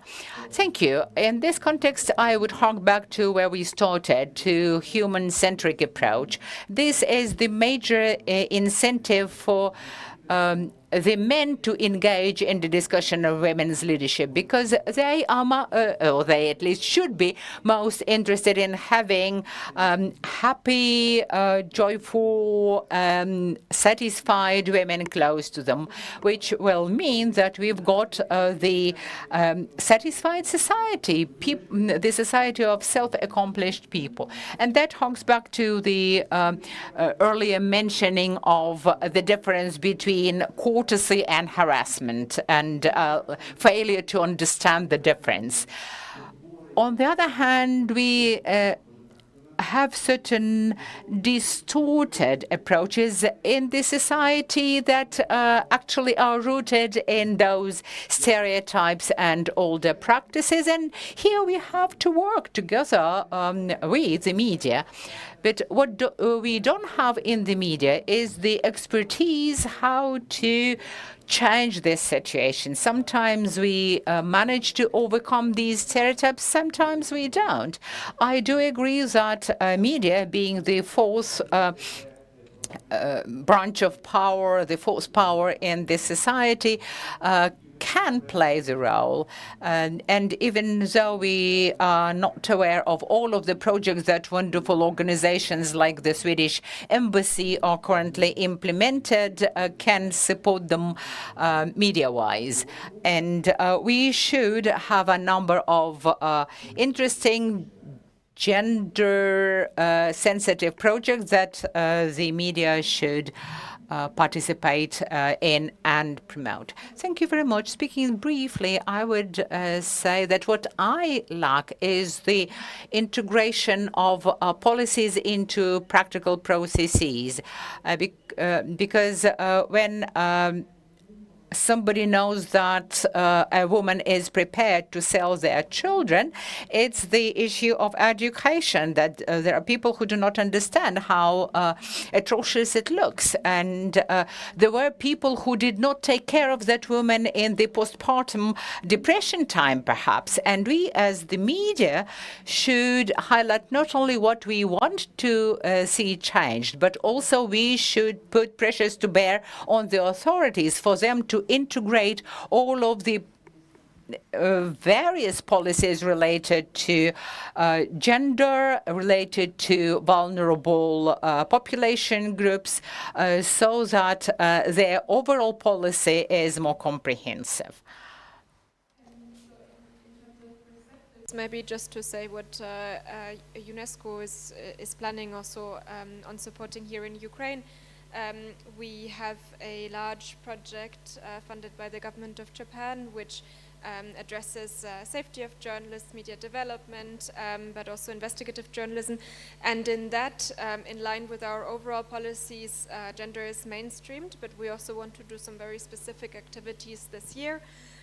For example, conducting more research into gender-based violence against journalists, online. We want to make use of some of the resources that exist from UNESCO at global level to adapt them to the Ukrainian context and make them available to Ukrainian media organizations and NGOs. We also want to further strengthen gender-sensitive reporting in Ukraine. We really already emphasized this in some of our activities last year, but this year, as our programs are growing, we really want to put more of an emphasis on this, integrated into our overall programming, supporting media in Ukraine. В мене як I was read as a leader to a great extent by my husband, who is a leader in his company. He understands what true gender equality is like, and he is now taking care of our child, not just as a gesture of goodwill towards me, but as part of his understanding of his responsibility, of his responsible parenthood. We shouldn't be disillusioned when we see that the society is not maturing as rapidly as we would wish it to, but we should each and every in our respective positions do what we can to streamline gender, to work together to joint results. The government is lagging behind in implementing the policies that it declares. It doesn't always succeed in that, but we can do that where we are. Thank you. I think that this dialogue has been very interesting, and I will remind you that our panelists were Maria Frey, Teresa Kruchbacher, Mykola Tepusiak, and Anastasia Shebiko. Thank you very much for your participation.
and I prefer to use Ukrainian equivalent. I would like you to give a round of applause. Oh, great, perfect. And you even did it before I explained. At every international conference, there are people who speak a lot, but we don't see them. And they are performers of simultaneous interpretation, Yulia, Kristina, and Irina, who work today. Without them, our communication wouldn't be complete. So let's thank them. And since they continue working, it can be hard to see them over there. But during the previous session, I took a headset to listen to interpretation, and even those who know perfectly different languages can make sure that the interpretation is quite fine. So we have gathered here for this final panel, or a discussion on communication. One of the questions we keep raising is how to educate the audience so that they know how to distinguish between high-quality material and poor quality material. I don't think we need to educate people. It's them who educate us, but we need to provide a sufficient choice for the audience and explain why it's better to choose high-quality products. And since we very often don't use opportunities to communicate with the audience, today I will ask those who will participate in the discussion to remember about the most efficient ways to interact with the audience. And let's start with mentioning one example of communication with the audience which provided the right decision for you. Let's start with Kristina Kotsira, Editor-in-Chief of Hromadske. 40 seconds. Thank you. Just 2 months ago, we had a case when our news specialist decided to write a piece of news and invited one expert, which can hardly be called an expert, and it was not a professional, so we wrote later an explanation and excuse, and we specified that our readers make us better. Thank you. Alona Yatsina, CEO of Cordon Media Sumy, and representative of Institute of Mass Information in Sumy region, please. Thank you, Andrei. As to our audience of Cordon Media, before we created the media, we surveyed the audience and their needs, and we understood that we need to structure all the information we publish online. So that's how we show respect to the audience. When they access their social media accounts, they want to see high quality, great content that reflects the status of our media. That's how we respect them. Thank you, Oleksiy Matsuka, General Director of Ukrinform and member of Commission on Journalism Ethics. Thank you. We have our own strategy to involve our audience to everything that's happening at Ukrinform. We often get some hints or suggestions from our audience what should be covered, because for them Ukrinform is a media outlet which pays attention to the things other commercial media don't pay attention to. That's why We sometimes go to places other journalists don't go to. That's how we do it. Thank you, Natalia Likhachova. You work with the audience which is different from the audience of the previous media outlets, head of Detector Media NGO. And we appreciate a lot the opinion of Natalia and position of Detector Media. So what about you, please? Hello, everyone. Thank you. Yes, our audience is you, media environment, media professionals. That's why it's a bit easier. On the one hand, we don't have to study our audience. It's enough to have focus groups, and it's a joke. But of course, you give us many hints. For example, this map of high-quality media outlets. There was the first wave, many different comments from those who got to this map or not. We analyzed every answer. We made conclusions, had several more meetings, gathered everyone, so we made changes to the map, to the methodology. Now we are having the second wave and fewer questions and complaints. And now the examples of TV marathon monitoring. In the end of the year, a methodology was updated because we got feedback from TV channels saying what is well perceived and what's not. And we agreed with Igor that he would make these changes. Thank you. And Bettina Ruge, Senior Advisor of OSCE Office of Representative of Freedom of Media. Bettina obviously doesn't communicate with the audience Natalia Likhachova communicates with. This audience can be wider or narrower thanks to the fact that you are employed at OSCE. So you might be able to talk about international audience. Can you give one example when audience had an impact on you?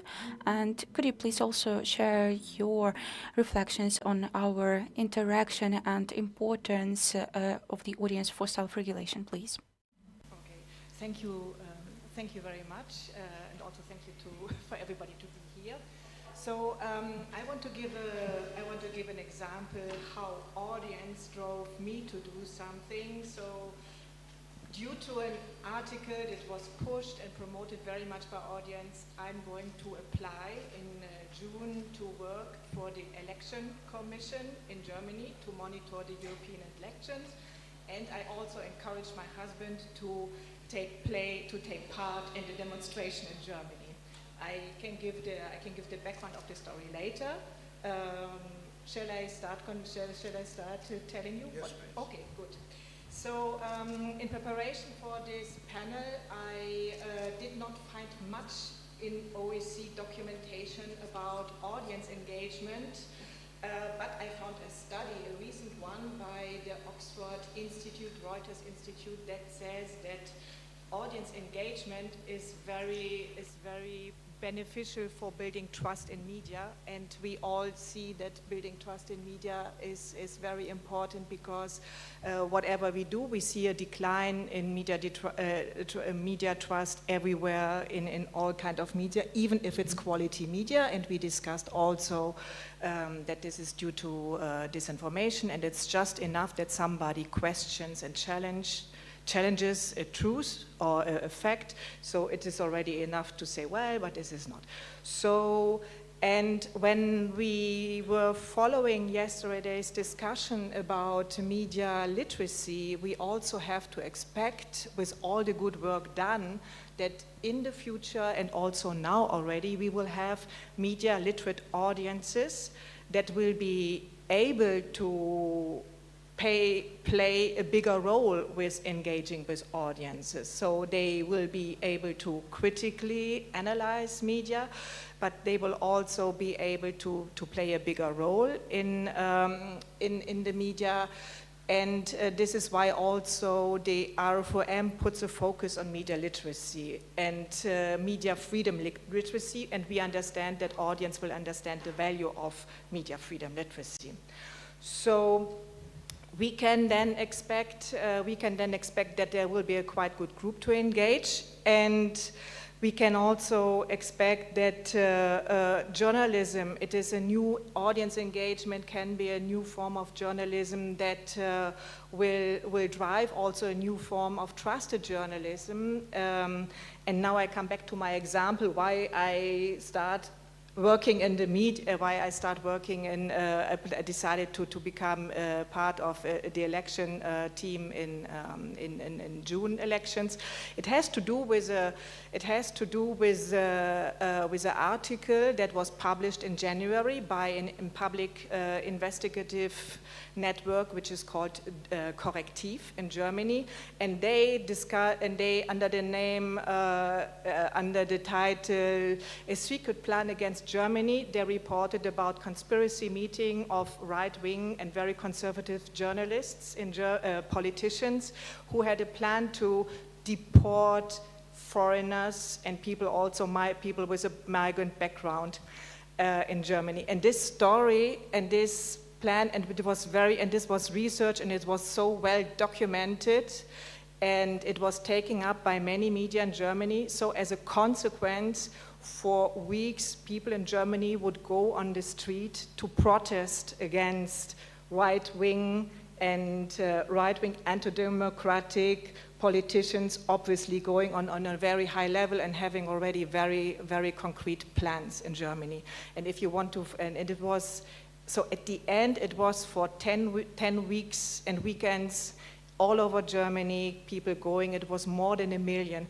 With this, they also engaged a group that is always ignored, but it is the silent majority of citizens. This is the group that is also, I think, often ignored, because we also know that if 5 people say something very, very aggressive and very wrong, they get more attention than the big masses, and they are just not accepting, and they are just saying, okay, I have my work to do, but not. But this story really drove people to say, okay, I cannot accept it anymore, so I need to do something. So I decided I need to do something, and also again, this media outlet Korrektiv asked the people, the audiences, show us what you are doing to go on the street, and they produced a map. And they produced a map where people would have demonstrations and protesting against these anti-democratic movements that they saw they had enough of. So I wanted to give this example that audience, we can expect a lot from audiences, and they can be very enriching, and also, again, a matter of building trust in media and to see. So it is still ongoing, and you can still see, and people who said their first time in their life, they decided they need to do something and to engage and to share with this. So this is what I would want to give here as an example. Thank you very much, but just one question in the development, and please be concise in answering it. Don't you feel that such an interaction with the audience equals instigating the action? Thank you so much, because I wanted to continue with this, because when we and exactly this is what they also have been approached, and they have also the traditional media is also not very happy about this Korrektiv platform, and in the respected newspapers like Neue Zürcher Zeitung or Frankfurter Allgemeine Zeitung, they would say, what kind of journalism is this, activism, what is this about, right? But then I think this is a question now that media experts and ethic experts are already discussing. What is what is the role? What do we see as a modern journalism? So is it engagement journalism? Is it opinion journalism? And how do we deal with this? I remember that this morning also Taras Shevchenko raised this. So how do we deal with bloggers? And how do we deal with all these kinds of journalism? So, for instance, at the end of February, I have been at a conference of media ethics experts in Munich who basically have been discussing for 2 days and they were also teachers of journalism how to deal with journalists, as they also saw that their students are no longer looking for working as a traditional journalist. I can also give the example of Germany. It's no longer attractive for a young person to become a traditional journalist. They rather want to go to new roles and work in a different format. Also because they want to reach audiences and their audience who are more interested in their style of reporting, which is activism, which is opinion, which is maybe not so much about, okay, we need to hear all sides about it. Thank you very much, Bettina. And now тепер до Олексія. And now I would like to give the floor to Oleksiy Matsuka. What's your feeling? What are your views on working with the audience? And is it acceptable for you as head of a state agency, acceptable to have this influence on the audience? What do you think about this concept? Well, thanks to the fact that we have budget funds, we can create several levels of information checking, and we should raise awareness among the audience about their opportunities to use different services from the state. But it's not the only thing we do. We have our budget recommendations from the Cabinet of Ministers. It's informing society, countering disinformation, media literacy, and support in terms of information to Ukrainians abroad. These are the main directions we work in. Can you bring them to conduct such some activities? Can Ukrinform say, please donate? Or come back to Ukraine to get your passports, etc. Well, we don't make declarations as the media. We inform how it can be done. We provide examples, but as to Ukrainians abroad, we had this specific project for Ukrainians abroad. There are many chats. So there is a chat for every country, and we post information on these chats, which are basically copies of our news, so that people don't forget about these important things. We also support courses of Ukrainian language abroad. We tell about the possibilities in the respective countries. We tell them about cultural events, so that these people do not fall out of the context. That's how we try to keep them engaged. To what extent the audience can influence you, and how should we address this collision when there is state policy, but the audience says, we don't like this state policy you try to promote? I understand that it's not a promotion per se, but the audience might get this impression. I don't really understand what you're talking about. There are no specific recommendations for us, for example, that we should say that someone is good and someone is bad. We should conduct fact-checking. There is no such thing. Okay. Cordon Media is one of the mass communication tools I really admire. There is Cordon Media, there is radio in Zaporizhia, and some other media I respect, and these people practically live with their audience, even though they might live far away. But these people can interact on everyday basis and take into account all the praise and complaints. So, to what extent do they influence you? Okay, I won't only speak about Cordon Media. I would like to give you the example of several cases we see in the regions.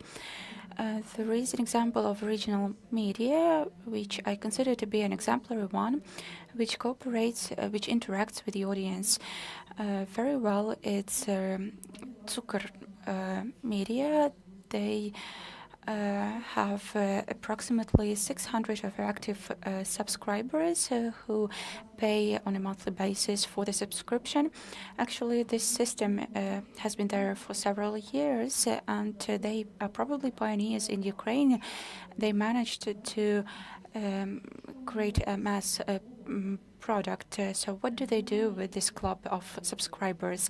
There are now such materials as we are used to in foreign media, which are accessible only for subscribers.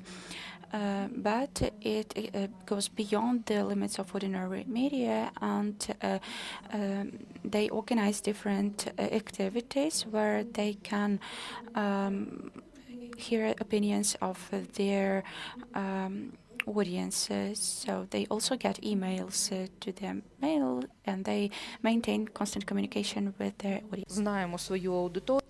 So we do know our auditors that is being present on the site. Therefore, we also have opportunities of close communication. And therefore, people can see that we can be trusted, regardless of the fact how emotional and sensitive the information is being provided. People can ask us for the clarification, and we deliver our information accurately and straightforwardly, and we represent something that people can even see outside, because it's important for people to see equally correct information both on the media and in their daily life. As they do not see it, then their trust will be lost. And this is something that we might be limited. And this is something that we are doing. And here there is a paradox. You've mentioned restricting. So probably there are ways of more effective delivery. I worked for BBC, and there was that editorial provisions, regulations, and I went back that time from Ukraine when in my country the journalist job was flourishing. And actually, I was instructed in terms of what I should and shouldn't tell, do. I was asked to stick to 1 minute of time limit, and for me, it was not obvious immediately that these are things related to self-regulations, and this is something that we mentioned as for self-regulating rules. So in terms of your auditors, how can they actually say their feedbacks? Restrictions are not that bad. If rivers don't have any borders, then nothing good went out of them. And therefore, rivers, borders can serve right. Auditory might have their requests, habits. For example, there are explosions in our city. Sumy has went through the onset of the full-scale invasion quite in silence. Recently, through several months, we have been witnessing those explosions, and social media serves to inform people about those explosions. If no information from us followed, therefore an abundance of questions will be bombarded to us afterwards.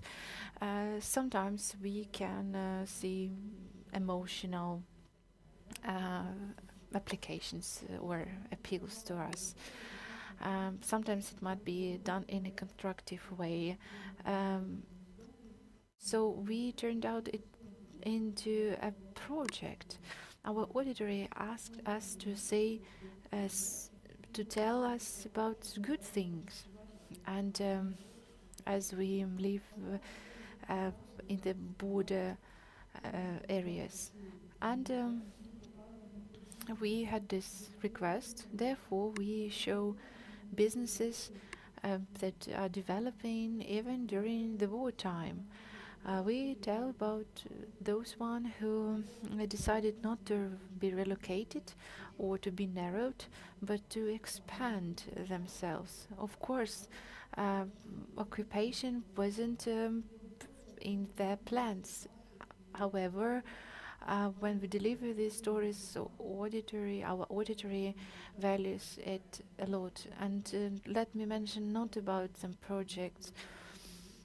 During the war, journalists can come to them, and our people can tell their stories, and this is invaluable.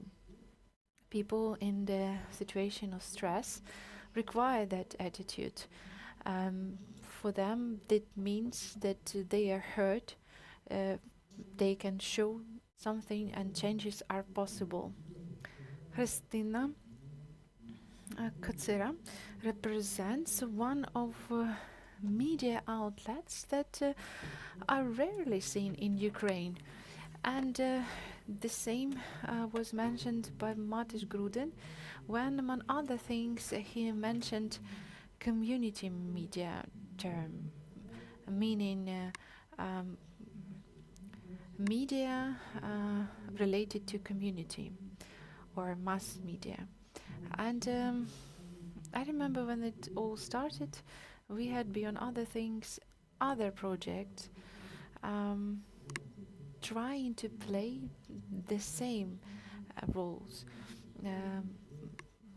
Thunderstorm or Growing Ukrainian TV, etc. However, Hromadske TV is one of those who actually managed to accomplish this role. So, how did you manage to learn requirements, needs, wishes from your auditors, and how can you manage to take into account, as sometimes the requirements from the auditors can be seen as those unnecessary ones. Let me start with the point that sometimes wishes of auditors can be different from editorial views. There were times when Hromadske provided many materials on LGBT+, and of course the true hell was going on in the social media. So people made comments stating that we are craving for grants. And now we start talking about the tolerance acquired by the Ukrainian society in terms of LGBT. And people mention our role being played in forming of this tolerance. And we are now asked to continue developing on this topic even without financing. And sometimes we still can see those hate comments. However, the majority of people started to express their thoughts that if a person as of different gender, of sex orientation. There is nothing wrong with this person. However, there are topics where we might see ourselves as an important outlet, then that means that we need to, so to say, close our eyes to those hate comments. There might be thoughts that we need to nurture our auditory. I cannot agree with that.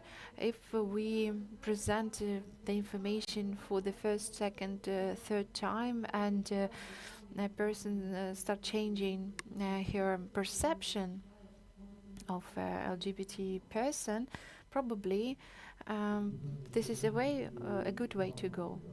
The problem here is to do it in a qualitative manner, so to present it in an interesting form, delivering that as not an exotic topic, but as it's a good thing.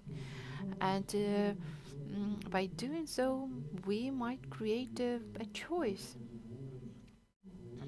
In one of our discussions, we mentioned, if I'm not mistaken, Ostapa said we need to propose a qualitatively done material that will form habits for consumption of Ukrainian products. And how can you maintain your links with your auditory beyond their comments? We have our community, very loyal to us, tolerant to us auditory. We have a separate chat with them where people can mention their arguments, comments, recommendations, or they might even ask us to do materials. And sometimes we stick to their proposals. Plus, we research our auditories after the full-scale invasion started, when the attention to media outlets was increased significantly, and people started consuming it significantly. Our auditory was increased. So we research. We realized that we have a brand new amount of people who do not remember Hromadske, our media outlet that actually covered Maidan, the revolution of dignity, and they don't remember those names popular back at that time. They now know Hromadske, media outlet that went to the front line and captured TV news coverage. So in my opinion, it's important to research our auditory. We did it with our YouTube auditory. 10% of female users started to see our YouTube shorts. This format, a new format for YouTube, and people discovered this new format, YouTube Shorts, for the first time. And now we have an increasing number of these people, and for us it's a signal that we need to create more YouTube Shorts. I can see how your eyes started to be brighter as you mentioned this idea. And before I invite Natalia Ligacheva, Christina Gatsira, can you tell us how do you work with English auditory? I'm proud that Hromadske can provide information in 2 languages, Ukrainian and English. After the war started, we could see that big portion of people watch our news in English. So we hired a person who can communicate with American or foreigners. So yes, we have a person who communicate, who interact, answer all their questions. So I kind request, please avoid saying the word even. So we even hired a person. So please do not mention it. We communicate in or we broadcast in 7 languages. We have such an exotic languages as Japanese. We are the only outlet who create that much amount of different content in different languages. French, Spain, and other languages, Spanish languages. So it depends on the auditory. For example, Arabian auditory, they do respect the state media. For them, we present outsource that it can be trusted, and it can be presented in different manners and addressed as well. But we have different types of auditories, and our content presented in Arabian was seen in specific amount by Arabian citizens. One of them were those who champion for Russians, and we started to see the situation with those citizens who work for Tunisian authorities, and how they dream to cross the border through the Republic of Belarus. So Arabic version was a good idea, showing something. Natalia Likhacheva leads the public organization that has a huge trust within our citizens. Someone may not agree with everything that they present, but this particular source gives us overall understanding for many things. So how can you be influential to something that now can be called as best practices, but in fact this is forward experience, and how much are you ready to listen to our specific auditory? It turned out that on the onset of my career, I faced with a correct understanding, meaning that I need to learn from my auditory, and I was lucky. After my graduation, I worked in the Department of Social Research. So back in 1984, in Soviet television, I learned from my auditory. I studied it. We did different discretions and samplings, questionnaires. So it was interesting, and I also managed to see a correct way of doing criticism towards our people. I always admired movies, cinemas, and I was lucky to do a research about TV programs about cinema or movies. There was a huge editorial lead by Tatiana, so I was tasked to do this research, and it turned out that there was a scientific conference. So I was invited to be a speaker there. I went there and I tried to ask questions in the way to hear some critiques towards editorials of cinema production. And imagine me, I deliver my presentation, and at that time, within the auditory, there was an employee of Ukrainian television back that time, the best friend of that editorial movie program, and she immediately mentioned, "What are you doing? And with what purpose? You are criticized." So I went back home.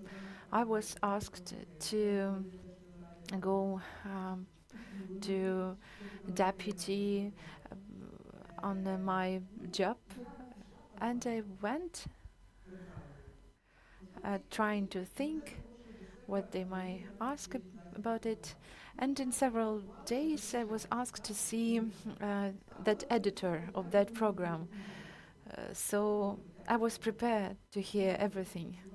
So imagine, I came and she proposed to be with us, be a part of our team. So her reaction to criticism was absolutely correct. Besides the fact that the way I was doing was presented to her in a very wrong way. So everything was done not in a very much ethical way. Nevertheless, she invited me to work for her. I went. And I gladly accepted her job offer. So this was an impetus for me to develop my further career. What am I driving at, you might ask me. I do agree with you, Andriy, that we should be prepared to accept criticism from our audiences. Here are a lot of my colleagues that will confirm that whenever we criticize other media, we accept and we are grateful for every criticism towards us. Perhaps I would chastise my own colleagues rather than ignore the criticism, constructive criticism on the part of the audience and our peer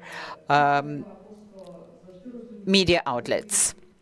One should understand that when you face a criticism aiming to make you better, to improve your practices or performance, you should appreciate that. You should be thankful.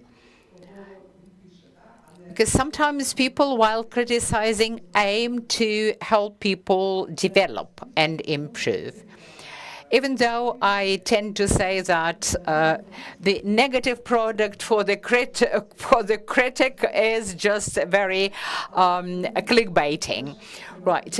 Nonetheless, you should remember that when you talk to the media, when you criticize them, it's not to undermine their reputation or their authority or else their credibility. It's just with the aim to show where their weaknesses are to them first and foremost, and then it would be an impetus for them to improve their practices.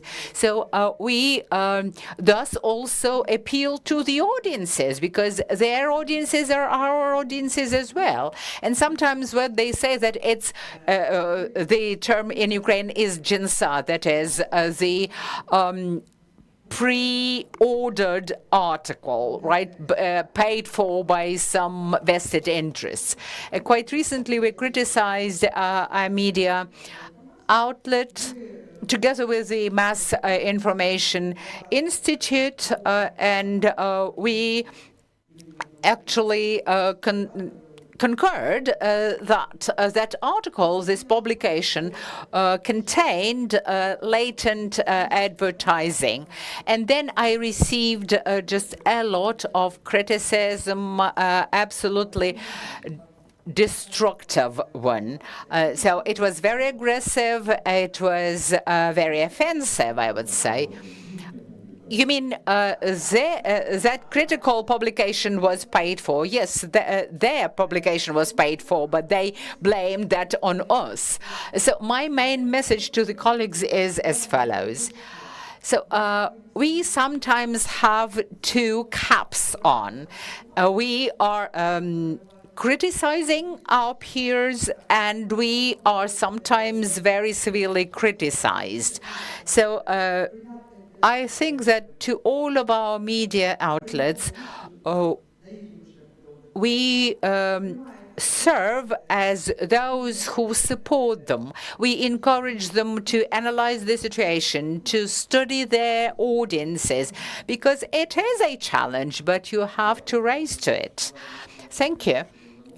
Now, speaking about this JINSA or pre-ordered paid-for publications, whenever we publish some critical articles, we are prepared to be criticized on our own. But we saw that the name of our organization, Ukrinform, was delisted from this white list of media outlets. It was a surprise to us as well as to the Institute of Mass Information. We are trying to follow the best practices of informative journalism, but we are also fully aware that 80% of the journalist's work, work of any journalist, is by 80% the criticism of their publications. And we accept that, and we are striving to get back on the white list as soon as possible. We would have the internal commission on following the standards that are a prerequisite of getting into the white list. And if we did indeed make a mistake, we will do our best to correct it. A fairly constructive approach to criticism. And that reminds me of a situation whereby I was scared with all those talks about the so-called quote-unquote constructive journalism. In the Soviet times, there was a proverb, if you criticize, offer a solution. So I thought it was something akin to the Soviet times, but then I concluded that in many societies, at many stages of their historic development, the problems are very similar. It's about the method that you use to improve. Constructive journalism is a journalism of solutions, and it is extremely important under the circumstances. So if you could share your observations, starting with Christina and then all of the esteemed panelists, what are the materials that would be most engaging to the audience? But to Bettina is a different question. What materials about Ukraine would hook most of your audiences, right? Would engage most of your audiences, okay? A lot is being changed of late, and what I've observed at Hromadske, it would be the personal stories, human stories, which are of interest. For example, in January, we had a material about a military service man who stayed in captivity. It was the he got surrounded by the adversary troops, and then he managed to get through this troops of the enemy, and he got to the Ukrainian career on his own. There was also a story about a 19-year-old guy who joined the armed forces voluntarily. He was injured and he had his limb amputated, and now he got into the business of growing shrimps. Say, I read about it from you. Yes, this material got lots of visits and a lot of engagement. So these are unparalleled histories.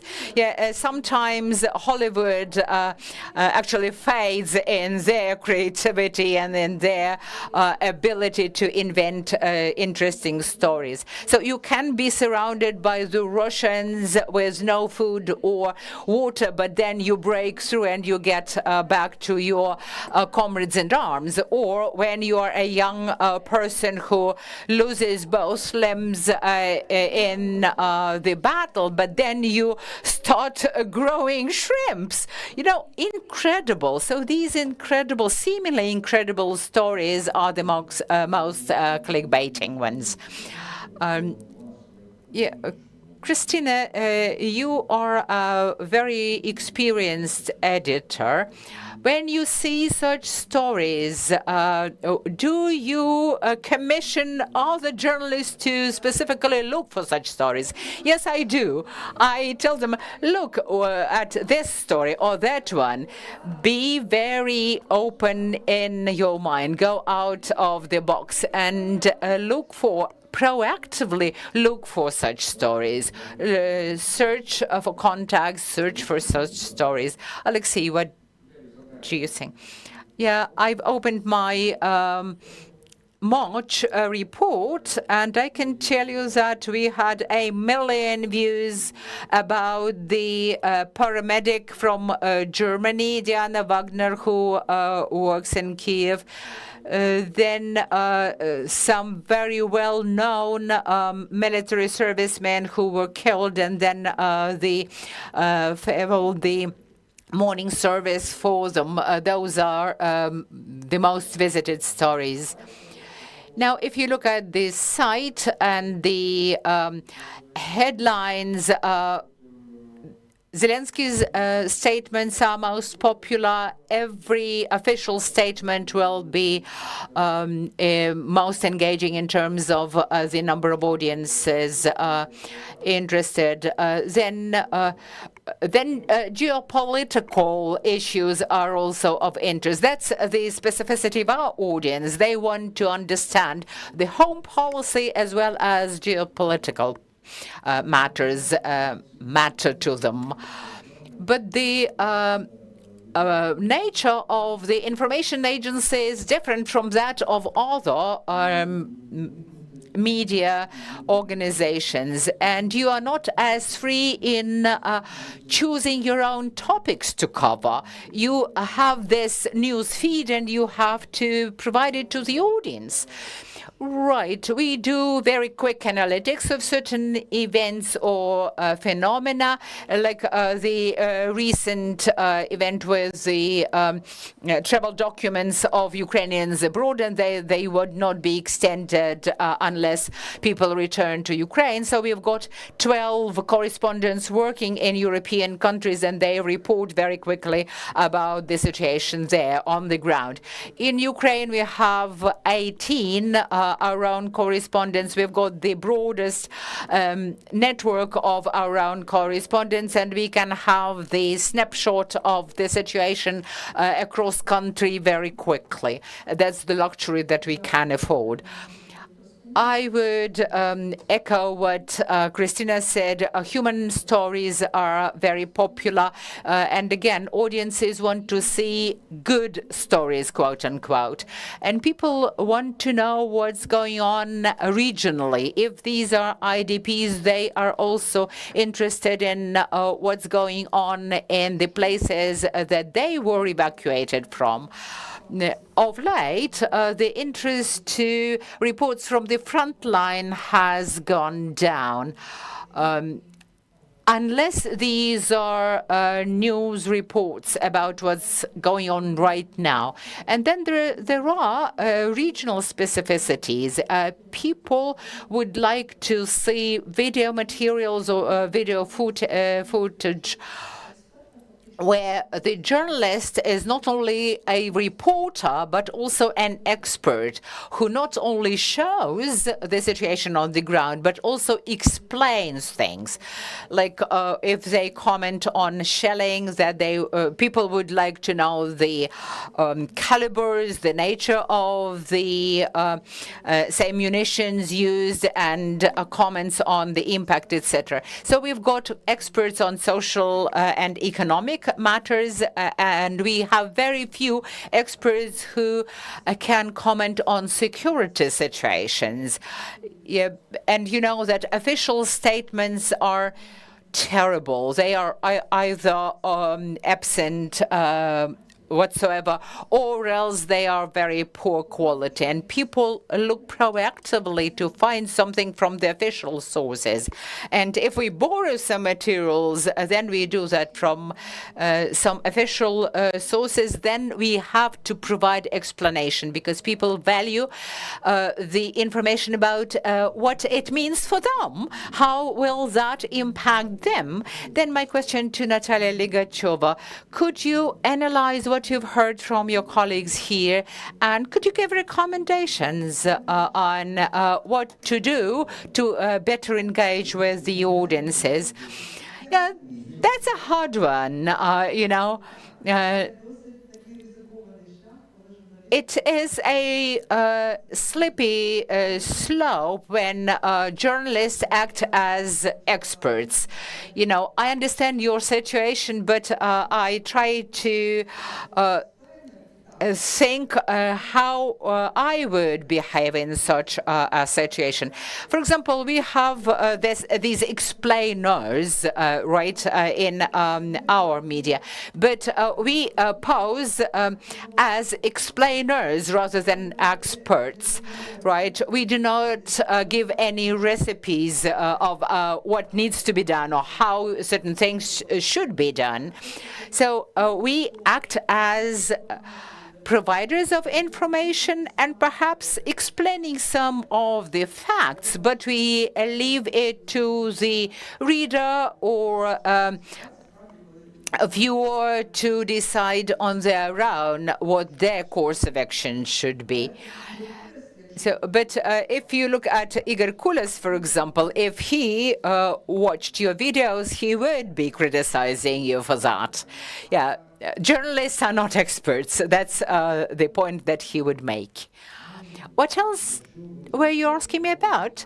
What do you pay attention to when you decide which of the topics are most popular or most in demand? I do agree that good stories are of interest, but with us, everything remains unchanged. People seek criticism with us, right? So they want us to analyze other media and to criticize them. But our text should be with good taste. It should be in good language. It should be Lena Chichenina text. Or like text. In 2023, we made a list of the most popular materials in different categories, like media expert, media sapiens, explainers, etc. And it was for the first time ever that we faced a situation whereby we had last year to divide the list of the most popular materials of the former topic Media Life. We used to have it as Media Life then. And the best materials of Detector Media without Media Life. So, you know, it's our tradition to have the top 20 most popular media materials, and three-fourths of those, or 75% of those, were the materials written by Elena Chicherina, and that wasn't very fair, right?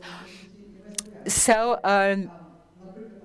now we had to divide these two sets of materials, because her materials were read by, say, 300,000, whereas other materials were read by, say, dozens of thousands.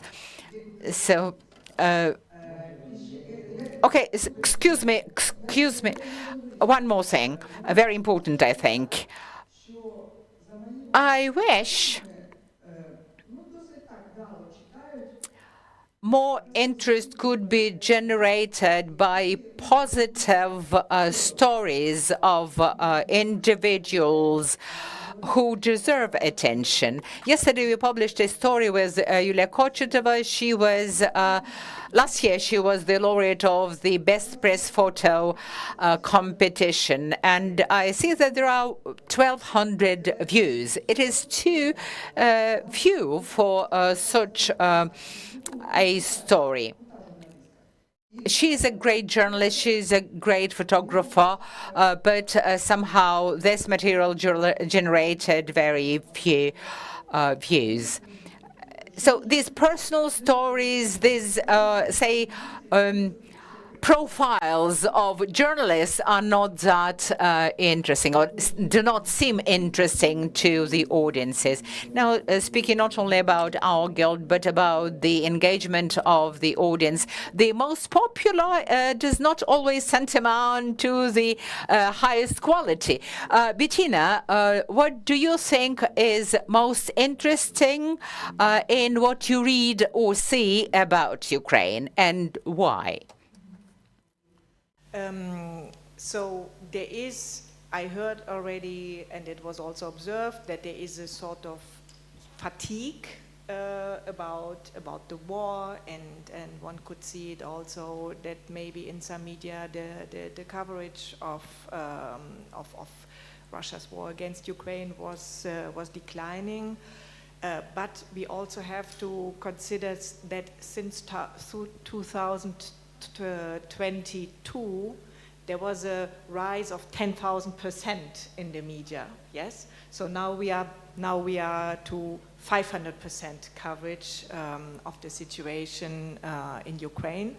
I think what was a bit difficult for the audience was this constant shock and crisis and scaring of a war, because it's also coming from Russia. There's also always every week people in the West have to expect that they will send rockets and to destroy Berlin or Paris or something, and this led to people be totally scared and say we don't want to be too much scared. And what turned out to be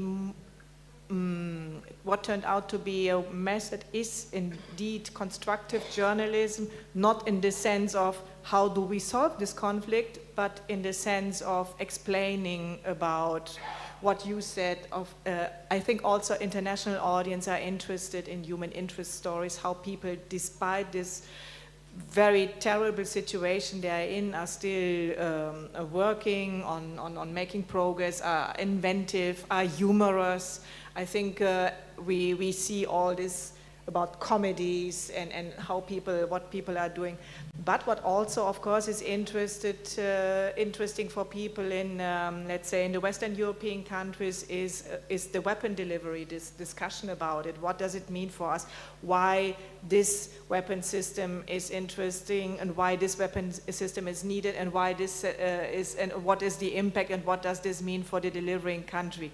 So everybody is following this too, and I think there have been, again, when we come to constructive journalism, which is, in my view, a bit of a format, what has become very also popular is like podcasts where previous NATO generals are explaining the situation and assessing, giving their assessment. And again, there is also encouraged an audience engagement. So when you follow these podcasts where they are regularly, every twice a week, where they give the assessment of the situation, but they also reply to questions from the audiences. So, and this is element of these, for instance, of these podcasts, that people can decide when they want to hear it, in the morning, in the evening, when they feel like they can get informed about this. So. Дуже цікаво, а іноді навіть That's most interesting. Sometimes one can even suggest that the audience might think of the end of this story, whether it would be a happy end and whether this story will end at all. Bettina, I don't know a lot about the German language journalism, in particular about your newspapers. Do they still publish the readers' letters in the newspapers? Those that are printed, yes, they have letters. They have letters to the audiences. But we also have media outlets, public service media. They always have comments, right? They have the commentary function, so you can provide your comments to this. So there is letters, but I also have to say that tangible paper print media is really on the decline. So it would rather be that you can reach them that they say, we open the commentary function for you and please engage with us.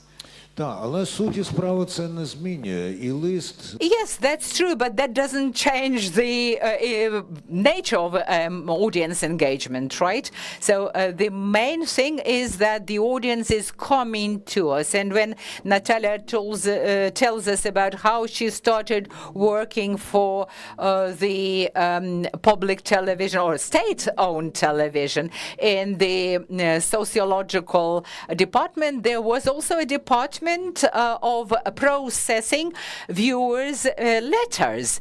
And there were lots of viewers' letters at that time. And they also analyzed this correspondence, actually eliciting topics that were interesting for the audience. And I know that The Guardian in the UK introduced even the reader's editor position in that outlet.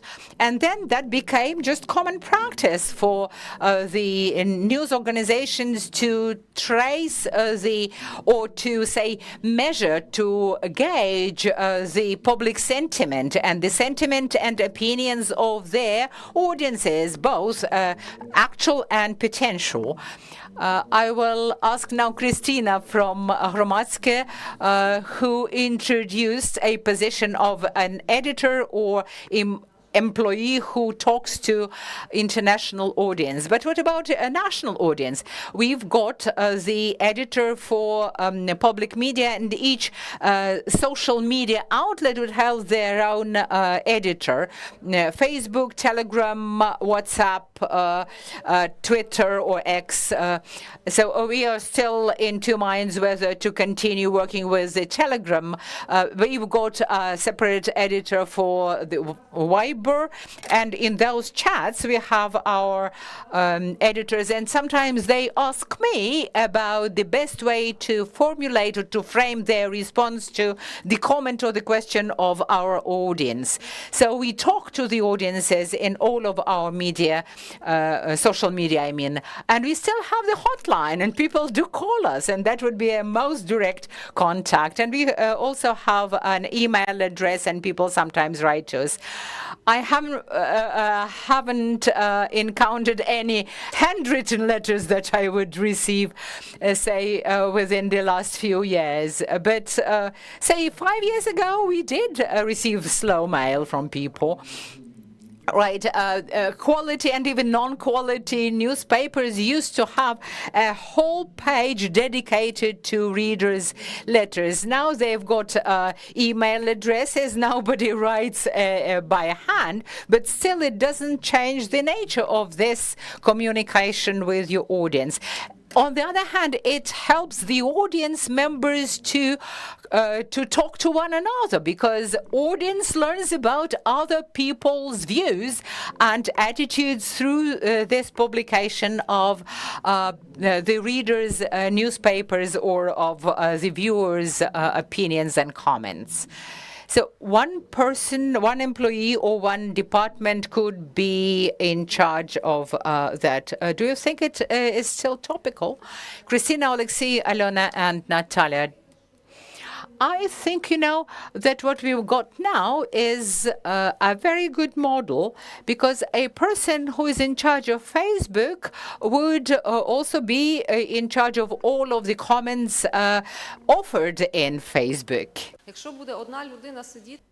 If there is one person or two people who will have to react on all of these social media, it will be too hard. We can see that there is different audience on different social media. They're different on Facebook, Instagram, TikTok, etc. And we actually adapt our materials depending on the social media we post them in. So these people who are in charge of the respective social media feel the audience they have there.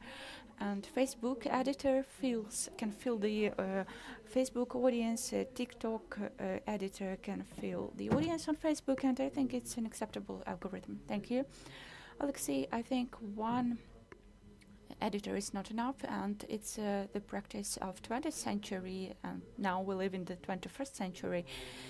So I think we have to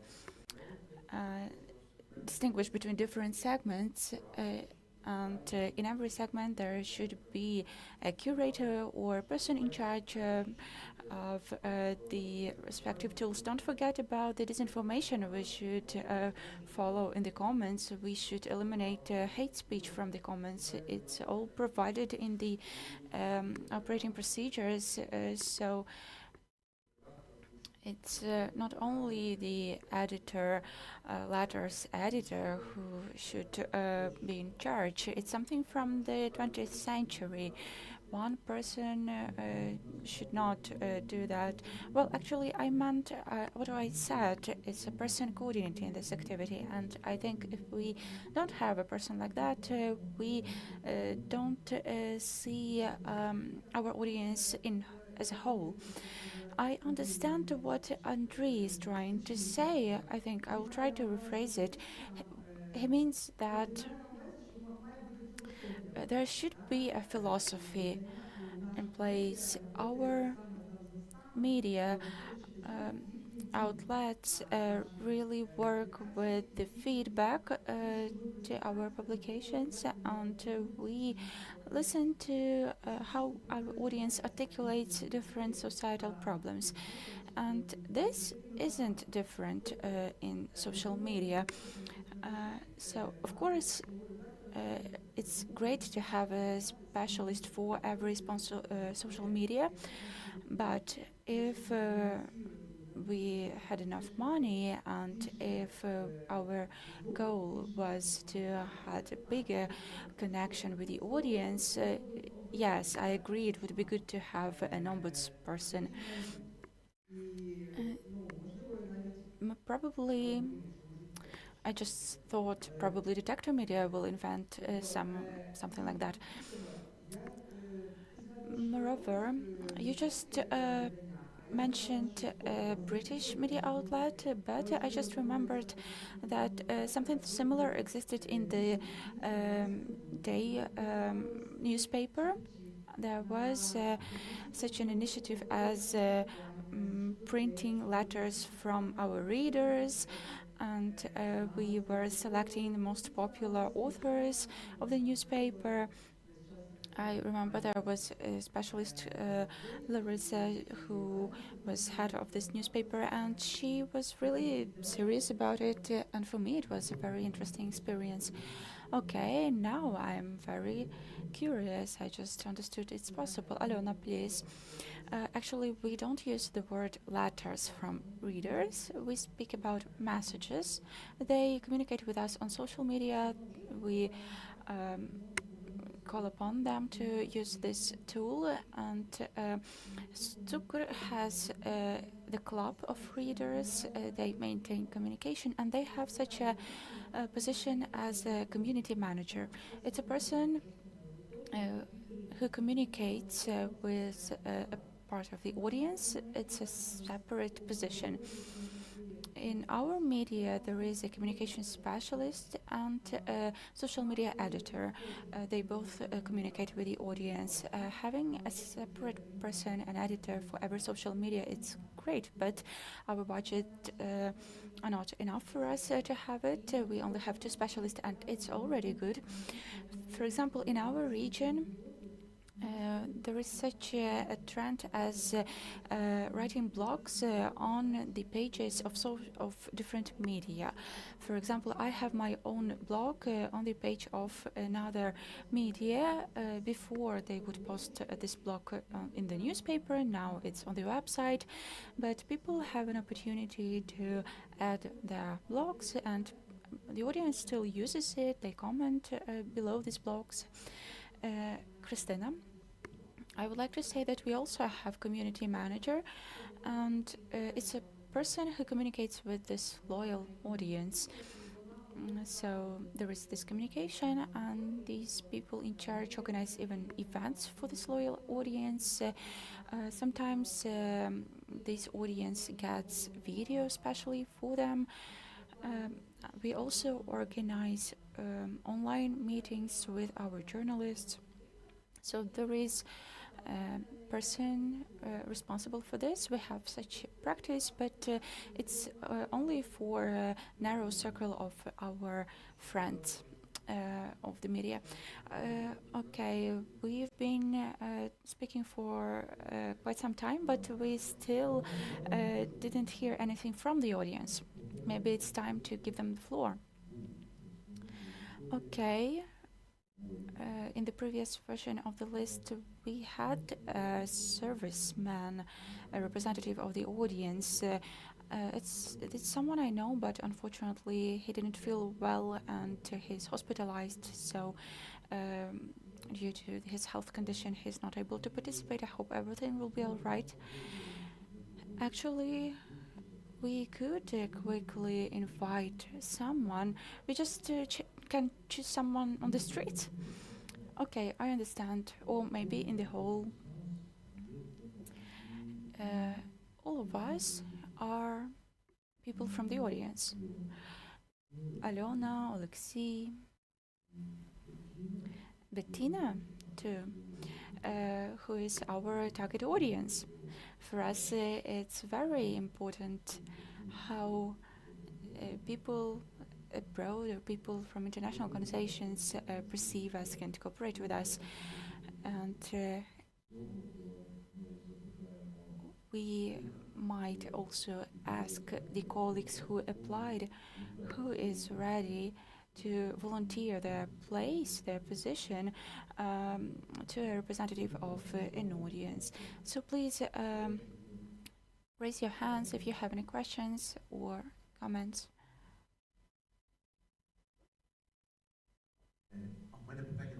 I have a question to all of the panelists. When we listen to the audience, their feedback, we understand that those who want it the most are the most active. How do you prevent this distorted lens? Because what the audience in general thinks might still be unclear. So who would like to answer? Actually, we always notice when the person is biased or has a very specific worldview. So it always looks in very artificially. You can notice it, and actually there is nothing offensive in it, but still it's artificial, and I don't know what should be done with it. And they show a very specific attitude. But that's what we have in Ukraine. Sometimes we get very good comments, and we can see that these people have their social media accounts with many comments and posts with their opinions expressed. So this is something we can always notice. Alena? we use simpler forms of communication. For example, stories on Instagram. People don't write anything, they just swipe stories, and these are the things we use. Sometimes we ask questions that are easy to answer. It doesn't take too much time. How to filter these activists? These people usually write about themselves or what's around them, but we filter when people speak about opposition or coalition. Okay, other questions? Good evening, Olga ERRP. I noticed that more and more media outlets started using obscene language in the titles, and of course it all started with the Russian military warship. What's your attitude to it? Don't you think that this trend is about the attempt to be closer to your audience when emotions are too overwhelming? Okay, could you please clarify, are these words, can you give an example here? No, I cannot. Okay, what are your standards? Alexei, Christina? Well, we don't use this language, and we call upon everyone not to do it. We know that many YouTube channels generate traffic thanks to this strategy, but it's their business. Christina, I think there was indeed this trend, but it's now going down. It no longer works on YouTube because YouTube algorithms change very quickly. Of course, when you look through this pile of content, what catches your eyes is this obscene language. That's how our nature works, but this strategy no longer functions, and I think media will no longer use it. We don't put these words in our titles, except for one project. We have a project about the military serviceman, and it contains obscene language, but it's inevitable there. And the latest question, Ihel from Detector Media. Thank you for this very interesting discussion. I have a question about engaging opposition audience. When we had the Watergate, we had 3 channels with the same things broadcasted. Now we have the audience of Fox News, of CNN, and these are 2 completely different audiences, and it increases polarization in society. How do you view the process of engagement of the audience? I'm sorry, is your question about the United States? No, it's about Ukraine. Could you please provide Ukrainian example? Okay, a person who reads Suspilne might not read Ukrainian Truth, Ukrainska Pravda. Okay, that's how it is. They might do it. That's their choice. Okay, we will study this question and provide recommendations. Natalia. By the way, it's not a bad question, and it's about a trend we really have. Either it's obvious or not, there are many media. I will use these terms of followers of Poroshenko and Zelensky, and they on social media. And most of our medias either are more inclined to the one side or the other. And in my subjective opinions, they do not want to listen to each other, and they think that everyone who criticizes them, every third party, are enemies, are this opposite group. And if you criticize one politician, you must be part of this another group. You must be a supporter of Zelensky. And Yehor actually meant to say that we need to fight for respect, and we should fight for other audiences who have different political preferences. Okay, thank you. Is Taras Shevchenko present? He will have to close the conference. Okay, please wait 3 more minutes or 4 more minutes. I would like to ask Bettina Rugis to close our discussion, answering a simple question.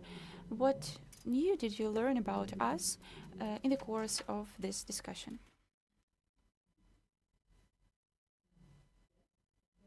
I learned a lot, and I can only summarize these 2 days.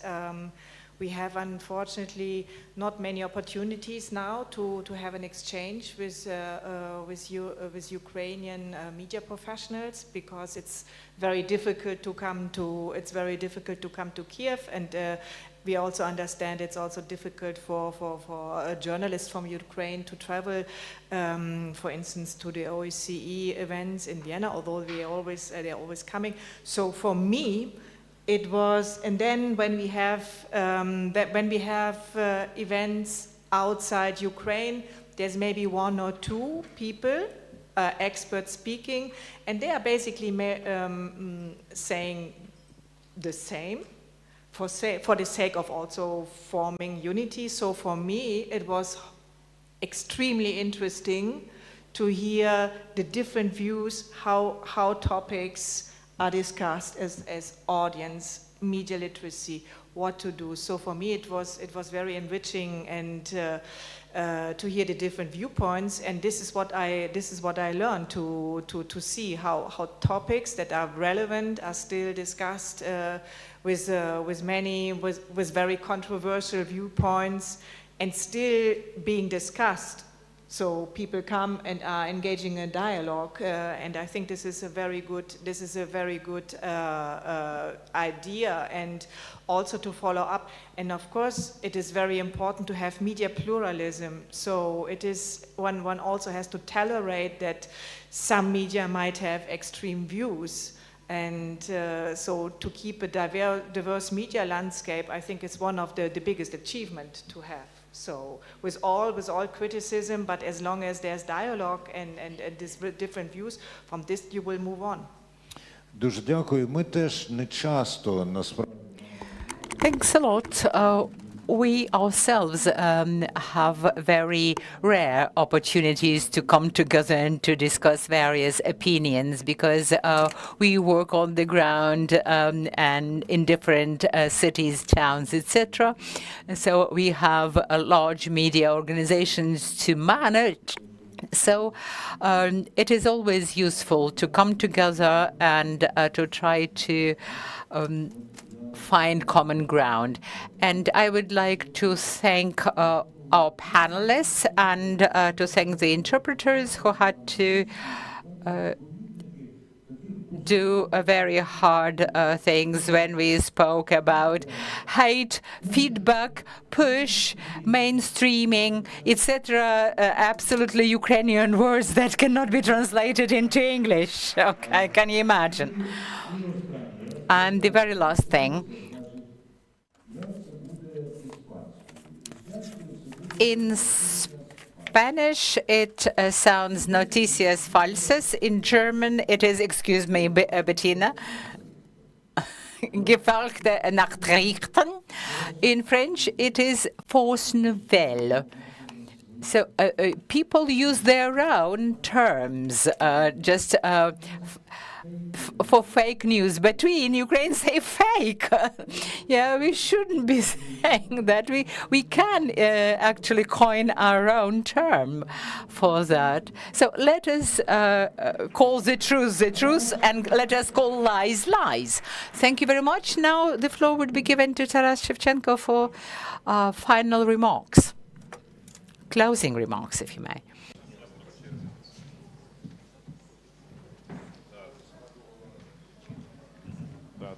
Дякуємо нашим спікерам. I would like to thank the esteemed panelists, and now we invite Taras Shevchenko, Deputy Minister of Culture and Information Policy of Ukraine on European integration, and Philippe Tremblay, Director OEC Office of the Representative on Freedom of the Media. Thank you. So we've had 2 days of extremely productive, intense work, and I see that the reception is already there, so I'll be very brief. The task that we set to ourselves in the ministry and the objectives that we shared with our international partners are there in this leaflet.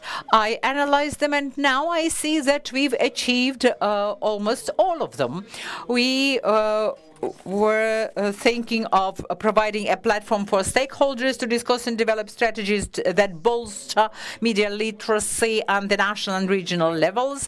We were aspiring to showcase and evaluate best practices and innovative approaches to media literacy and self-regulation. We also wanted to foster collaboration among different sectors and to assess and devise metrics for evaluating the impact of media literacy initiatives. Perhaps we haven't got the entire set of metrics in place, but it's the first step towards developing those. Hence, my thanks to all of the organizers, those who've traveled from far away to participate in this event, both in Ukraine and from other countries. We continue working. Our objectives are still topical and relevant, and I look forward to this continued cooperation. We need to work together to ensure democracy, freedom of expression, freedom of the press, and resilience for all of the Ukrainians against lies, mis and disinformation in search of the truth. Together to the victory. Thank you.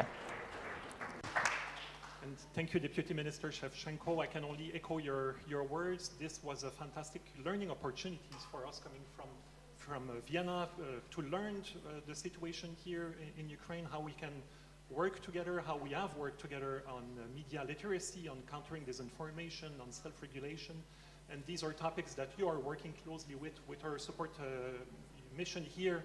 But we are ready and willing to engage, and I know I can speak for Representative Ribeiro when I mentioned that she was also very keen, that she followed all the debates yesterday, and that hopefully this is the beginning of our exchanges and that we can continue on this. Thank you, for your ministry, for all the other our co-organizers, including UNESCO, UNDP, the EU mission, the Japanese mission, and thank you to all the participants for welcoming us so warmly here. Thank you.